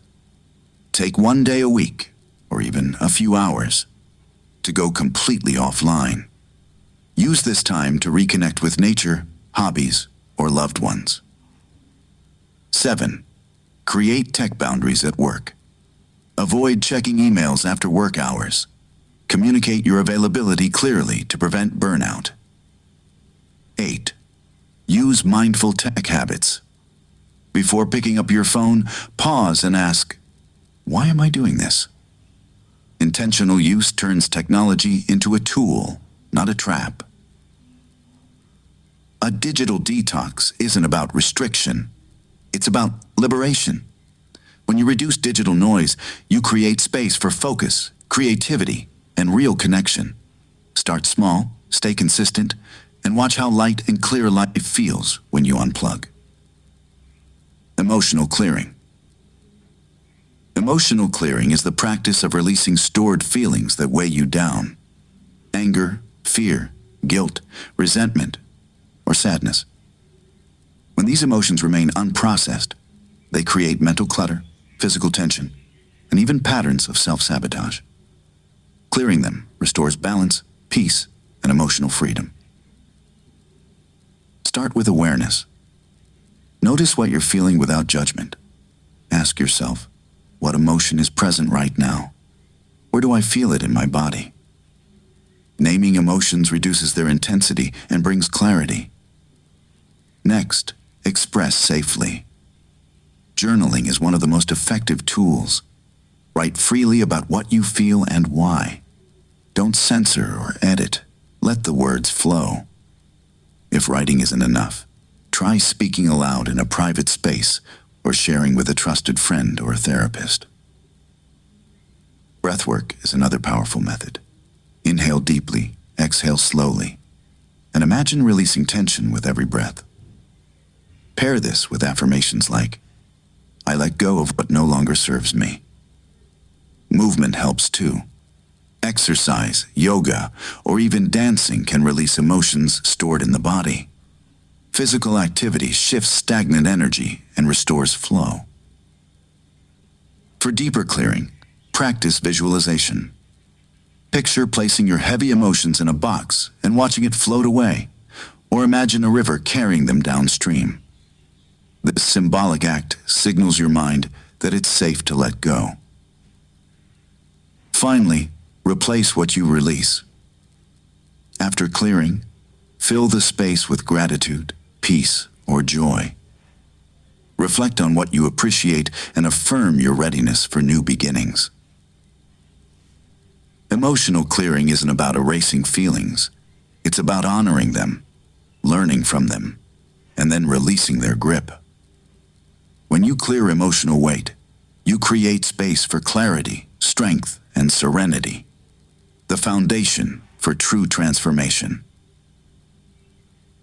Saying no to overcommitment. Overcommitment is one of the fastest paths to burnout.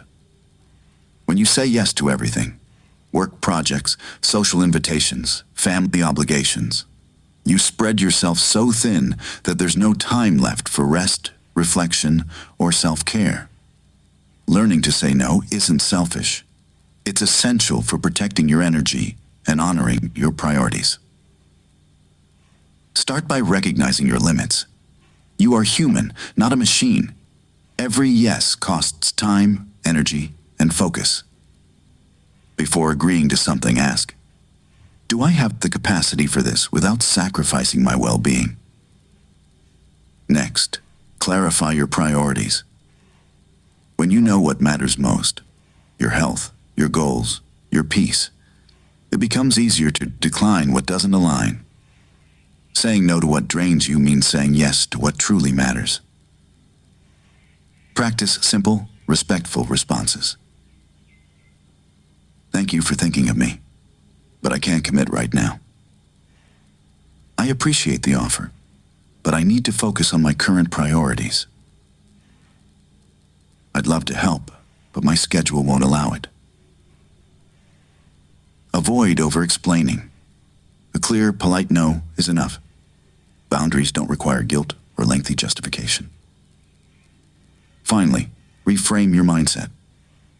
Saying no isn't rejection, it's self-respect. It's choosing balance over chaos, quality over quantity. When you stop overcommitting, you create space for rest, creativity, and meaningful connections. Remember, every time you say yes to something that doesn't serve you, you say no to yourself. Flip that equation.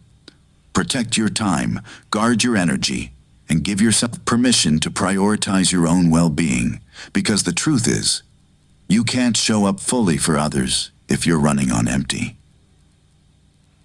Minimalism for mental health. Minimalism isn't just a design trend. It's a lifestyle that can transform your mental well-being. When your life is cluttered with excess, possessions, commitments, and even digital noise, it creates stress and overwhelm. Minimalism clears that clutter, making space for peace, clarity, and focus. Why it matters. Every item you own, every obligation you accept, and every notification you allow demands mental energy. The more you accumulate, the more scattered your attention becomes.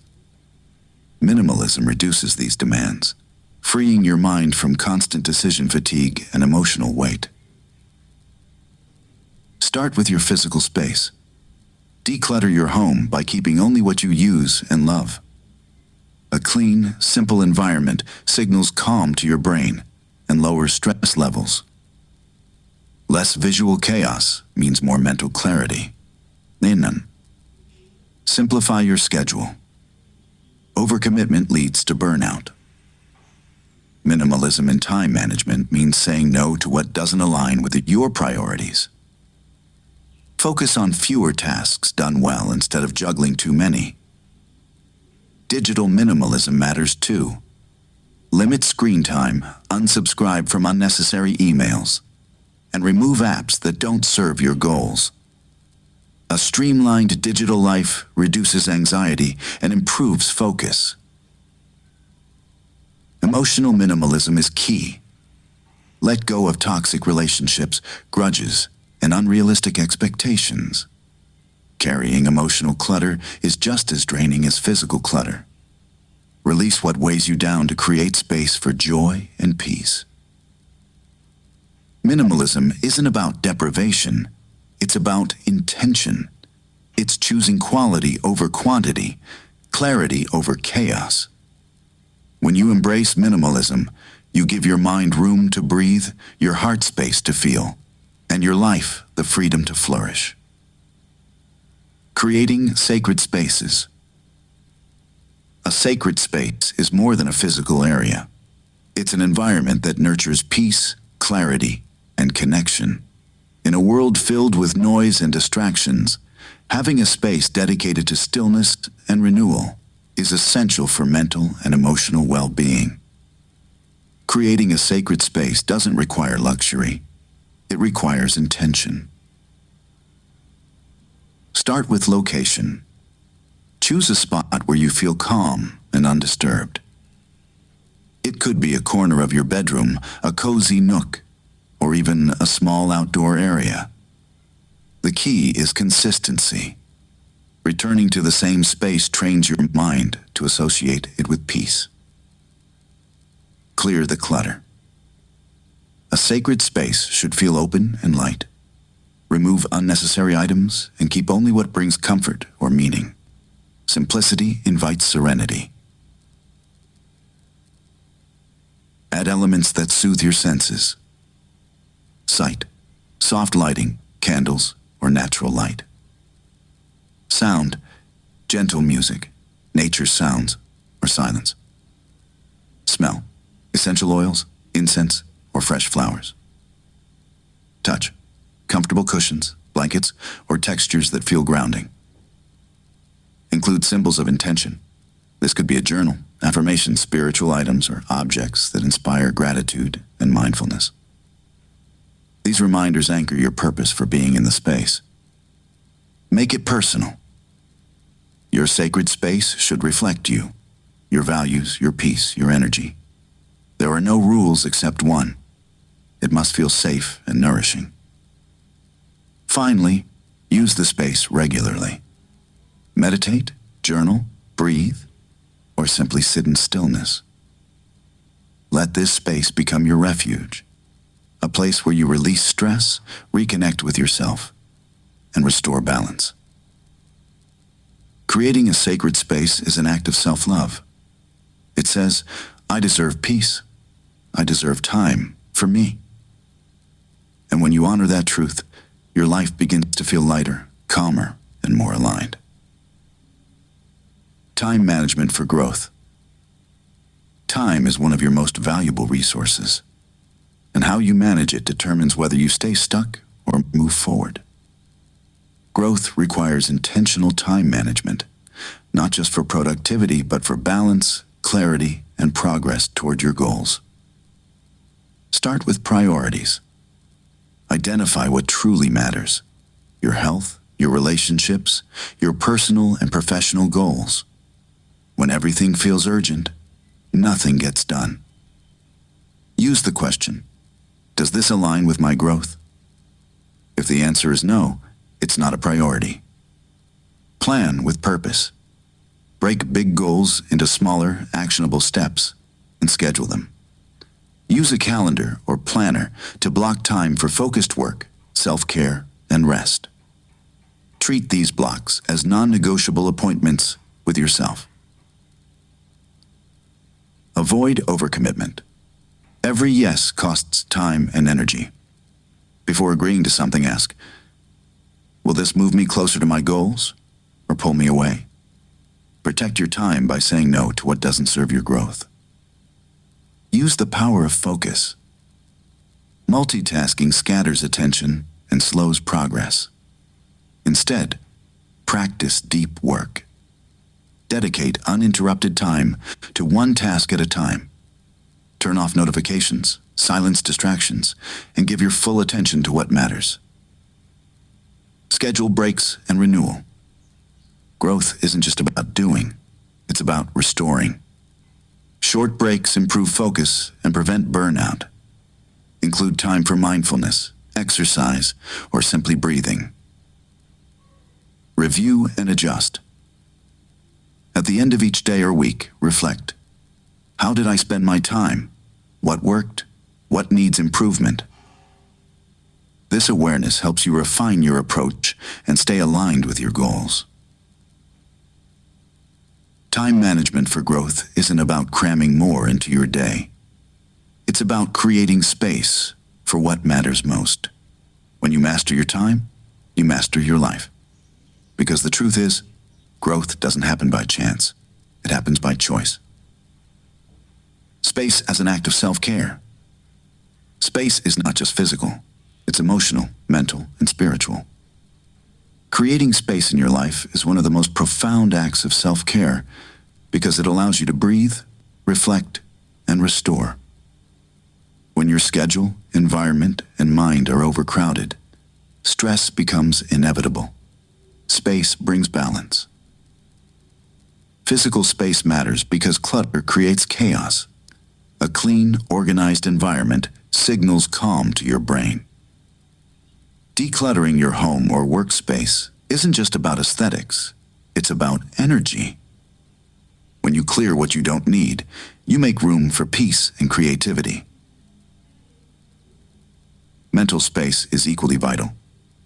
Overthinking, constant notifications, and endless to-do lists keep your mind in overdrive.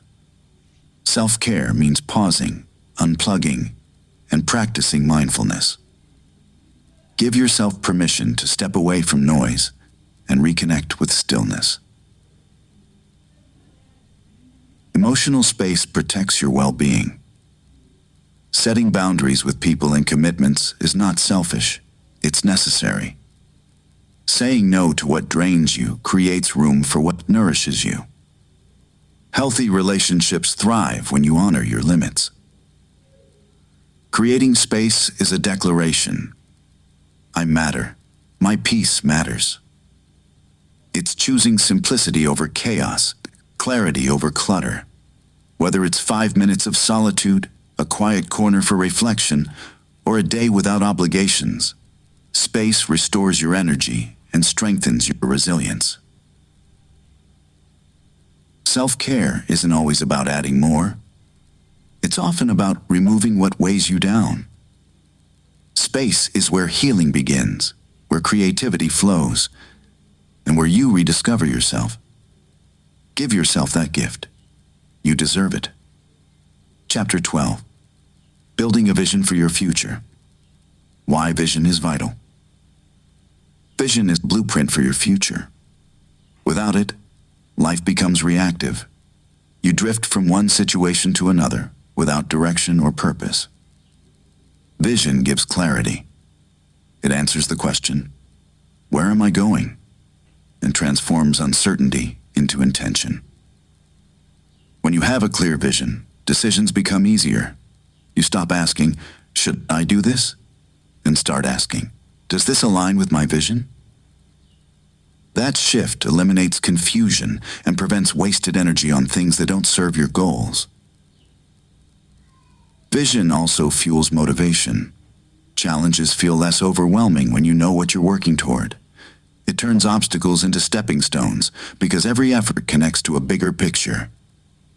Without vision, setbacks feel like dead ends. With vision, they feel like detours on the way to something greater. A strong vision creates focus.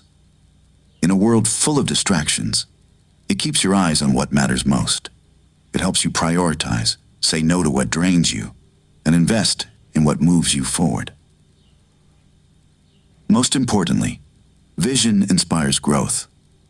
It stretches you beyond your comfort zone because it shows you what's possible. It reminds you that your current reality is not your final destination. Vision isn't just a dream. It's a roadmap. When you define it clearly and commit to it, you stop wandering and start building. Because the truth is, without vision, you survive. With vision, you thrive. Crafting your ideal life. Your ideal life doesn't happen by accident. It's created with intention. Crafting it begins with clarity, knowing what you truly want, not what others expect of you. It's about designing a life that reflects your values, passions, and purpose. Start with vision. Ask yourself, what does my ideal day look like? Where do I live? Who am I surrounded by?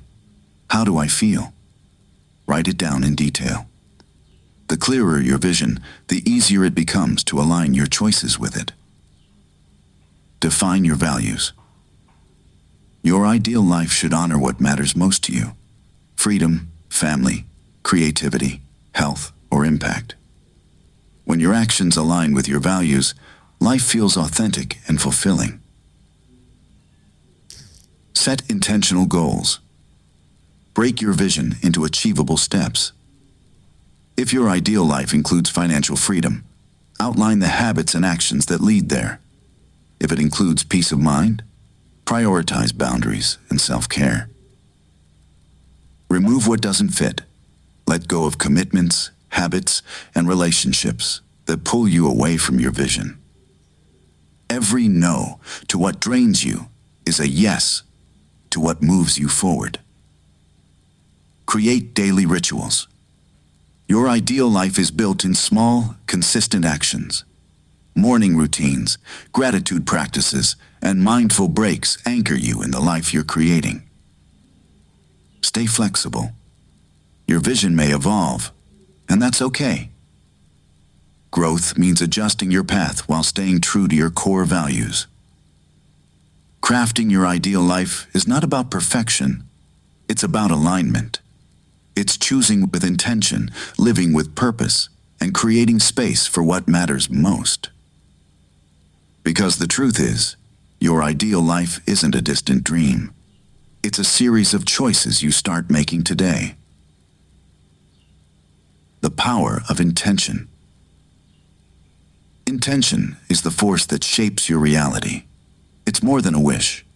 It's a conscious decision to direct your energy toward what matters most. When you live with intention, you stop drifting and start creating. You move from reaction to purpose, from chaos to clarity. Intention begins with awareness. Ask yourself, what do I truly want? Why does it matter? These questions cut through distractions and align your actions with your values. Without intention, life becomes a series of random choices. With intention, every step becomes deliberate. The power of intention lies in focus.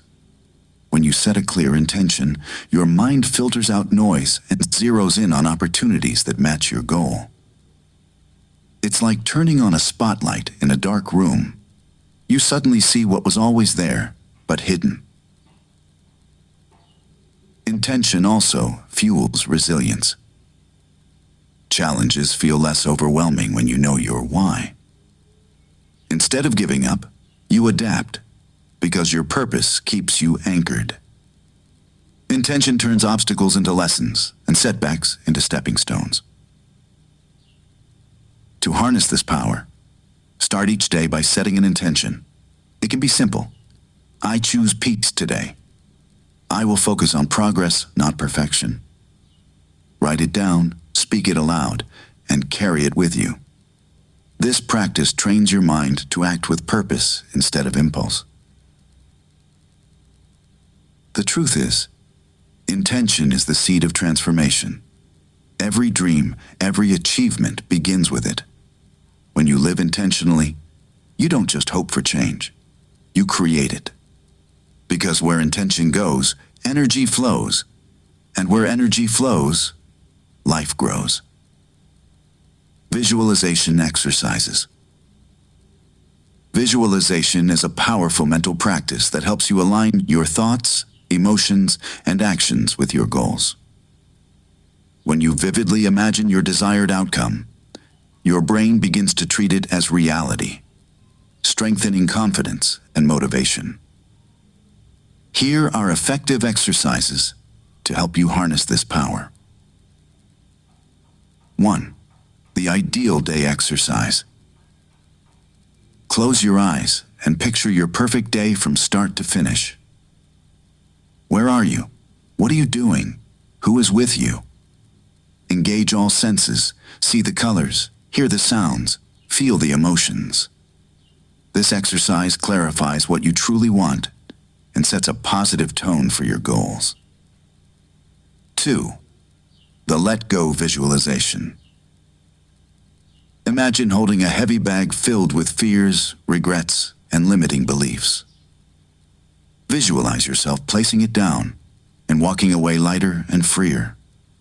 Feel the relief in your body as you release what no longer serves you. 3. Future self-connection.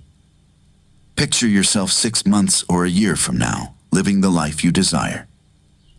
Notice your surroundings, your posture, your emotions.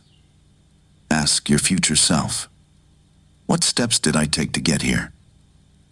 This exercise builds clarity and motivation. 4. The river release. Visualize a flowing river. Place your worries and emotional burdens on leaves and watch them drift downstream. This imagery helps you detach from what you cannot control and trust the flow of life. 5. Light expansion technique. Imagine a warm, golden light at your heart center.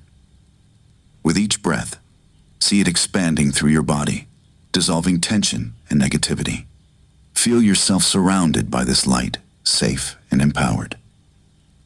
6. Vision board in your mind. Create a mental collage of your goals, career, health, relationships, peace. See each image vividly and hold it for a few moments. This strengthens focus and intention. Tips for success. Pair visualization with deep breathing for relaxation. Use affirmations like, I am capable, or I welcome growth. Practice daily for 5-10 minutes to reinforce positive change. Visualization isn't fantasy. It's mental rehearsal for reality. When you see it clearly, you begin to believe it. And when you believe it, you take action to make it real. Setting SMART goals. SMART goals are a proven framework for turning vague intentions into clear, actionable plans. The acronym stands for specific, measurable, achievable, relevant, and time-bound.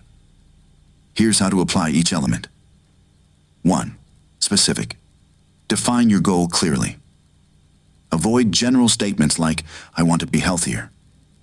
Instead say, I will exercise for 30 minutes, 5 days a week.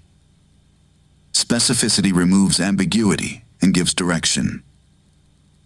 2. Measurable.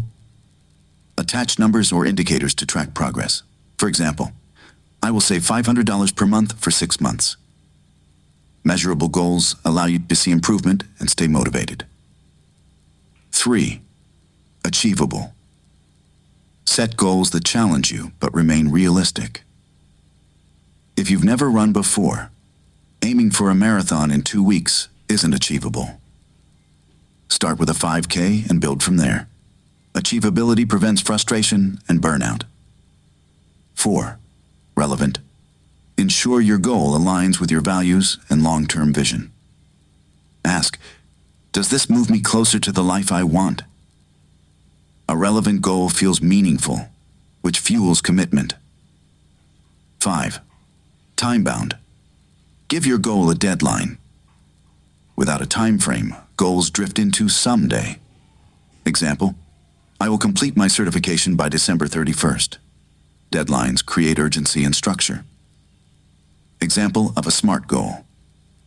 Instead of saying, I want to write a book, make it SMART. I will write 500 words a day, 5 days a week, and complete the first draft of my book in 6 months. SMART goals turn dreams into plans and plans into results. They provide clarity, focus, and accountability, key ingredients for success. Aligning actions with vision.